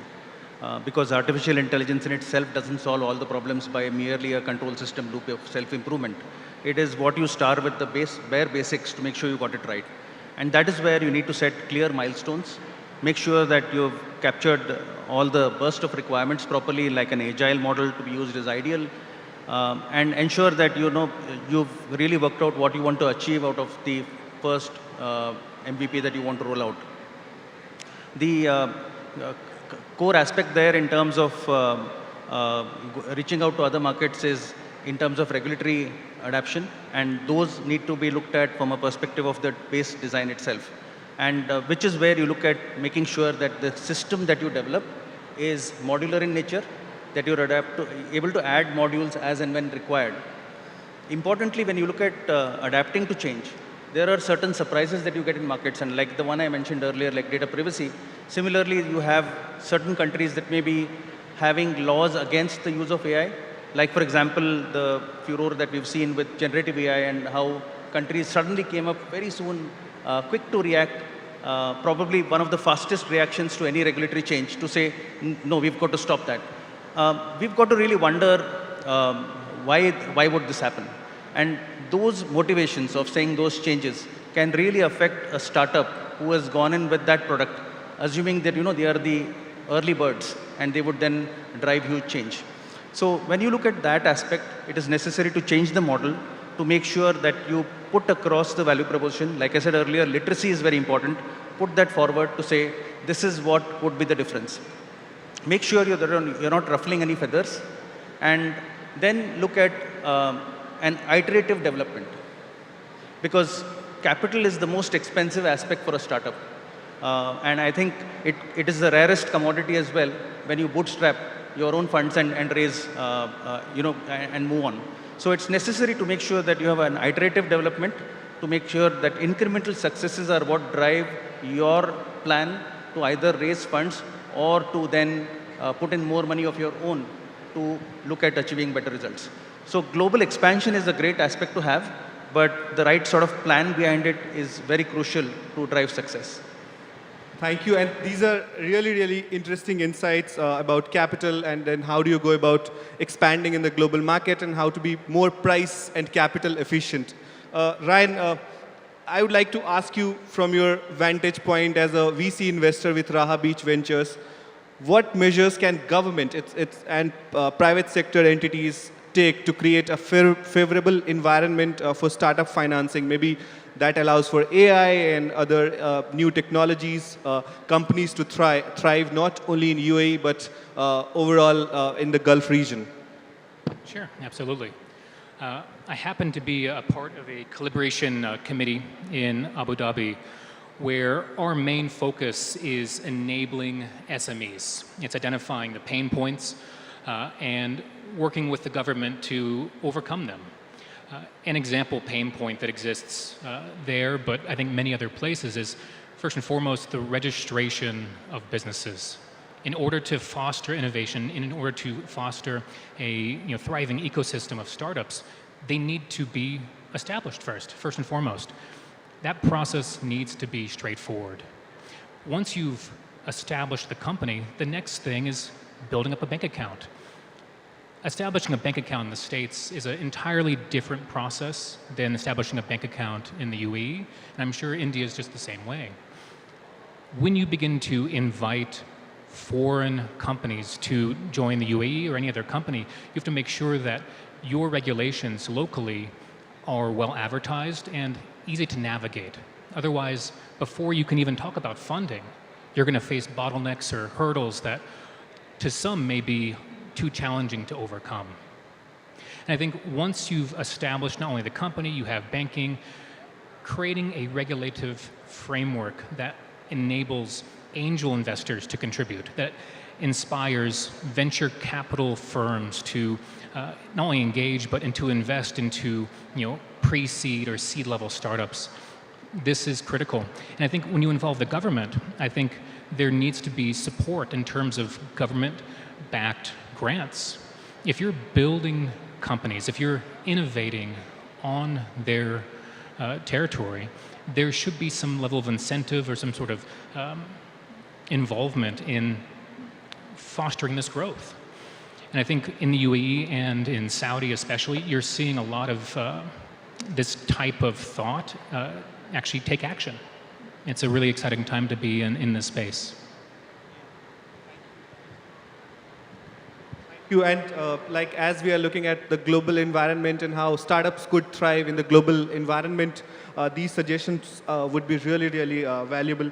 Abhay, maybe from the perspective of more established players like TVS in India, and of course, like with the growing influence of emerging technologies all over the world, how do you perceive the role of the established players, for example, TVS, could be in supporting new talents, encouraging new startups, and galvanizing the whole startup ecosystem? Thank you so much, Vibhu. So before I get into that, I just wanted to address one point that Rajesh mentioned, right, which was iterative development and not to ruffle feathers. I think for larger organizations, contrary to what startups need to do, we need to ruffle a few feathers. I think we need to get out of that comfort zone, ruffle a few feathers, because that is where disruptive innovation will really happen, right? Because if you're always playing safe, you are not going to disrupt what is happening for the last few decades, specifically so in automotive, right? So my agenda has always been to ruffle a few feathers, which gets people out of their comfort zone and then go for the big ones, right? The more disruptive ones. Now, in terms of how larger organizations do this, I can give you a few examples of how TVS has been doing it for a decade now, right? Of course, we have been investing in a lot of startups. We have a bunch of in our portfolio across the globe today. Not specific to a region, in multiple countries that we have invested in startups where we think that there's a strong potential. We have acquired a lot of startups. We have even sponsored a lot of contingents. For example, the Indian contingent of startups which went to Viva Tech in Paris, we sponsored that. The same thing in multiple World Economic Forum and other environments, right? That Indian contingents have gone. We have invested in that. We had tie-ups with the likes of NASSCOMs to CII. In fact, our chairman emeritus is on the board of directors of RBI and was the ex-president of CII as well, right? So there's been always an interest via various channels to invest into innovation, be it startups, be it academia, or be it other institutions which are fostering the spirit of innovation both internally and externally. So we've been continuously doing that. I think that is the need of the hour, where you contribute, but I think remove those barriers in terms of adoption. Once you invest in them, it doesn't stop there. The major aspect is, can you really provide them scale and the resources that you need? So a lot of our investments and acquisitions are primarily relying on the fact that can we provide additional resources to these harbingers of innovation to really get it at that scale. A lot of proof of concept, proofs of values that we do in partnership with startups provides them scale across multiple continents. We have presence in 80 plus countries. So we don't say, let's do a small proof of concept in India. Let's get you to LATAM, let's get you to Middle East, let's get you to Africa, and so on and so forth, right? So that's where large organizations can really contribute. All the startups listening to, you know where to go for funding now. Yeah, so maybe one question to all of you, and you all can kind of share your valuable inputs on that. What are the 5 important qualities that every startup needs to thrive in a global economy and completely dynamic global economy? Maybe you could give some 5 inputs and 5 qualities that every startup or every entrepreneur should have for that. Sure, absolutely. I think the first consideration is the unique value proposition. Are you actually solving a gap in the market, or are you creating a new opportunity? It's very often that I talk to startup founders, and they'll tell me that we don't actually have competitors. We're the first to market, we're the first with this novel idea, and then I'll ask them, well, have you just searched in the UAE for competitors, or have you searched in the region? Have you searched across Europe or across the States? And what we'll find is that people aren't actually doing enough research. So that attention to detail and that curiosity to see, yes, I have this idea, but is anyone else doing it? And how can we do it better? The next one is team product fit. Why are you uniquely capable in solving this challenge? What in your background gives you that competitive advantage, or what in your team's background, what do you provide in terms of unique perspective that enables you to challenge this? I then ask you to think about why now? Was there some sort of regulation change or some sort of shift in the market that enabled this new concept, this new product to gain traction? I also think about scalability. Is this something that's only tackling a problem that exists within your town, your state, your country? Or is this something that can focus on a global scale? I think that's 5. Yeah, that's really, really amazing. So maybe, Rajesh, you could go next. So if I were to look at the 5 attributes of a startup that I would look for, is the first one would be the organization structure. Because when you put up a startup, it's all good news when you say the founders have come together and created a wow factor. But I think it's very important to understand the differentiation in roles of each person. You cannot have all the founders doing the same thing. You cannot say everybody will innovate. You cannot say everybody will go to market. There has to be distinct roles that people identify. And that is maybe a sacrifice by some who don't perceive an aspect of strength in a particular field. But it is something that has to be done. So a very important part is constituting the right team. The second part is, of course, like I said, the value proposition and differentiation. The third part would be clearly the adaptability, because startups will face challenges. And I've mentioned this thrice, so I won't again say capital. But I think the core challenges come from competition, the core challenges come from environment, the core challenges come from the ethos where you operate. And so adaptability is very important. The fourth aspect I would say, which is very important, is with regards to technology change.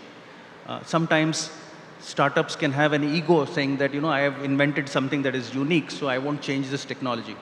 And I've seen a lot of failed startups that have stuck to that feeling of, I've done something, which is a miracle, which is a boon to mankind. And then it's just vanished because technology change is something that will drive them out. And the last one I would say is making sure that every offering that you have has a user-centric design thinking. If you are not user-centric, if you're not customer-centric, then no offering of yours is something that is going to last long. It will probably be something that goes to a stage of fundraising and PR in the news. But when you look at longevity, I think customer centricity is the key. These are really, really exciting 5 suggestions that all the startups could take from here. Abhay, I would like to turn to you.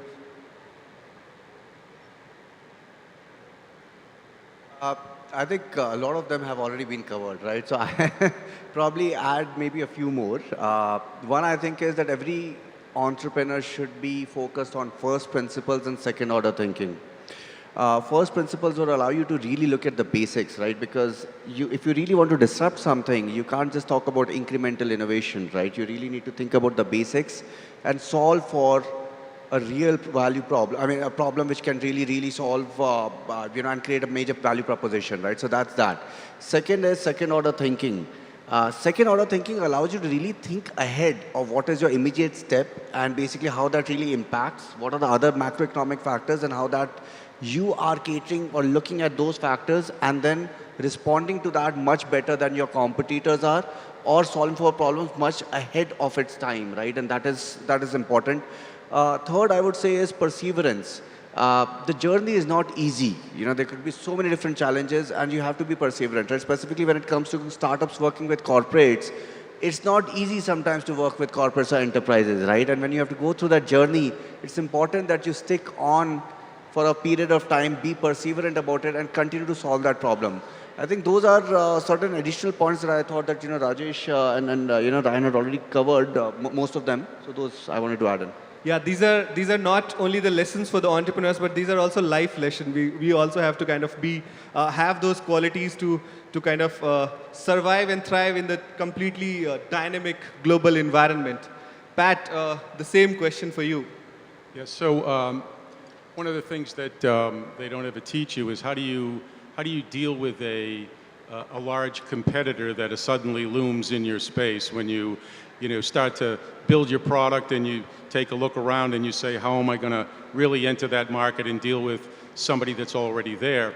And having had to deal with that in the search space for about 20 years, I've come up with some ideas on how one can do that. And you have to really pay attention to the market and to the audience that you want to serve. But you also have to be very clever about how you get your product in front of them. And one of the things that when we started this, and I showed you that first video, which talked about all the technology and things that we're doing, you know, that's pretty straightforward. But how do we get that, you know, into the youth market? How do we distribute that around the world? And so, as I had said in the beginning, we had partnered with Bear Grylls, and you know, we've created an innovative way of, you know, bringing this kind of a concept across the youth market, and you know, we're marketing it in just about every country to try to get, you know, the engagement and the education in it. And I think, is there one more video that they have to show? So all the young people, please watch out for the Bear Grylls message and mission for you. Can we have the mission seeker video, please?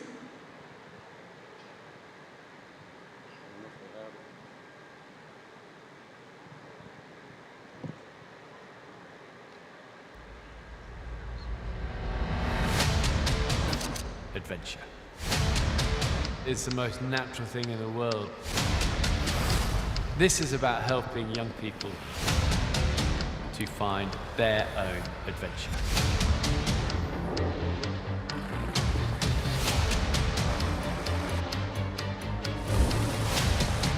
That could be dinner. Out here, it's the wild that's in charge.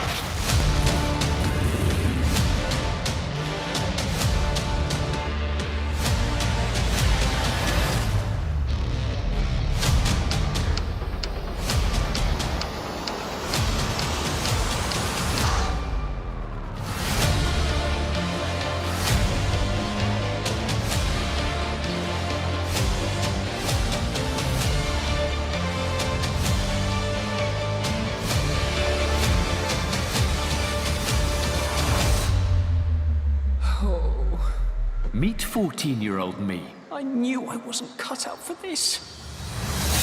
Not exactly the best start to my career. Okay, so Bear Grylls' Young Adventurer Movie 1, Endangered. It's going to be epic, team. Here we go. The journey begins. Are we ready? The storylines in these movies is about trying to do all we can to protect the planet. It's about young kids together. We're all set. On the adventure of a lifetime. Monkey! Monkey! Monkey! Knock it off, Bear. You're scaring her. I'm scaring her? Movie 1 is called Endangered, and it's Bear's first mission. He's dropped into the jungles of Borneo and Sumatra, where he finds himself in a battle against deforestation and species extinction. Can't give up! We all have a duty of care, you know, we all share the same planet, and that together, if we can help each other, we can actually make the world a better place. We're really telling kids loud and clear that you can be the change. You can be that leader of the future and that positive force for good. Kids can be heroes too. It's about kids making a difference, and I love that.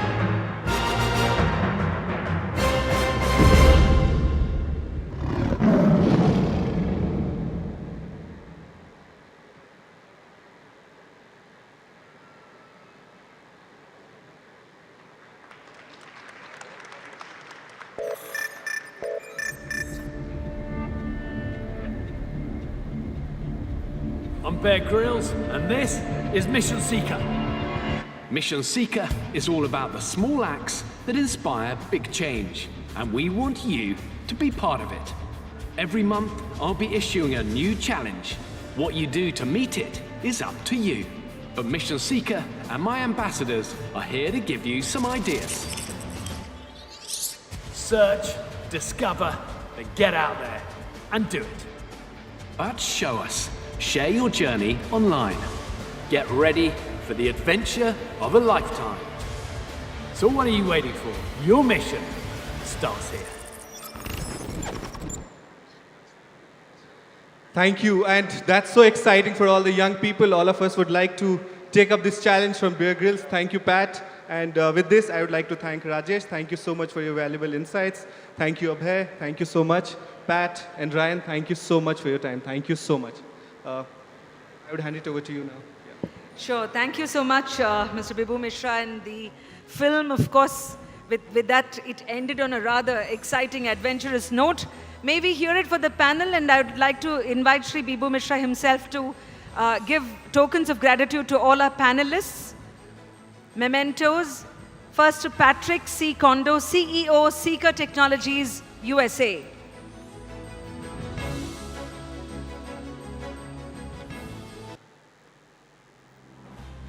After Patrick, to Mr. Abhay Tandon, Digital Innovation Officer, TVS.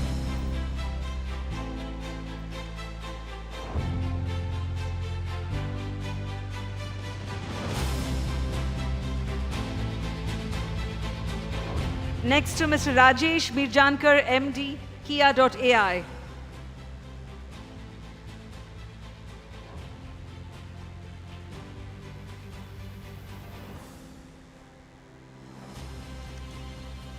And to Mr. Ryan Adams next, Managing Partner, Raha Beach Ventures, UAE.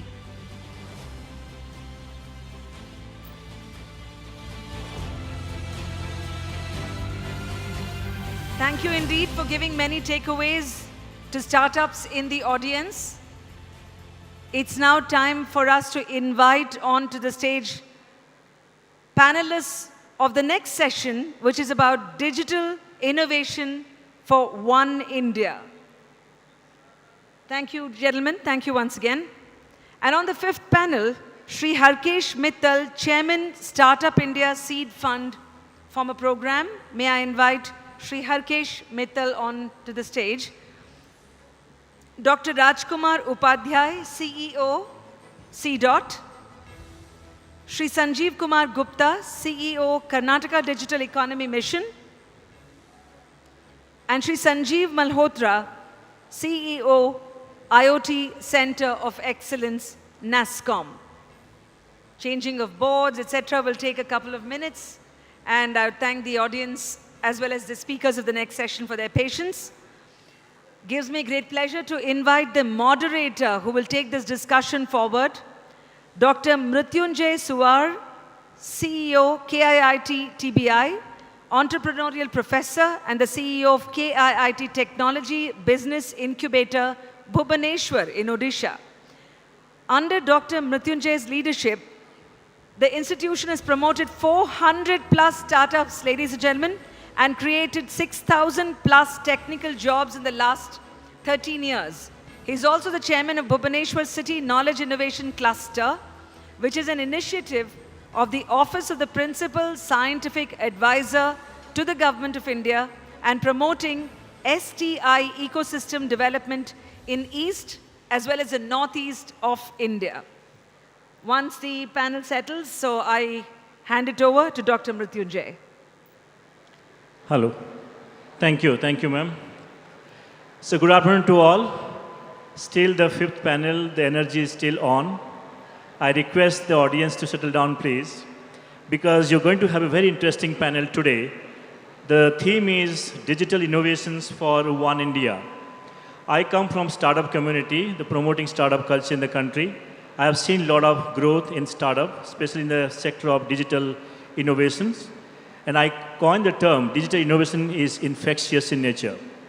It is really infectious because everywhere you find now innovations happening digitally, be it public governance, social governance, be it health tech, fintech, edutech, everywhere. So I'll not waste much of time because we have got 4 interesting panel. I have talked to them earlier. With us, to my right, Shri H.K. Mittal. Let's welcome a big round of applause. Shri H.K. Mittal is the chairman of Startup India Seed Fund. I know him since last 14 years as the godfather of startup promotion called incubation ecosystem in the country. Earlier from DST Government of India, the former secretary of TDP Government of India, and still he is mentoring startup. I welcome you, sir, to this panel. Next to him, we have Sanjeev Kumar Gupta ji, and he is from the Karnataka Digital Economy Mission. I just met him. He said Karnataka is the #1 in innovation. And Mr. Sanjeev Gupta, he is the CEO of Karnataka Digital Economy Missions called KDEM. an initiative of the government of Karnataka. Mr. Gupta brings in more than 27 years of experience as an administrator, business leader, entrepreneur, mentor, and Indian IT growth facilitator. Very, very unusual characteristics. So I welcome you, Sanjeev Kumar Gupta ji, to this panel. Left to me, I have Sanjeev Malhotra ji, who is the CEO of, next to me is Dr. Rajkumar Upadhyay, who is the CEO of C. Dr. Rajkumar Upadhyay is the CEO of C. And the chairman of C. Project Board. He has a PhD in corporate strategy and policy from the Indian Institute of Management, Bangalore, and he is a alumni of IIM Bangalore's postgraduate program in public policy and management in 2014, and MTech from IIT Roorkee. He has won several awards, including J.C. Bose Award and many more. I welcome you, Upadhyay sir, to this panel. Next to him, we have Sanjeev Malhotra ji, because they're confusing, the two Sanjeevs are here. He is the CEO of IoT Center of Excellence at NASSCOM, having spent many years leading product development, strategy, and global operations in large and mid-sized companies. Sanjeev ji had an opportunity to lead multiple domains of SaaS, mobile internet softwares, e-commerce, and managed services, server and CPU technologies, IoTs, and many more connected devices. So I welcome you, sir, to this panel. So what I'll do, in interest of time, I'll be basically the enablers of many of them, all of them are enablers of digital innovations in the country. I'll start with Shri Mittal ji, the question, and I'll be requesting them to each respond to it in 4 to 5 minutes each questions. Shri Mittal ji, you have seen the growth of innovation ecosystem in the country. You have seen from beginning, and still you see there is a growth happening. What is your message to this community who is sitting here, that how India has seen the growth in innovation ecosystem and how it is still going to go next further? Your response.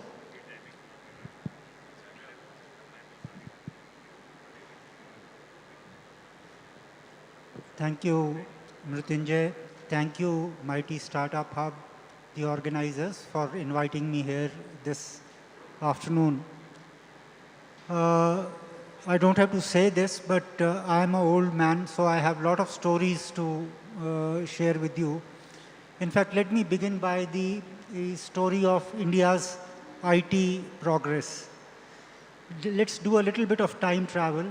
The year is 1990, and our country has just 3 days of foreign exchange left to buy petroleum. Our economy would have come to a grinding halt after 3 days because we would not have had any petroleum. India was in a crisis situation. We had to pledge our gold to get some foreign exchange. And as you know, in India, pledging of gold is done only when a catastrophe hits the family. So that was the situation. We were in a really bad situation.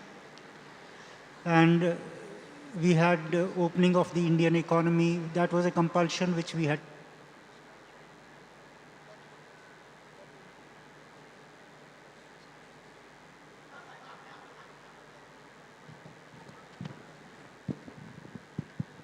Hello.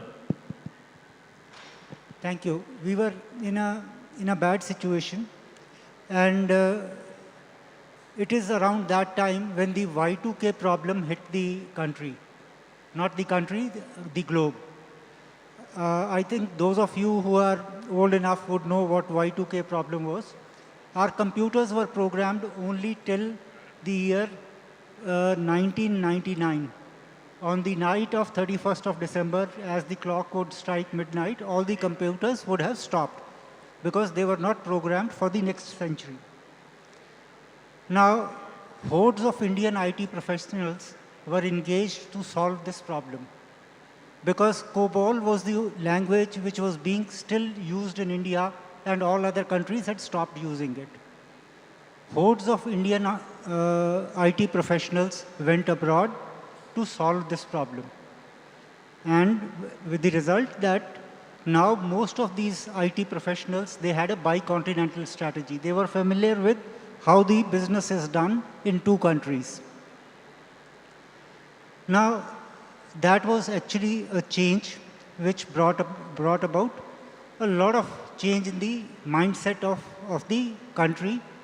It was this time when world's confidence in our abilities to deliver was established. More importantly, our own confidence in our own abilities to deliver was established during this period. That was the beginning of the IT century, or I may say the digital innovations. Then I'll give you a small story. There was this youngster who was a young engineer studying in Northeast in one of the colleges, named Harjap Singh Maan. He wanted to be a startup, wanted to be an entrepreneur, but he did not know what to do. He came back to his hometown in Noida, near Delhi, and was searching for the problem to which he wanted to work on. He identified a problem which was in his own society, in his own residential complex. 5 to 6 vehicles would get stolen every month. 5 to 6 vehicles would get every month, and with the result, the real estate in that complex, the real estate prices in that complex were not going up. So, by an accident, he met the builder. The builder gave him this problem. Maan very confidently said that, yes, I can solve this. He had no clue as to how he's going to solve this problem.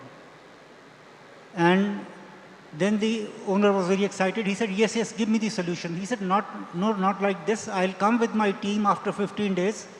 Maan had no team. In 15 days, he put together a team, put together a presentation, and gave it to that individual.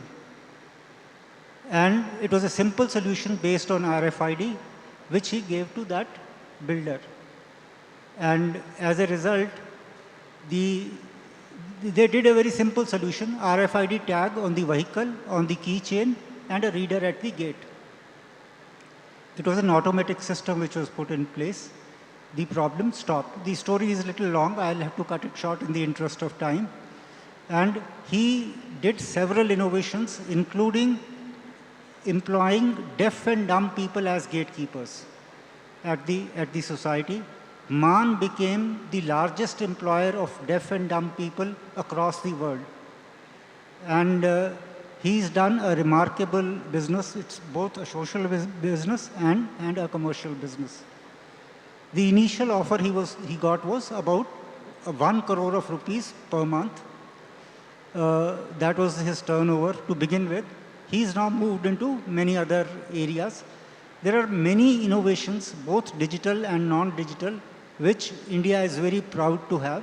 And I have been lucky in supporting some of these innovations, some of these incubators throughout my career with the government, now along with the government. Thank you. I'll stop here. Sorry if I have taken a little long. Thank you. Thank you, Mr. Taldi, because the stories are important to tell here. Now I'll go to Shri Rajkumar Upadhyay. Upadhyay, you have been leading the C.DOT, and we know that C.DOT is engaged in a lot of innovations. How are you developing this? What interesting things you have developed? And how are you working with the state governments to deploy these digital innovations? Thank you so much. It's a really great opportunity to be part of this panel. First of all, let me tell you, C.DOT is the R&D arm of Department of Telecommunication. We do develop technologies like 4G, 5G, security, disaster management systems, network management systems. So many technologies which are in the domain of telecom and security. One example I'll give, the 4G and 5G which we have developed along with Tata's is getting deployed in BSNL very, very soon. So as long as, you know, what we need is the theme is that the Honorable Prime Minister keeps telling that last आदमी तक हमें पहुंचना है. So digital inclusion for all, that is the theme. That the person who is sitting at the last also should get connected. And for that, what do you need? If you want to connect the last person on the pyramid, you need digital infrastructure. Even if you create digital infrastructure, that is also not enough. It should be affordable, it should be accessible.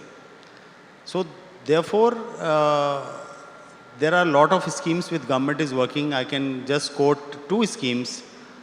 The first scheme is the 4G saturation scheme. Like 4G has already reached in our country almost 99%. But still we have 25,000 villages where there is no connectivity at all. So Government of India funded a program, 25,000 crore program, under which all these 25,000 villages will be covered within next 1 year. The second scheme is, now for example, if you take example of UPI, today we have 10 billion transactions of UPI every month. Last month, July, the statistics is we clocked 9.9 billion transactions and amounting to $184 billion of transactions.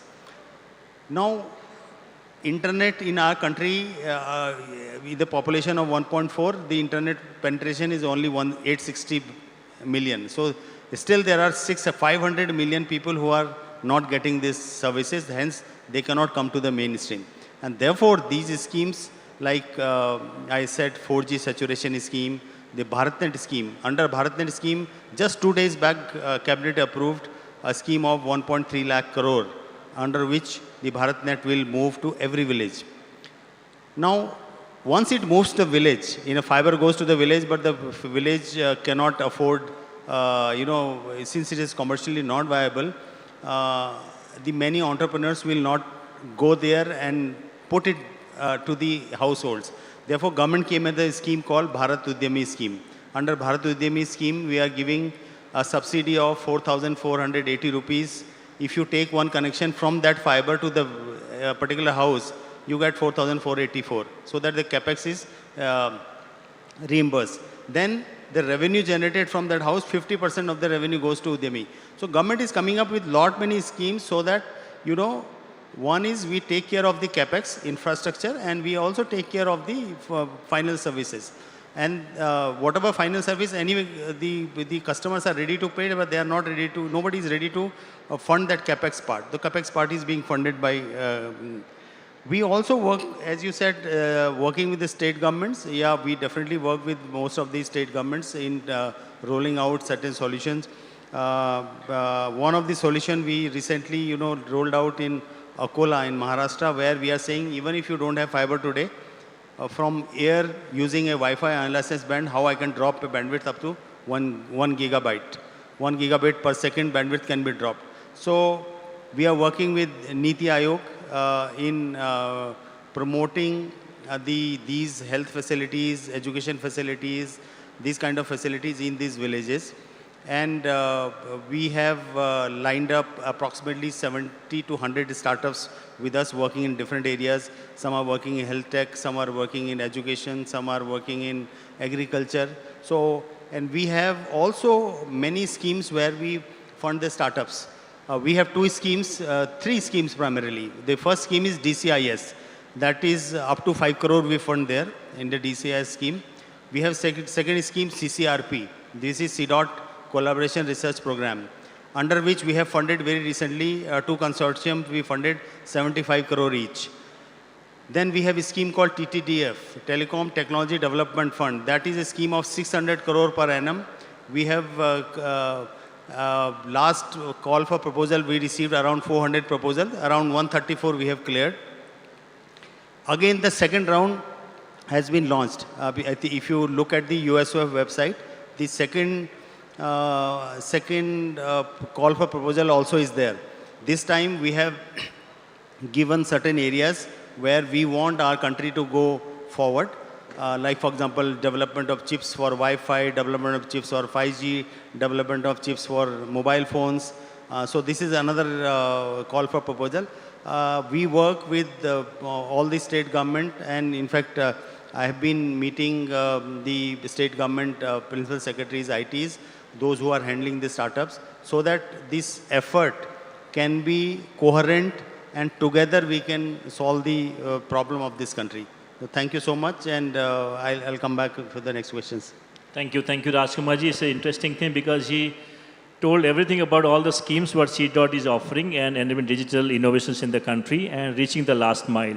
Thank you for responding to those questions. I'll come to Sanjeev Gupta ji.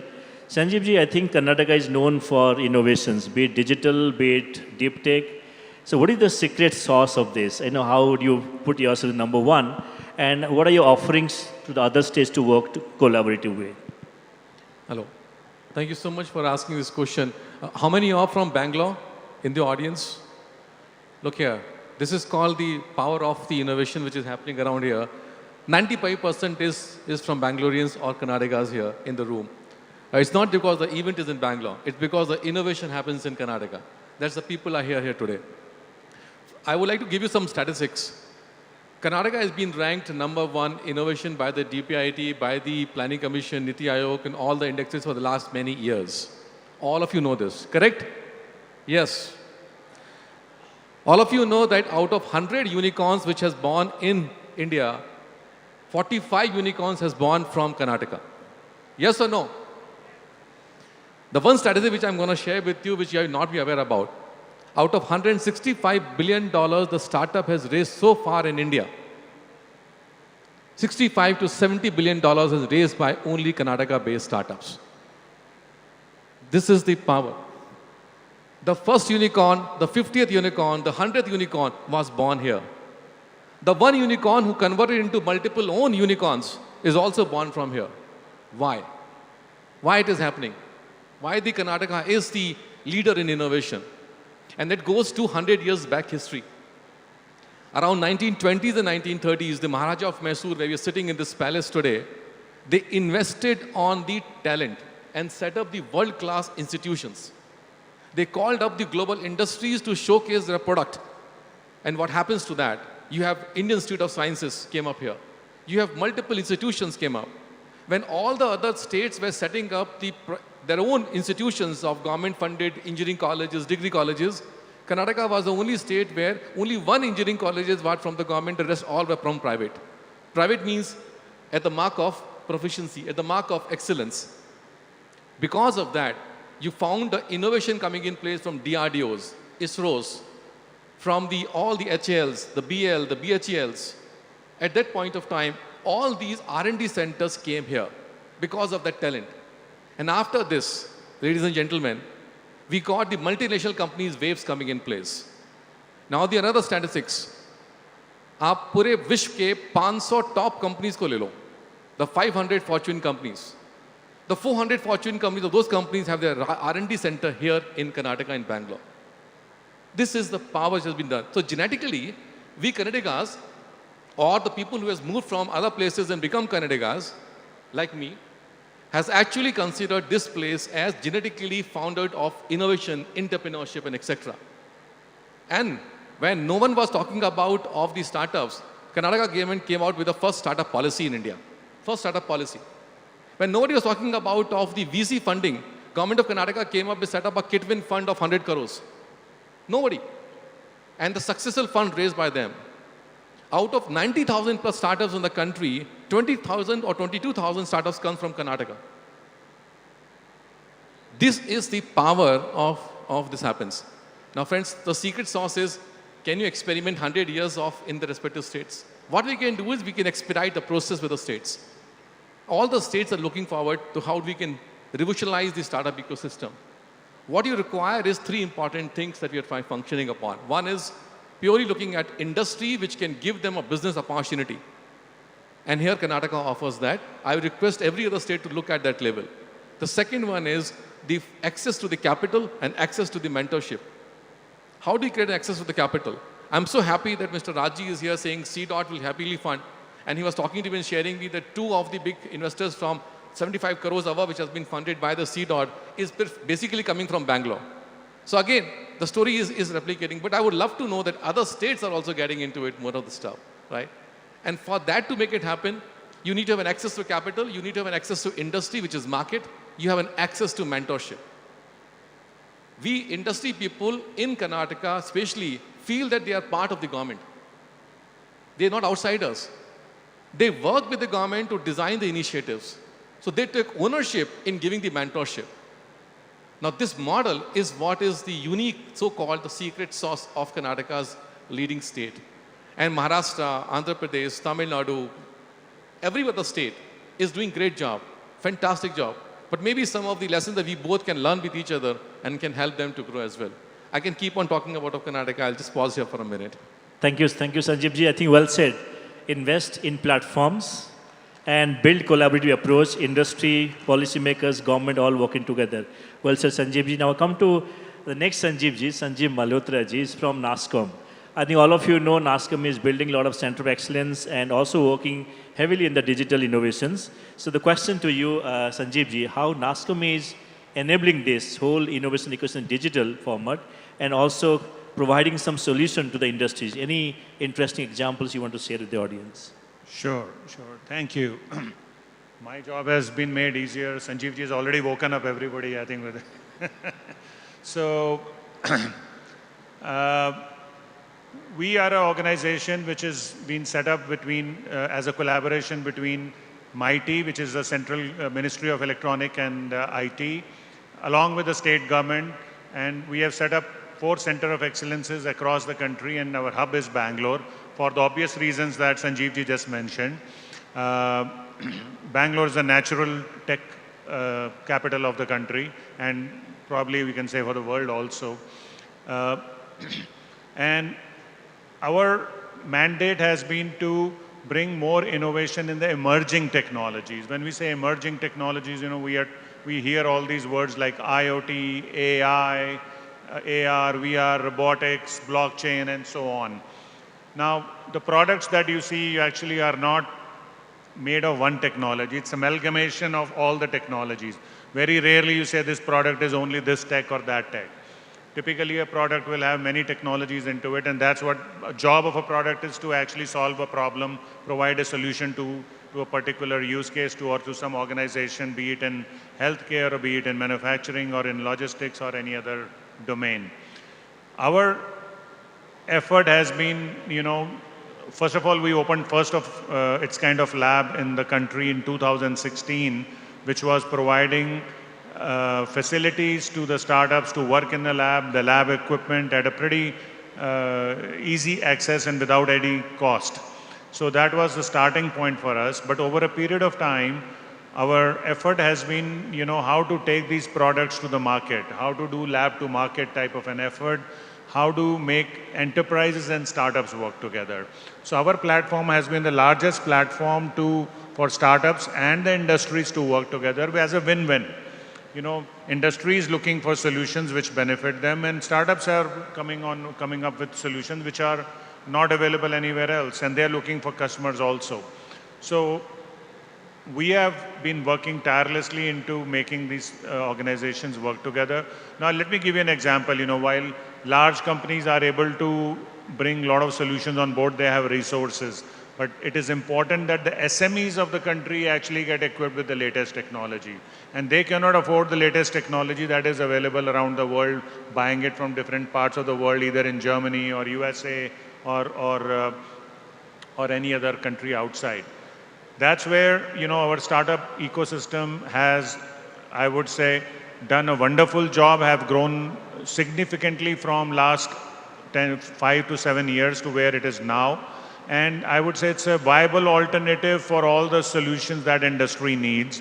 And if I talk about SMEs, they need solution, for example, in quality control, which allows them to become more competitive. It has been a manual effort so far. But using the computer vision solution, many SMEs now have affordable solutions, which are homegrown solutions, what we call Make in India. I mean, these homegrown solutions are actually being adopted by the SMEs, and where we are helping them to adopt it, and it comes at a very reasonable cost. Then there is energy management, that's a lot of SMEs are wanting to save cost. So these solutions for energy management, is something that allows these SMEs to save cost and be more efficient. And similarly, there are, a lot of other things where a lot of SMEs are actually trying to get onto the digital journey. So far, they've been using, all this pen and paper for recording all their production and so on. And getting onto the complete digital logbook for entire factory is something now a lot of SMEs have started doing, and it's all happening with homegrown solutions. So that's the beauty of it. And these solutions are being developed from every part of the country, right? Be it some of them are from Gurgaon, some in Chennai or Pune, Hyderabad, and Bangalore, of course, has the largest contribution to it. But we have good work being done in every part of the country, and that's the good news. And I believe we will have more of such adoptions and more such startups coming up. Thank you, Sanjeev ji. I think he mentioned about how NASSCOM is basically working with the SME industries, providing them solutions in the space of digital innovations. Now I'll come because everybody talked about Karnataka. Somebody says, Sanjeev says number one in innovation, but there is one we want to get something from Shri Mittal ji, who has been seeing the innovations in the whole country and beyond the country. Sir, what do you think? Apart from Karnataka, let's say Hyderabad, Bangalore, Pune and all, Tier 2, Tier 3 cities also basically engaged in innovations, not only digital but also deep tech. What is your message to all of us that how you have seen Tier 2, Tier 3 is playing a bigger role now to bring innovations in the country?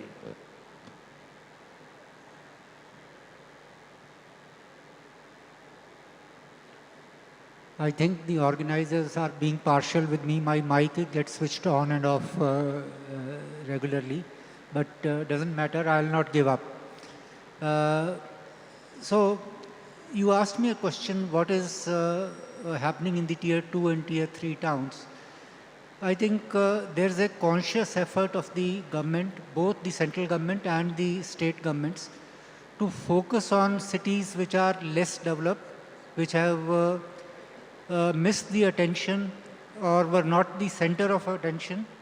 I think now there's a key shift, and it is the Tier 2 and Tier 3 towns now who have number of incubators, number of enabling mechanisms, mentors, investors. This is an entire ecosystem which is being created in Tier 2 and Tier 3 towns.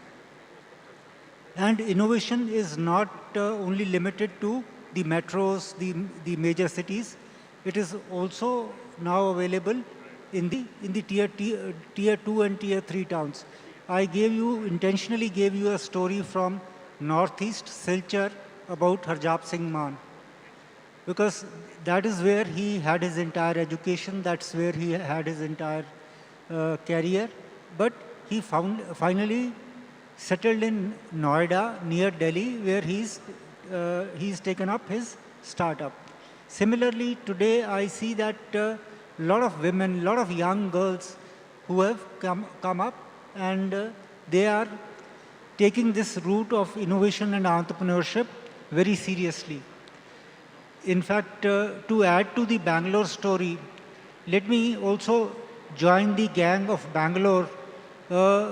Since I can't defeat them, it's better to join them. There's a story of the youngest entrepreneur of the world. Youngest. His name is Suhas Gopinath. I was hoping that he'll be here so I can at least introduce you. He's also from Bangalore. And he started at the age of 13 years, 13 years. And his company is valued at, these valuation figures are never real. So his company is valued at about $800 million today. He has about 1,000 employees, and out of which I think about 800 of them are based here in Bangalore, and 200 of them are based in US. As a youngster, he was not allowed to register his company in India because he was not 18 years of age. He had to face multiple problems because of his age. I shared his story with the board of directors of World Bank long back, and they asked me a question, Mr. Mittal, what does it take to get Suhas Gopinath to speak to our board? So I said it takes 2 business class tickets from India to Washington, DC. They asked me, why 2 business class tickets? I said, we don't send our children alone. He'll need to have some escort, some senior responsible person. So anyway, they invited Suhas, and also he was made to join their board, the World Bank board. And many interesting incidents happened with Suhas. He would go to attend that meeting, and he would be kept at the gate. The security won't allow him inside. He said they would say that visiting hours are from such time to such time, because they would think that he's a student and he's come to visit the World Bank. And similarly, okay, I think we are heading towards the evening. So let me tell you a very interesting anecdote. Both me and Suhas, we were invited to speak at a college in Andhra Pradesh. That day particularly, and Suhas was a young fellow, maybe about 18, 19 years of age. That day I saw that there is a crowd of about 2,000 people, out of which 1,800 were young girls. And Suhas had some other meeting, so he spoke first, and he sat down and he left for the other meeting. Immediately after Suhas left, 1,800 of those young girls also left after Suhas. So I was left to speak with about 100 of those old faculty members. Next time I made sure that I speak before Suhas when we were speaking at a different. No, that's also the power of innovation. Whereas a young fellow is appreciated. In fact, the country today, the world today appreciates these young people, and they are. Suhas, by chance, are you there? No, he's not there. I think I have many interesting stories like this, but I think let's move on. Let's move on. Thank you, Mittal sir. I think because we don't have much of time, 10, 12 minutes more, I'll go straight to Sanjeev Gupta ji. Gupta ji, you talked about Karnataka, always in innovations. Being the CEO of KDEM, what interesting mission programs you have brought in, which has really led the growth of digital growth of Karnataka state. Some interesting stories to tell to the audience. Sir, I will request my senior from the bureaucracy also, sir, he's a great inspiration for us. We don't use word tier 2 or tier 3. Full stop for these words. These words are looked down. We call them as emerging tech cities. Look up. These are the terminologies, first of all, we have identified for all the cities like Mysuru, Mangaluru, Hubli, Dharwad, Belgaum, Tumkur. These are my emerging tech cities, number one. Number two, so we are trying to come out with a concept called as democratization of entrepreneurship.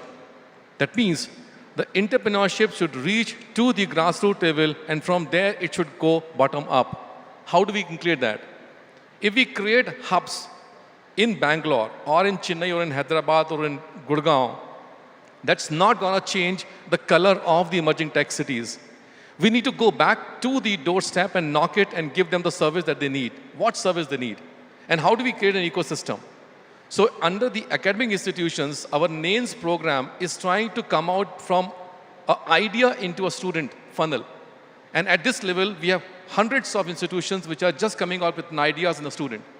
Then we fund, from a government perspective, we fund up to rupees 50 lakhs to convert idea to POC as a grant, not even equity. So once an idea to POC is converted with a grant, and then we set up KTech Innovation Center across the state. So that means the incubation center is available for them to convert into the POC and idea. But now from idea, they need to go for scale up. How do you go for scale up business? There was a missing feat. There are three things which are missing. One, a fund which can make them available for them at the grassroots level. The grant is available to convert the POC, but how do we create a fund? So recently we have come out with called as a cluster seed fund. That means a startup in Mysuru can avail the Mysuru cluster seed fund, a Mangaluru cluster seed fund, a Hubli, Belgaum, Dharwad cluster seed fund. That means you need not to come to Bangalore for VCs, A. Secondly, we create a program called as Beyond Bangalore, under which created a Beyond Bangalore means creating more Bangalores outside Bangalore. So we're creating that, and they've got VC to go to, and we take them quarterly to the VCs, to the respective towns, and the top 10 starters from that every quarter pitch. The condition is the VCs has to then and there sign something. And that's the way that the momentum is building up. Having said this, then the accelerators, which can take the startups to a next level in scale of the business. We are not setting up the one accelerator hub here and everybody should come here and done this. Many other states does that. We don't do this. What we do is a Karnataka accelerator network. That means some very mature accelerators from Bangalore, some potential accelerators in the emerging tech cities, they combine together, make a network. And then the accelerator program is done across them. Then what we're also trying to put together is that you have these institutions and the HNIs at the local level should become the investors. How can a Tata showroom player in a tier 2 city, so to say, sir, they can become the investor? We are trying to put together a model where the fund, that cluster seed fund, 30% of the capital comes from the HNIs. They will learn how to invest. In next 4 to 5 years, this model of democratization of entrepreneurship will be a proven model where you will find that the startups from the communities, our Honorable Prime Minister talked on the 15th of August, just 2 days back, saying that the startups and the economy, which is going to grow up, is going to be coming out from these emerging tech cities, not limited to only the 6-7 towns in India. And that is going to happen. Last but not least is, we ourselves gave ourselves mark. We were talking about 5% of state GDP should come from startup. So tell me which state is talking about of this number. We are promising ourselves. And we need to prove ourselves that we are going to deliver that. The only thing that can be delivered is with a very strong partnership of the model that we are trying to put together. And happy this is one which is giving some success. Thank you.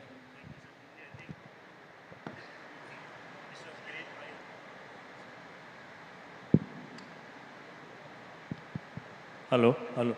Yes, I think well said. Democratization of the startup world, the entrepreneurship world, very well said. And also, they're involving everyone, all stakeholders to make it happen. Thank you for this. I think we have 5 minutes more. I'll come to Rajkumar Upadhyay, the C-Dot head, the chairman. Sir, I think the digital landscape offers a plethora of opportunities. And could you please give us some inspiring examples that how digital innovations can be leveraged to bridge the regional disparities? Any interesting examples, maybe 2 to 3 minutes.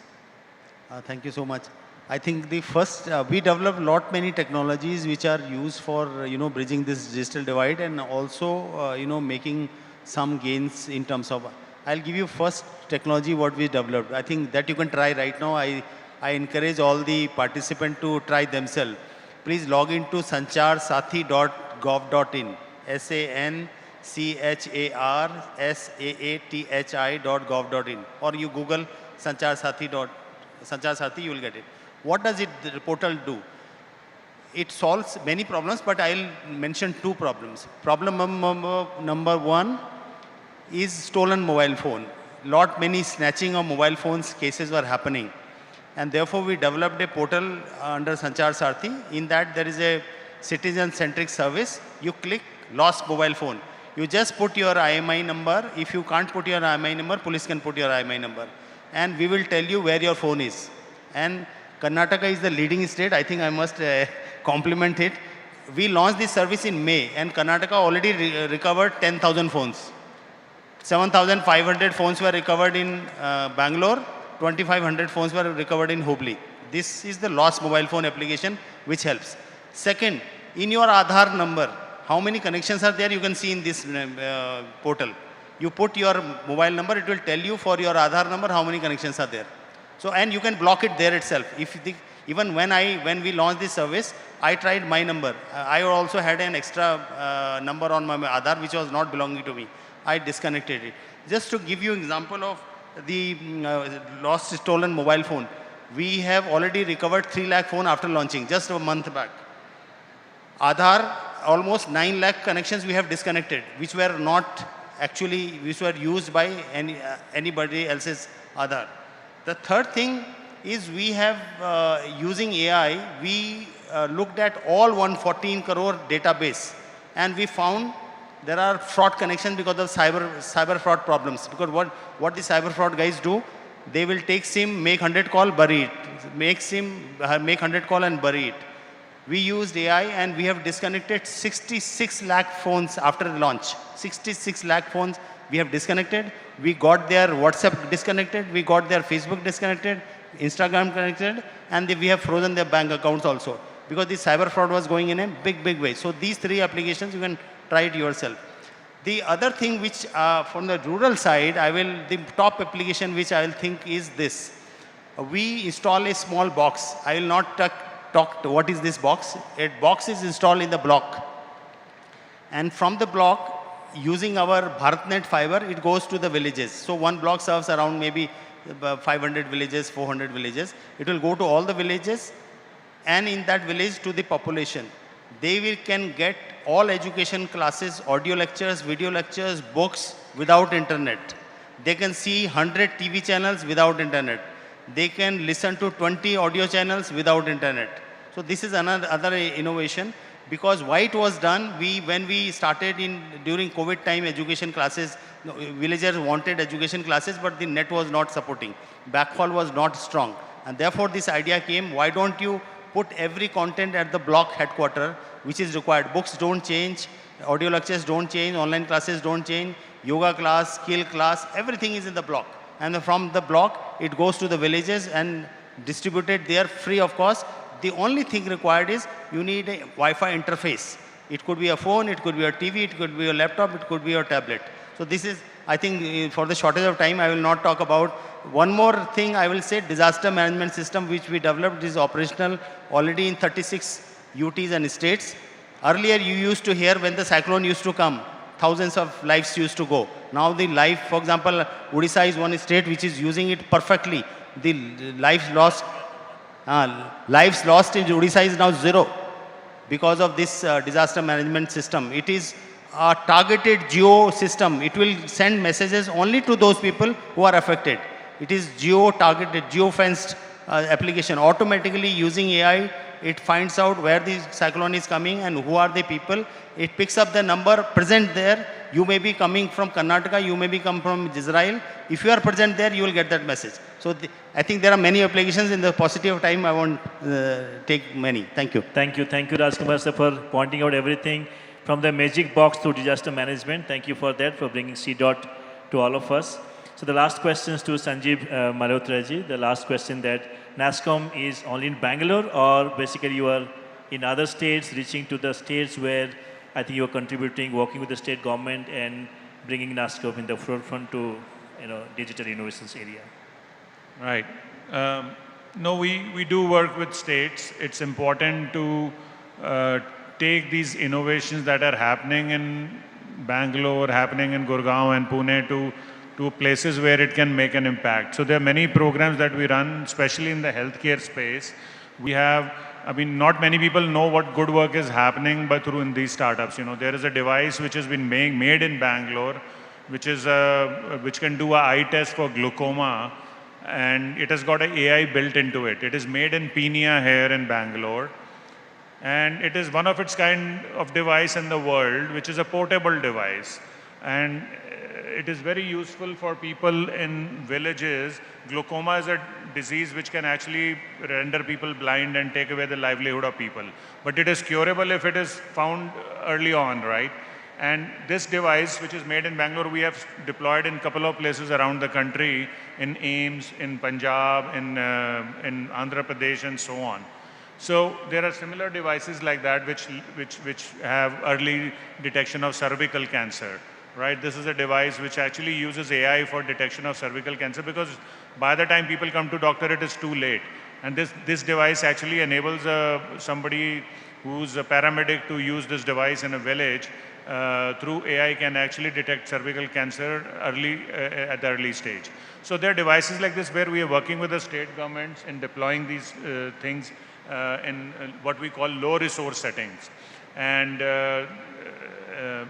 that increases the awareness. Not only it provides advantages, our job is making sure a lot of people know about it and they can actually scale it up in their state. So that is what we are doing. This is just one example, but then we do it in other areas also. But for respect for time, I'll just listen. Thank you, Sanjeev ji. I think that's good to know. NASSCOM is basically also expanding its operation in the low resource area, the low resource settings areas. And I think we have come to an end. It's already 5 o'clock. I thank the esteemed panelists for giving your time in this session of digital innovations for One India. I thank MSS, MAITI, everyone, the organizing committee of this for setting up such a wonderful session here. Thank you. Thank the audience having patience listening to all the panelists. And let's work together to build a new India which is more digitally, more vibrant. Thank you. And on that note of optimism, I'd like to invite the moderator as well as the panelists to launch the white paper, the final white paper of the day.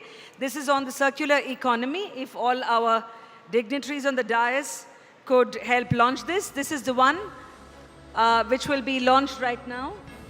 If you can hand it over to the all the panelists on stage. India's digital revolution, unlocking transformation towards a more sustainable living.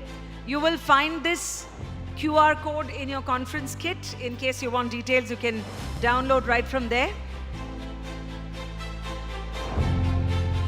The ribbons are off, the launch is on. It's been a wonderful panel session as well. May we hear it for all the panelists? For all the takeaways that have come from this panel. I'd also request Dr. Mrityunjay to hand over mementos after this to all the panelists. First to Shri Harkesh Mittal, Chairman, Startup India Seed Fund Farmer Program.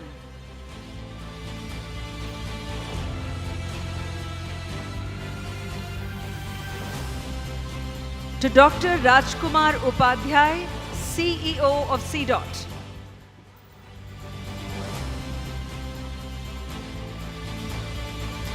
To Shri Sanjeev Kumar Gupta, CEO, Karnataka Digital Economy Mission.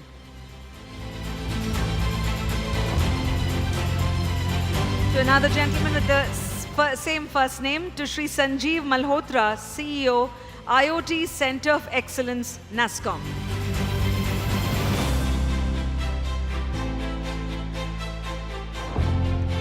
Thank you so much. Thanks indeed for being with us at the DIA Summit. It's now time to hear a speaker who is joining us virtually from, I would say, across the seas. Gives me great pleasure in introducing and welcoming him. So let me do an audio check. Randall, can you hear us? I can hear you. Can you hear me? Great. Great. Can you see all of us as well? I see the room, and I'm glad to be here from New York. Great. We'll request the audience to settle down. He is someone who, whose work especially you have heard a lot. He's the one who created the Forbes 30 under 30 list, and you're going to be listening to him. It's going to be minutes of inspiration. My name is Vasanthi Randall. I come from the world of media. I'm a podcaster and from the startup universe. And I must say that as a fellow media person, I really look forward to hearing you. Ladies and gentlemen, if you could please settle down in the audience. I know it's been a long day, but if I can request everybody, and I know there are some people who would be watching this online as well. Randall, I would like to request you to just take a couple of minutes because the earlier panel is moving out. Yep. The panel members are have just stepped off stage, so naturally there are lots of, parting thoughts. There are members of the audience who want to catch a little bit of that. But we also have many guests walking in. So once again, requesting the audience to please take your seats and be set to listen to our speaker, very special speaker, at the Global G20 Dia Summit. He's a Chief Content Officer at Forbes Media. Forbes Media, as you all know, is a global media branding and technology company.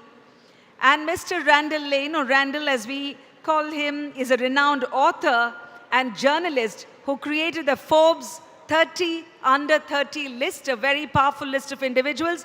May we welcome him with a round of applause.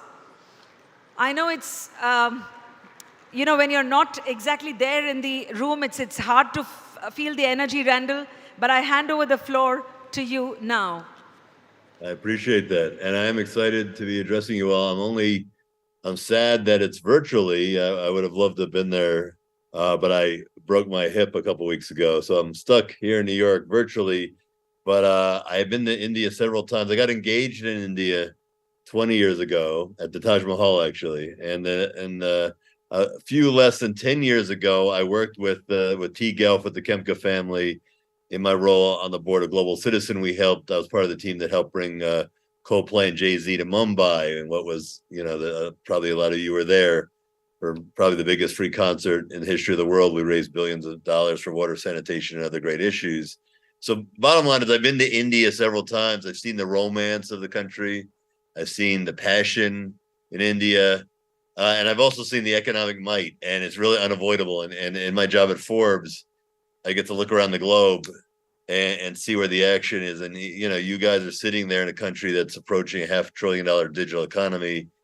In terms of innovation, I know it's a big focus today. India's moving up. I think it's up to, from 81st 2 years ago to 40th, according to Ernst & Young, in terms of innovation, in terms of how much money is being spent on R&D. But what I'm really excited about, because I could see who's in the room, it's a bunch of startup founders, and there's some real numbers that jumped at me as I was preparing to talk. 110 unicorns in India, which is, obviously a huge number that's growing. The estimates are by 2030, there'll be 280 Indian unicorns. That's really incredible. In terms of the money raised this year, it's expected that there'll be $180 billion raised in Indian startups.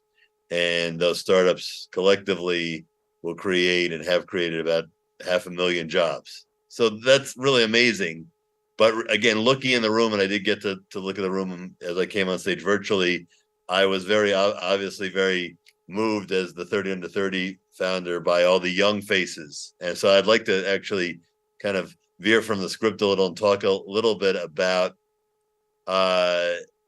that phenomenon, why so many of you, and there's so many young entrepreneurs there, and really to appreciate this moment of history, because this is a really special time. Because if you think about it, take human history back, whatever, 1 million, 2 million, 3 million years, as long as humans have worked the earth, there was always a consistent rule in terms of what you needed to accomplish great things. You needed resources, you needed experience, you needed networks, you needed credibility. All of them required age, all those things. So whether you were a blacksmith or a lawyer, you're a shipbuilder, whatever you were doing, you need to learn your trade, you need to save your rupees, you need to wait your turn.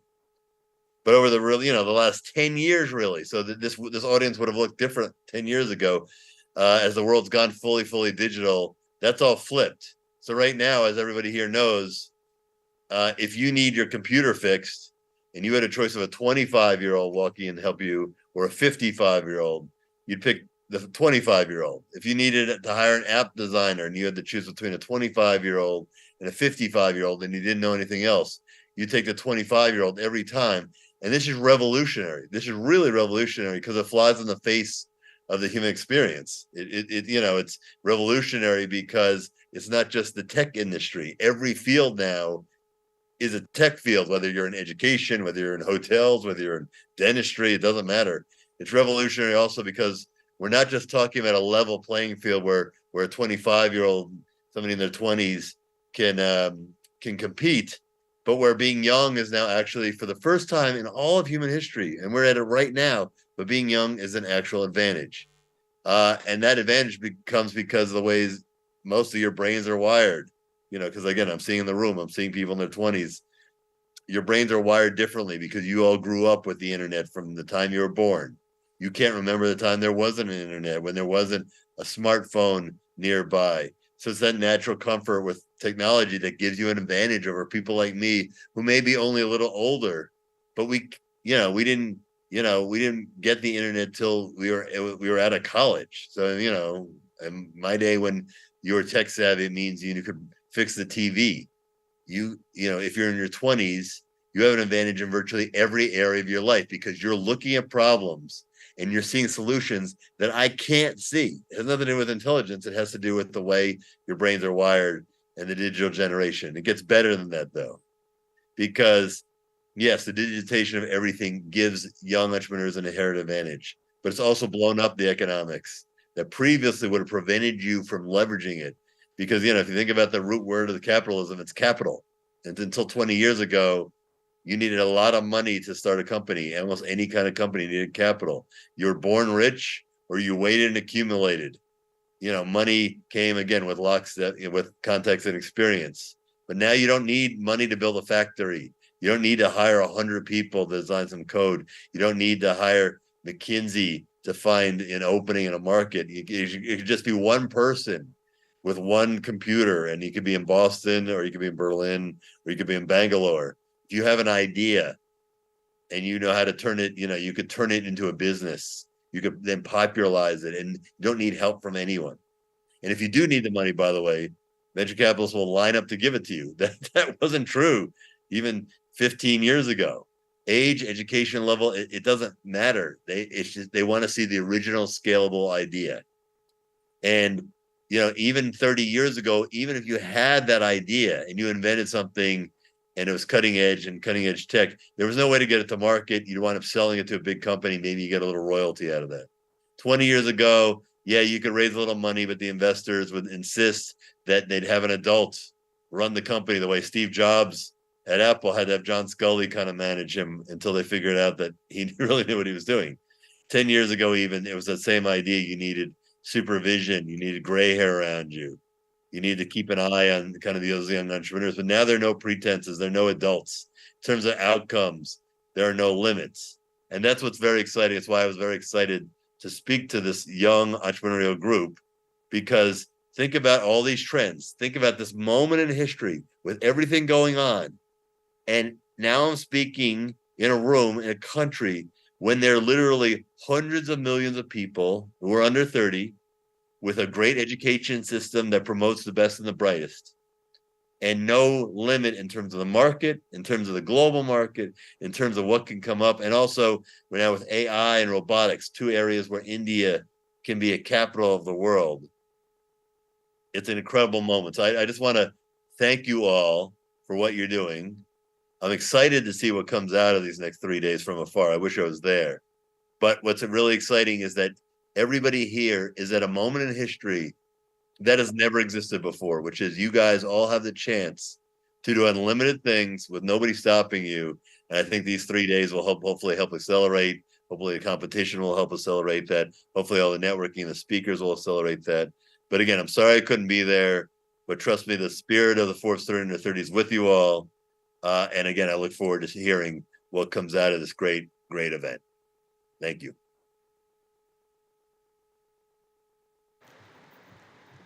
Thank you so much, Randall. What you said was so relevant. Whether you're in Berlin, Boston, or Bangalore, all you need is an idea and probably a laptop. Very, very inspiring. And I'm sure people, the young representatives in the audience from different places across the world will only vouch for that. I'd like to thank you for being present, even if virtually. Next time, hopefully, you'll be in Bangalore. Look forward to it. Thank you. May we hear it for our speaker, Mr. Randall Lane, Forbes Media Chief Content Officer of the Forbes 30 and Under 30 fame. Well, ladies and gentlemen, you've heard multiple perspectives throughout the day, beginning with the inaugural, the minister, and different people from startups across the globe joining us. It's now time to almost move towards the wrap-up of day one. But we have this special panel, and I'd like to invite the speakers, Ms. Kathleen Cesale, Counselor. We are taking a break of 10 minutes now. I see. So all speakers are not here yet. So shall I, but if you say No, break, then... we can use this one, the Anushya Ansari, which we skipped during this one. No, sorry, this one video, this one. So we have a special X-Prize Foundation. Yeah, special address for Anushya. Well, there is a film that is waiting to be shown right now. The X Prize Foundation, may I request people at the console to play the film, after which the panel can step in. Hi everyone, I'm Anusha Ansari, CEO of X Prize, and I'm so happy to be able to participate, even if it's virtual, at the G20 Digital Innovation Alliance Summit. I'm CEO of X Prize Foundation, which is a nonprofit organization, has been around for 30 years, and what we do is we basically are focused on creating an equitable world of abundance. And how we do that is through accelerating breakthroughs, inspiring innovators, and making sure that attention and focus and innovation goes to solve humanity's grand challenges, the biggest challenges that we face. And there are plenty of them out there, so we have our work cut out for us. And that's why, it was really important for me to participate in this conversation, this summit, because I know a lot of you out there in the audience are the type of people who would like to put your thinking hat on and focus on some of these big challenges that are out there and use your knowledge and your resources to innovate and find solutions for these problems. This is a work of a lifetime for me, but how I ended up being actually able to participate is through an amazing individual, Mr. Shiv Kemka, who is also the founder and someone who's very active in this dialogue, but also a founder of the Global Education and Leadership Foundation, which is an organization I've also had the privilege of working with and met some of the amazing young leaders that they have been developing and was able to mentor a few of them. And that's how I got involved with this work and totally believe in the power of young people. I feel that being able to be connected digitally across the globe has given this young generation not only the knowledge and the power to be effective in bringing about change, but also connected them much better together and given them a common ground and common language to collaborate. And our global problem requires collaboration. We can't solve these things by ourselves. It's something that requires focused attention, but also in order to implement some of these solutions, we need people who will help each other out, whether it's technically, whether it's through policies, whether it's through just connecting with each other. We need to make sure that the solutions that are being developed, those amazing people who are working on solving these problems, get the support of the rest of us to implement these. So having amazing leaders with the right moral compass, with the right motivation is very important, and that's what T-Health is all about. So a little bit about my background. I was born in Iran. I grew up in Iran, and I was fascinated with the night skies. When I was very young, we'd sleep outside summer nights because it was hot inside the house. And that gave me an opportunity to, look up at the night sky and see these stars. And watching these stars sort of really got me thinking about what's out there. So I'm a very curious person.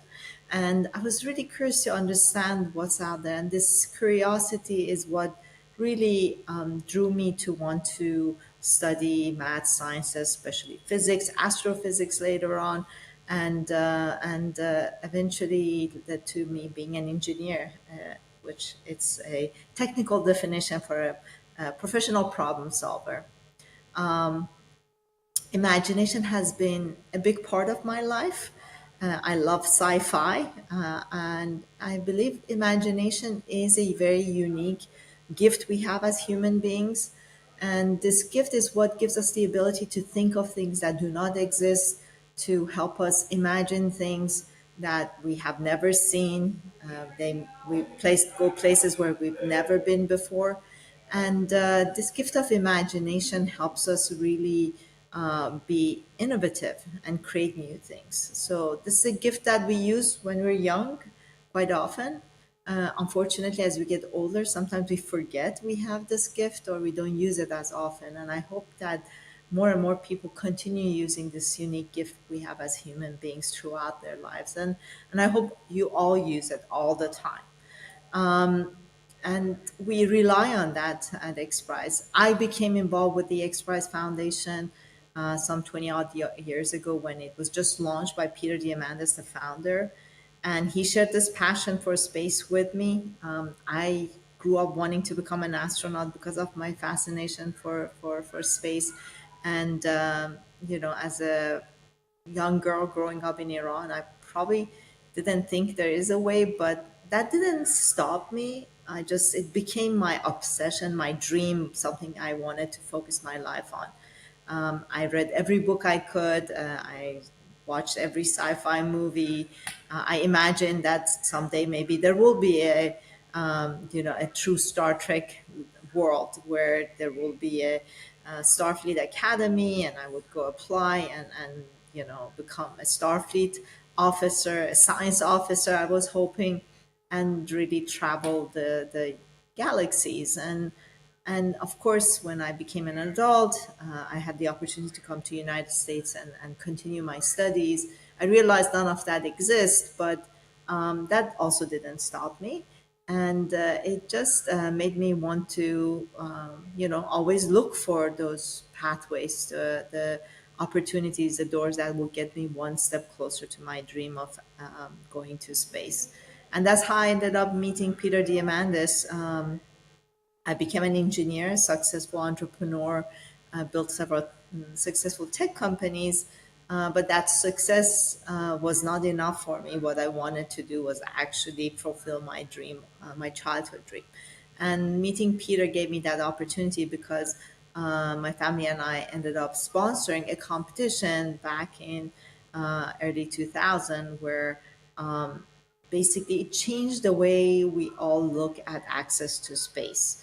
Back then, and there was no SpaceX. Space was not a hot topic. It was something only governments could do. And everyone who found out we wanted to sponsor this competition told us we're crazy. They told Peter he's crazy. It's like, there is no way. Who's going to build a spaceship? Because the prize was all about building a spaceship, going to space, to the edge of space, 100 kilometer, and doing it not only once, but twice. And after you would do that, demonstrate that without any government funding, you would win a prize, $10 million.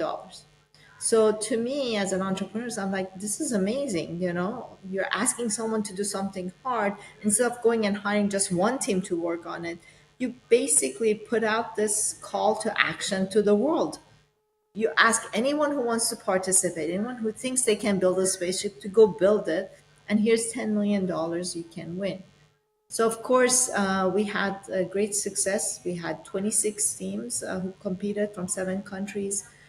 These 26 teams collectively spent, I think, roughly around $100 million to win the prize. So we found out through this, through this competition and the success at the end in 2004 when it was won, that there is a possibility of leveraging capital when it comes to competitions. And that's what we've proven over and over again at XPRIZE. We have now launched over $300 million worth of prizes. We have 10,000 teams from 140 countries who compete in our prizes. And collectively, we've seen across all these past few years, across all of our prizes, on the average, there's 31 times leverage or return on every single dollar that is put up as a prize purse. So it's the best model of philanthropy for us. We are a nonprofit organization, and I don't look at it as a donation. I look at it as an investment in the future. So I talk to a lot of people who want to leave a legacy, who want to leave the world a better place for the next generation. And those are the ideal people and some of our greatest benefactors who have been helping us, launch these prizes in the 7 domains that we're very active in. We work in biodiversity, in climate and energy, in health, education, in food, wastewater, and of course, space is where we got our start, and a lot of deep technologies and innovations in AI, in quantum, play a big role in making sure that we can really focus the energy of the world in finding out how we can solve some of our biggest problems. One of the biggest challenges we face right now, of course, is environmental issues, specifically climate change. And we have one of the largest prizes ever launched privately. It's a $100 million competition to extract carbon at gigaton level, which is what we need from the atmosphere or the oceans. We also have other related environmental competitions. One specifically is to bring to market alternative protein sources. As our population grows and the need for protein consumption grows in the world, doing it traditionally but growing for animals and consuming that meat has not only negative environmental impact, but also the way the stocks are treated are not very humane. So what we tend to do with this competition to provide alternative source of protein for a growing population, which has the same or better nutrients, price points, and content. So that's another very interesting and important prize for us, active prize that we have. And we also have an active prize at the semifinal stage to protect the biodiversity of the rainforest ecosystem, as well as detecting and putting an end to destructive wildfires. We have a few very exciting competitions coming up later this year that we will announce, but I would love to make sure that you all know about our work, know about how important it is, and that you all can do something about the problems that you face, whether it's through X Prize or otherwise. I think it's important for us to not be victims of the future, rather be architects. And what we want to do at X Prize, create a movement of people who want to be architects of the future for humanity and for themselves, and not just give up because there are these really seemingly difficult and big challenges that we face in this world. I truly believe that with collaboration, with our imagination, and with innovation, we can solve any of these issues and problems. It requires the willpower, and that is something we can all work on. As I said, I believe that young people are very powerful. I think the fact that they're digital natives helps with that power and with their connectedness. And that's why making sure that the digital divide is resolved, and that more and more people can get connected together and get access to resources and be able to tap into those resources to do everything I talked about.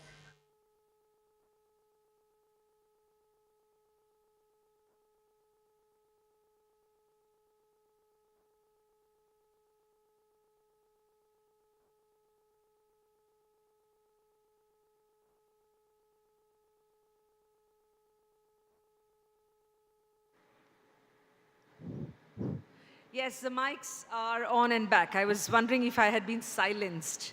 You see, at the end of the day, when we wrap a whole session of panel discussions, I'm pleased to invite the speakers of the last session right now. The topic being G20 Collaborative Innovations for Sustainable Development. And for which I invite the speakers, Ms. Caitlin Ciarle, Councillor, Science and Technology, Australia. Let's welcome her onto the stage with our best of our energies. Mr. Mohammad A. Alarifai, I hope I got your pronunciation right. Apologies if I haven't. General Manager of Startup Enablement, Ministry of Communications and Information Technology, Saudi Arabia. Mr. Bonifacius Wahyu Pudianto, Director of Informatics Empowerment, Indonesia.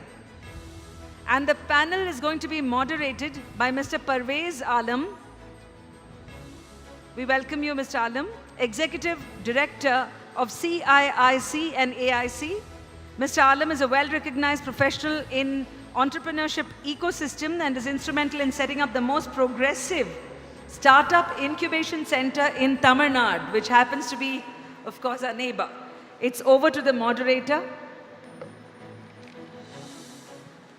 Thank you, MC, for the introduction. And then it's my privilege to moderate this session with two eminent personalities coming from Australia and Saudi Arabia. So Kathleen comes from Australian High Commission from New Delhi, and she's the counselor responsible for science and technology.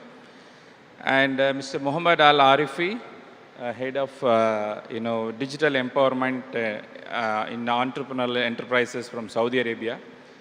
So in the interest of time, we will very quickly grasp the key insights about that, how the G20 collaborative innovations we can do in the area of sustainable development. So as you know that SDG is the very buzzword, and ESG, whether it is corporate or whether it is startups, everywhere we are talking about compliance of SDG goals, and it is no longer a voluntary. It become a more mandatory, right? Earlier people used to call themselves as a compliance as a more of voluntary. So how do you look at, maybe I'll start with, Mr. Mohammed.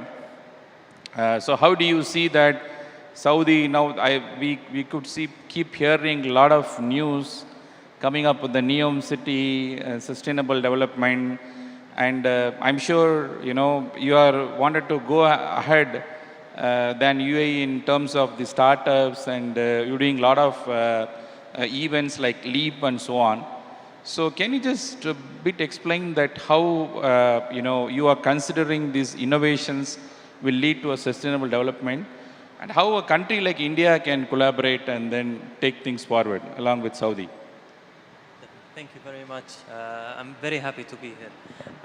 So to answer this question, I want to shed light on what's now happening in Saudi Arabia. So 7 years ago, Saudi announced the Vision 2030. And that is with very, very ambitious goals where we want to reach by 2030. The way this vision was designed, first of all, it brought everyone, private sector and government sector, under one roadmap. We have one North Star for everything that we do. This is where we're going to get, and this is how we're going to get there. This drives significant demand and also creates a lot of opportunities for whether private sector locally, new startups to fill any gap that is there, or international startups. Just to shed light on what part of the vision, you mentioned NEOM. So NEOM is, I was listening to a documentary not long ago about NEOM, talking about how it was created. Everything they bring, they got all the consulting companies, all the best of the best in the world. Whenever there is a benchmark, this is not acceptable. Because what we want to do is something in the future. So here is huge room for innovation. So they got everyone outside the box, multiple workshops. Let's do something that was never done before. Let's try something that was never tried before. If we do something that is slightly better than a similar city elsewhere in the world, that's not acceptable. So And that's why we had the octagon, we had the line, we had the different very, very innovative, very ambitious projects that are now being delivered. They're under construction and will be moving people in the coming few years. So what does that, I'm mainly focusing on startups and the entrepreneurship. What does this mean to me? There are many opportunities that, or many objectives that cannot be achieved without startups helping them. So if we're talking about logistics, so what we want to do is logistics that was not done before. We cannot do the conventional way of providing the supply chain, etc. So that created a lot of opportunity for up-and-coming startups, and also a lot of collaboration, because we cannot, if we want to go far, we have to go together. So it has, we have to have collaboration with the East and the West, where like startups that are in advanced stage, they can come and help us build this ecosystem and access the opportunities that this vision creates. Thanks for highlighting. I think you highlighted the role of innovation and startups in creating a sustainable, development, like especially in the city, what you are creating, like a completely a future which never, duplicate any of the earlier experiments, is really an eye-opening, and it creates a lot of opportunities. Now, coming back to Ms. Kathleen, like, what I perceive is that Australia wanted to position as an R&D country, right? You want to be a brain. You don't want to have a more manufacturing. You don't want to be like India, where we work on the GDP on the manufacturing or labor and things like that. You want to work always on the state-of-art technologies and advanced technologies and so on. So having said that, do you see a potential collaboration between R&D technology from Australia, collaborating with, the manufacturing industries in India who can do the transfer of technologies? And how do you see that technologies evolving in the area of sustainable development? And what is the contribution from the Australian science part? I think you since you've been the think tank and policy making, right? You're involved in the policy making. So what do you feel that how it's evolving? Hello, g'day everyone and namaskar. Caitlin here from the Australian High Commission in New Delhi. And I should say up front, I've actually only been in this position for just over 3 months. So I'm still very much learning. I guess there's a couple of things in that question. If I can take a step back, yes, Australia is very proud of its research expertise. And we've seen that. I guess I have the privilege of talking to scientists and researchers every day, and don't quote me on the numbers, I should know this, but for a country that represents, I think 0.03% of the global population, we're responsible for about 4% of scientific publications, the output. So we well and truly punch above our weight. We're, the country where our national science organisation that does industrial research, we're the first inventors of Wi-Fi. So when you go home to your hotel or home tonight and your phone picks up some emails or text messages, you can thank Australia. We've got some, obviously, expertise in other areas. We're a leading sort of resources extractor and mineral, resources technologies, health sciences across the board, which we're really proud of. But we're also very much, all that being said, we very much rely on international collaboration. This is another stat I'm making up, but it's something like 40% of those scientific publications are co-published with an international author. And India is actually our 7th largest sort of co-publisher. All of those things, all of those developments come on the back of international collaboration, so it's hugely important, and we want to see that continue. And in terms of here in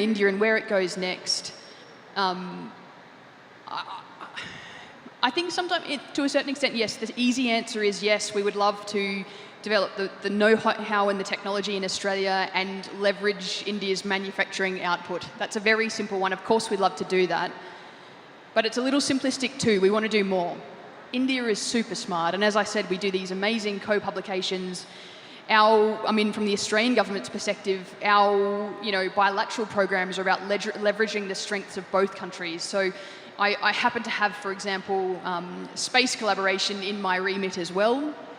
And we're, sponsoring a program for Australian and Indian space startups to collaborate and co-produce something and test something. And the recipients of the first award of those will be announced in the next few months. We have a 16-year-old bilateral research fund, which is Australia's oldest government-to-government research fund. That's with India. And every year we're funding 4 or 5 research projects in areas of shared interest, because Australia and India both have to deal with drought, and both have to deal with tropical diseases, and both have to deal with climate and extraction of resources and all those sorts of things. And so that's not, that's both parties coming to the table and lending that brain power. That's exchange of researchers and secondments and joint PhD programs that are hugely successful. It'll be in an Australian university that is the first foreign university to open a campus in India. We're very, very proud of that. Indian students in Australia make up our biggest proportion of international students. We're very, very proud of that. We've got this living bridge between the two countries. The other thing I would add is, yes, we would sort of definitely leverage India's manufacturing capability. The Australian government in the last few years, coming out of COVID and some of the other issues in geopolitics, we're also looking at how do we maybe bring home some of that advanced manufacturing capability? How do we contribute to other parts of the global supply chain? So in resources, for example, we're looking at, and we don't know the answers yet, but let's ask the question, can we do a little bit more value adding in our resources in Australia? So the Australian government's just at the moment setting up what we're calling the National Reconstruction Fund. That's a $15 billion Australian dollar investment in that advanced manufacturing capability in key sectors where we think we can contribute to really critical global supply chains. I actually once, for a panel a few weeks ago, tried to convert 15 billion Australian dollars into rupees and then try and work out the lac and crawl. I gave up, but it's a huge amount of money. Yeah, it's very great insight to hear. In fact, I was involved with this India-Australia Strategic Fund, bilateral fund, which funds many research projects coming out from India and Australia. It really motivates the bilateral collaboration between the two countries, especially on the academic and R&D environment. So I'll come back to you after Mohammed. So Mohammed, you have mentioned that Saudi is looking for creating a future, right? And that too, you have a very competing neighbors who are already also thinking about future. I recently saw a future museum in Dubai. So having said that, now Saudi has an inclusive ecosystem. Like you say that now you have Saudi has been very bullish about startups and things like that. Do you have a venture capital ecosystem, or Saudi is coming out with any sovereign fund, right? Wealth fund, which will give a more impetus to these kind of innovations, especially on the the sustainable and other areas. So, what do what's your insight on this? Absolutely. Thank you very much, Parvez. So I will go back like 5 years ago. How was the startup ecosystem? How was it structured in Saudi? And how is it now? So maybe 5 years ago, the total investment, VC activities, was less than $50 million. So it was non-existent. So very few startups, very few VCs. And then with the vision being activated, where the SME authority was established, the objectives became very clear, the established a couple of VC funds, government VC funds that act as LP in some of the private funds, did a couple of programs to incentivize investment, co-matching, etc. PIF had a lot of focus on VC activities. Hon'ble was established, as well as a lot of accelerator programs started being active. So last year, the total investment was $1 billion. The year before was $570 million. Last year, globally, there was a decline of 35% in VC activity. Saudi was increased by 75%. So it's not, the year before our increase was 270%, from 150 to $575 million. However, $1 billion of VC activities for a G20 country, an economy like Saudi Arabia, just tells us that this ecosystem is yet to be seen. It's being created. The latest round is Series C.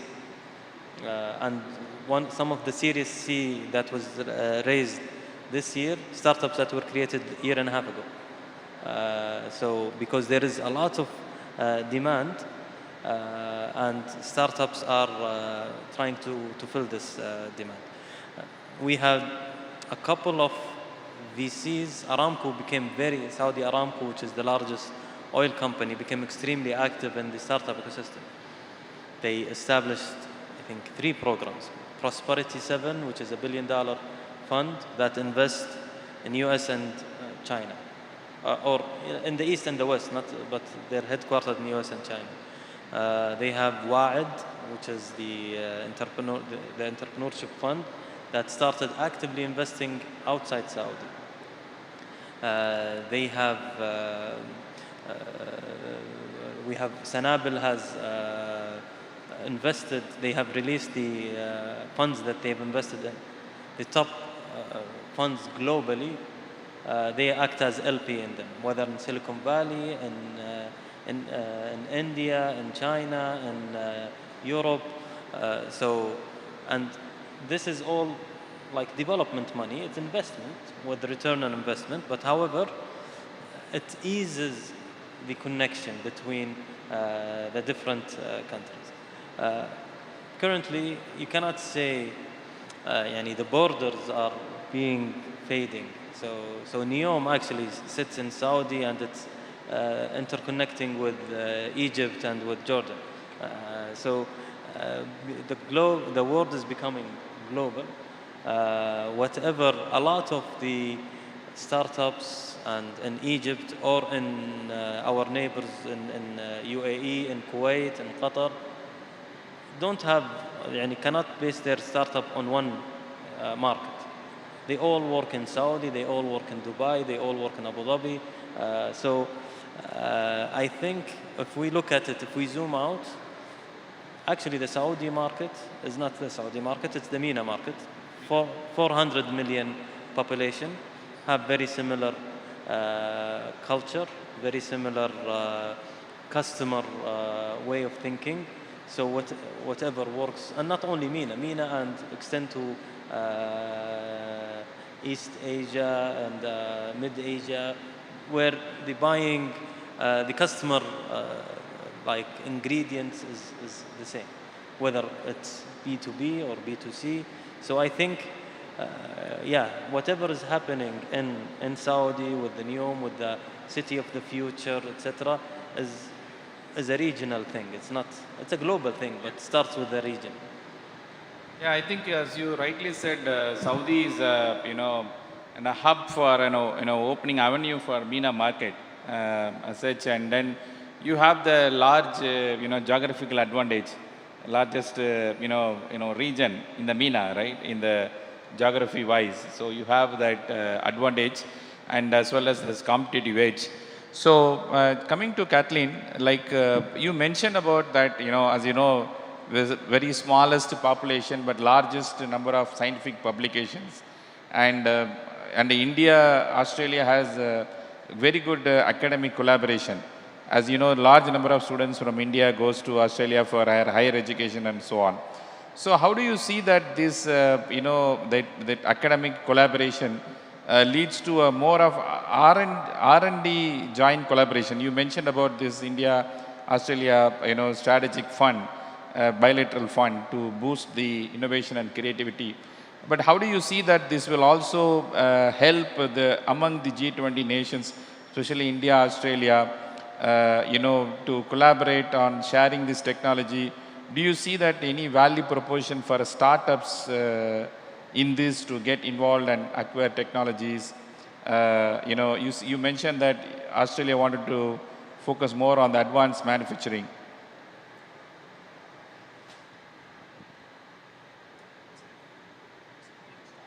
Yeah, maybe, yeah. Do you see that this academic collaboration leads to R&D, which leads to products and which may lead to startups? How do you see this chain works? I wish it was that simple. I wish we could say this leads to, I can't lie, Australia, like many countries, there's the valley of death, right? It's how do we get our amazing research, how do we translate that, how do we get it funded, how do we get startups to become scale-ups, to become firms? Where do you see Australia would like to add their value more? I think we need to, and this is part of the sort of, I think it's well understood. I think we know, all of us, that there are improvements that we can make to support our startup ecosystem, to support linkages, to better plug, I guess, Australian ideas and startups into international markets. How do you make those connections? And Australia's got great industry. We've got a really entrepreneurial spirit. We've got 5 firms here that have come to India off their own back. So I'm really, really proud of our industry, but of course we can do more. And I guess I'm a bureaucrat. I have to speak from a government perspective. We know there's that gap. We know that we can fund, we're a huge funder of research infrastructure and basic research in Australia and overseas, but we know that doesn't translate as simply as that chain. So we know there's things to fix. So, by way of example, we're very much supporting efforts to try and plug Australian firms and ideas into global markets like India's. I'm from, as I said, the policy side of the Australian government. We have 5 offices here in India, which is as many as anywhere else in the world. And for every office where we have policy sort of high-level people up here, we have our Austrade, Australian Trade and Connection office with us in all 5 of those offices. These are business people who understand the pressures facing Australian industry, who understands the weaknesses and things that we can, the opportunities here in country. So they're on the ground working with Australian firms, building connections. We've got, the Australian Trade Commission run a program out of Bengaluru supporting Australian companies to take those steps and feel more confident entering new markets like India. So we have a range of programs like that to try and plug that gap. We're also sort of targeting where we can key industries, and I guess this is a good example coming back to that sort of sustainability goals. Our National Science Agency has got 50 years of history collaborating with Indian organisations. This is the CSIRO, and they have an MOU here in India with the CSIR, sort of their industrial research equivalent. Prime Ministers Modi and Albanese jointly announced a program back in March when Prime Minister Albanese was here in Australia. In a couple of months' time, we'll open round 1 of applications for a sort of a jointly funded, joint Australia-India. It's an 8-month program for startups in both countries to support them to, test their products, enter the other country, get some real sort of mentoring and support. So we're really trying to target areas like now. The focus area of that program is circular economy initiatives, because we know that there's the swathe of programs, circular economy, one of them, ending plastic waste, food waste, sustainability. That's a problem shared by every country.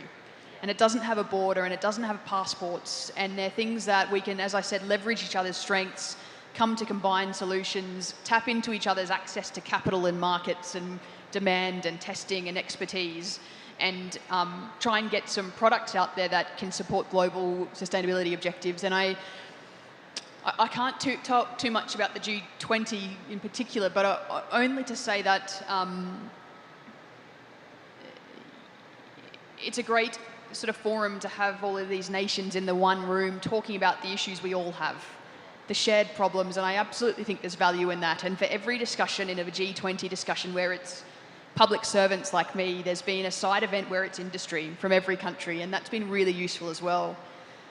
I'd also like to just, I guess, take the opportunity to thank India and the government here for, showcasing using this experience, the digital economy and, how digital technologies can support those sustainability development goals.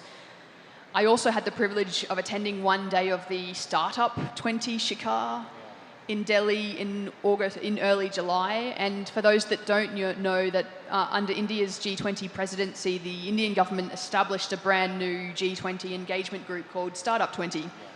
And that was a wonderful event.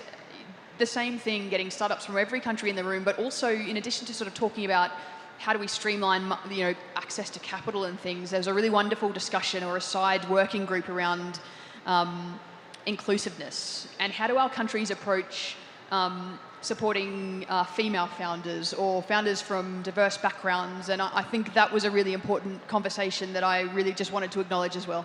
Yeah, I think thanks for giving heads up. I think you spelled out a lot of programs. The Australian government is keen to work with India, especially on the circular economy and other programs which you mentioned about it.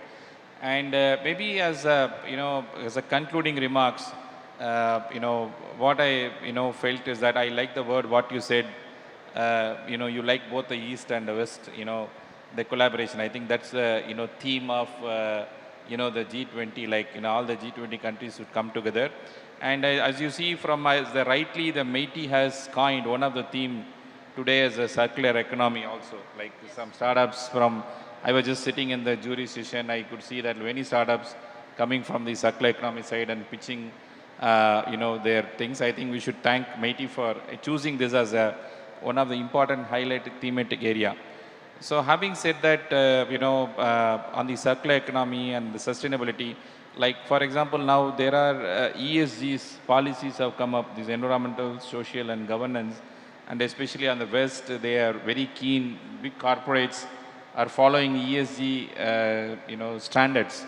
And right now the standards like GRI and their compliance to, the corporates are coming up with compliance to these standards voluntarily. And now government is forcing them to follow on and so on. So maybe as a concluding remark, from your government, since you represent a government, from government side, what is the focus and impetus they are giving on this, SDG, ESG, and things to get, implemented? Maybe a few lines from both of you so that we can conclude here. Absolutely, thank you very much. Regarding the different collaboration with the G20 members, I'll just give what we're doing in this regard and how the whole global economy is becoming one big economy, led by, I think, the largest economies.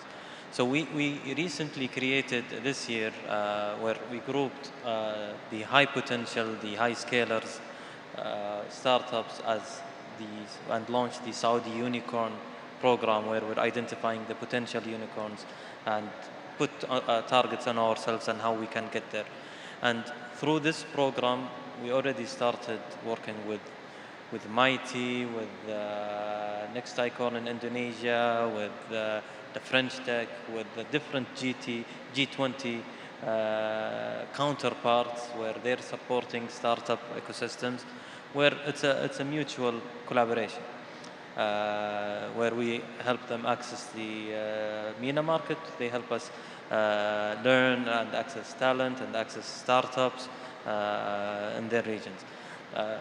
And I think now with the new generation coming, I think the way the startup founders are focused, what makes huge value to them is very, very earth-friendly, has to be in line with the ESGs and with the sustainability goals, with the carbon emission, the different environmentally friendly way of doing future things. So I think, and that's fully in line with the new projects. So NEOM and the Octagon, which is one of the largest industrial complexes or cities that is green. We established the Saudi Green Initiative, which is mainly focusing on enhancing sustainability and making the world a better place. And that all gives opportunity to entrepreneurs and to startups to make it happen.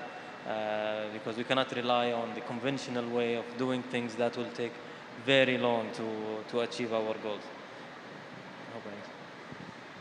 Thanks, Mohit. Yeah, Kathleen, you're... Just to agree, I think if you ask an Australian business person who's here how they find navigating some of those things, they'll give you a very blunt answer. I'm very conscious I'm not a business owner. I can't say. Australia has the highest of regulatory standards. I meet enough businesses to know sometimes a lot of the time that's annoying, to say it nicely. That's not what they say to me. But I also think we also have the highest and the most sort of innovative companies as well. And I guess that's part of, and we have companies that are very responsible. And while we have regulatory standards for some things, we have companies that absolutely see that this is our contribution to the world and we have to be competitive, and customers' demands are changing, which is a really good thing as well. People are willing to pay a little bit more to do something better. So I think that's a sort of a natural progression. I would think, just to conclude as well, I guess, I don't mean to sound glib about it, but that's the beauty of innovation, isn't it? We've got companies that are trying to solve a problem in a smart way that's competitive, that works, that does it before the other guy. For example,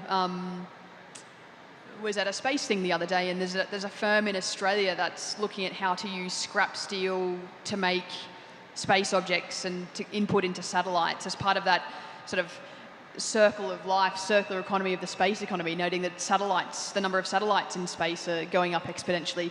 That was them trying to be on the forefront of things. There's no direction yet, as far as I know, around use of recycled products in satellites. Even that's a bit far-fetched for Australia for the time being. But in my experience, companies have always moved first in a really good way. Yeah, I think, I'm very glad to see a bureaucrat empathize more about the business community. I think you have been very blunt in, how these policies should help. And I think in the interest of time, ladies and gentlemen, please put up big hands together to Mr. Mohammed and Ms. Kathleen for sharing their insights. We learned a lot about the policy implications and new insights from Saudi Arabia and Australia. Unless audience have any questions, I think we can wind up. Thank you so much.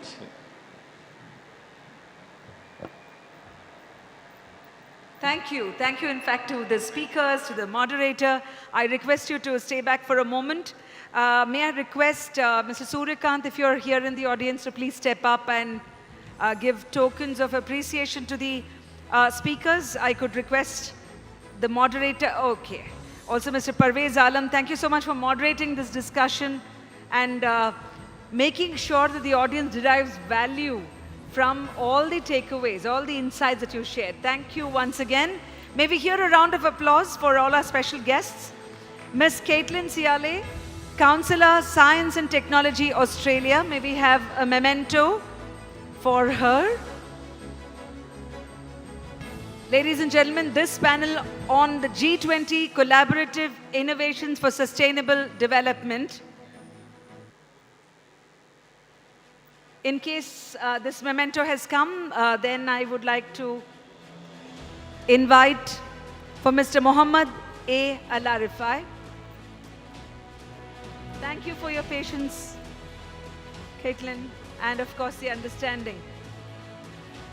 I hope you get to see a lot of Bangalore. Have you visited the place? That's a place.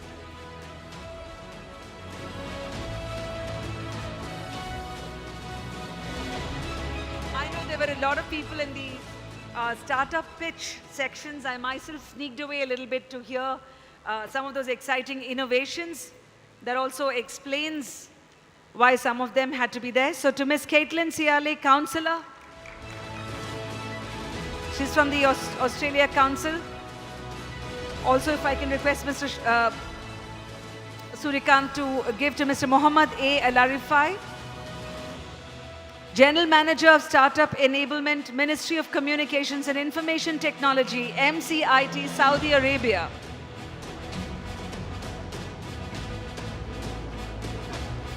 Mr. Parvez Alam, who we had earlier introduced, is one of the most progressive startup incubation center in Tamil Nadu. Ladies and gentlemen, could we have a special memento of appreciation for the role he played? Thank you indeed.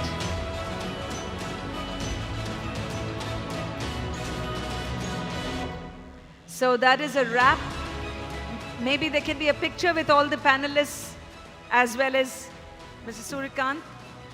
Meanwhile, as we wrap up day one, I hope that you have met many people, looked at exhibits in the exhibition, been part of the startup pitches, and made new contacts for yourself. There's also going to be a networking dinner, I'm told. But for me, it's time for me to sign off from the first day of the Digital Innovation for World Economies, this DIA Summit. It's time for me, Vasanthi Hariprakash, to sign off. Thank you for being here in this room as part of this program. Namaskara. Namaste.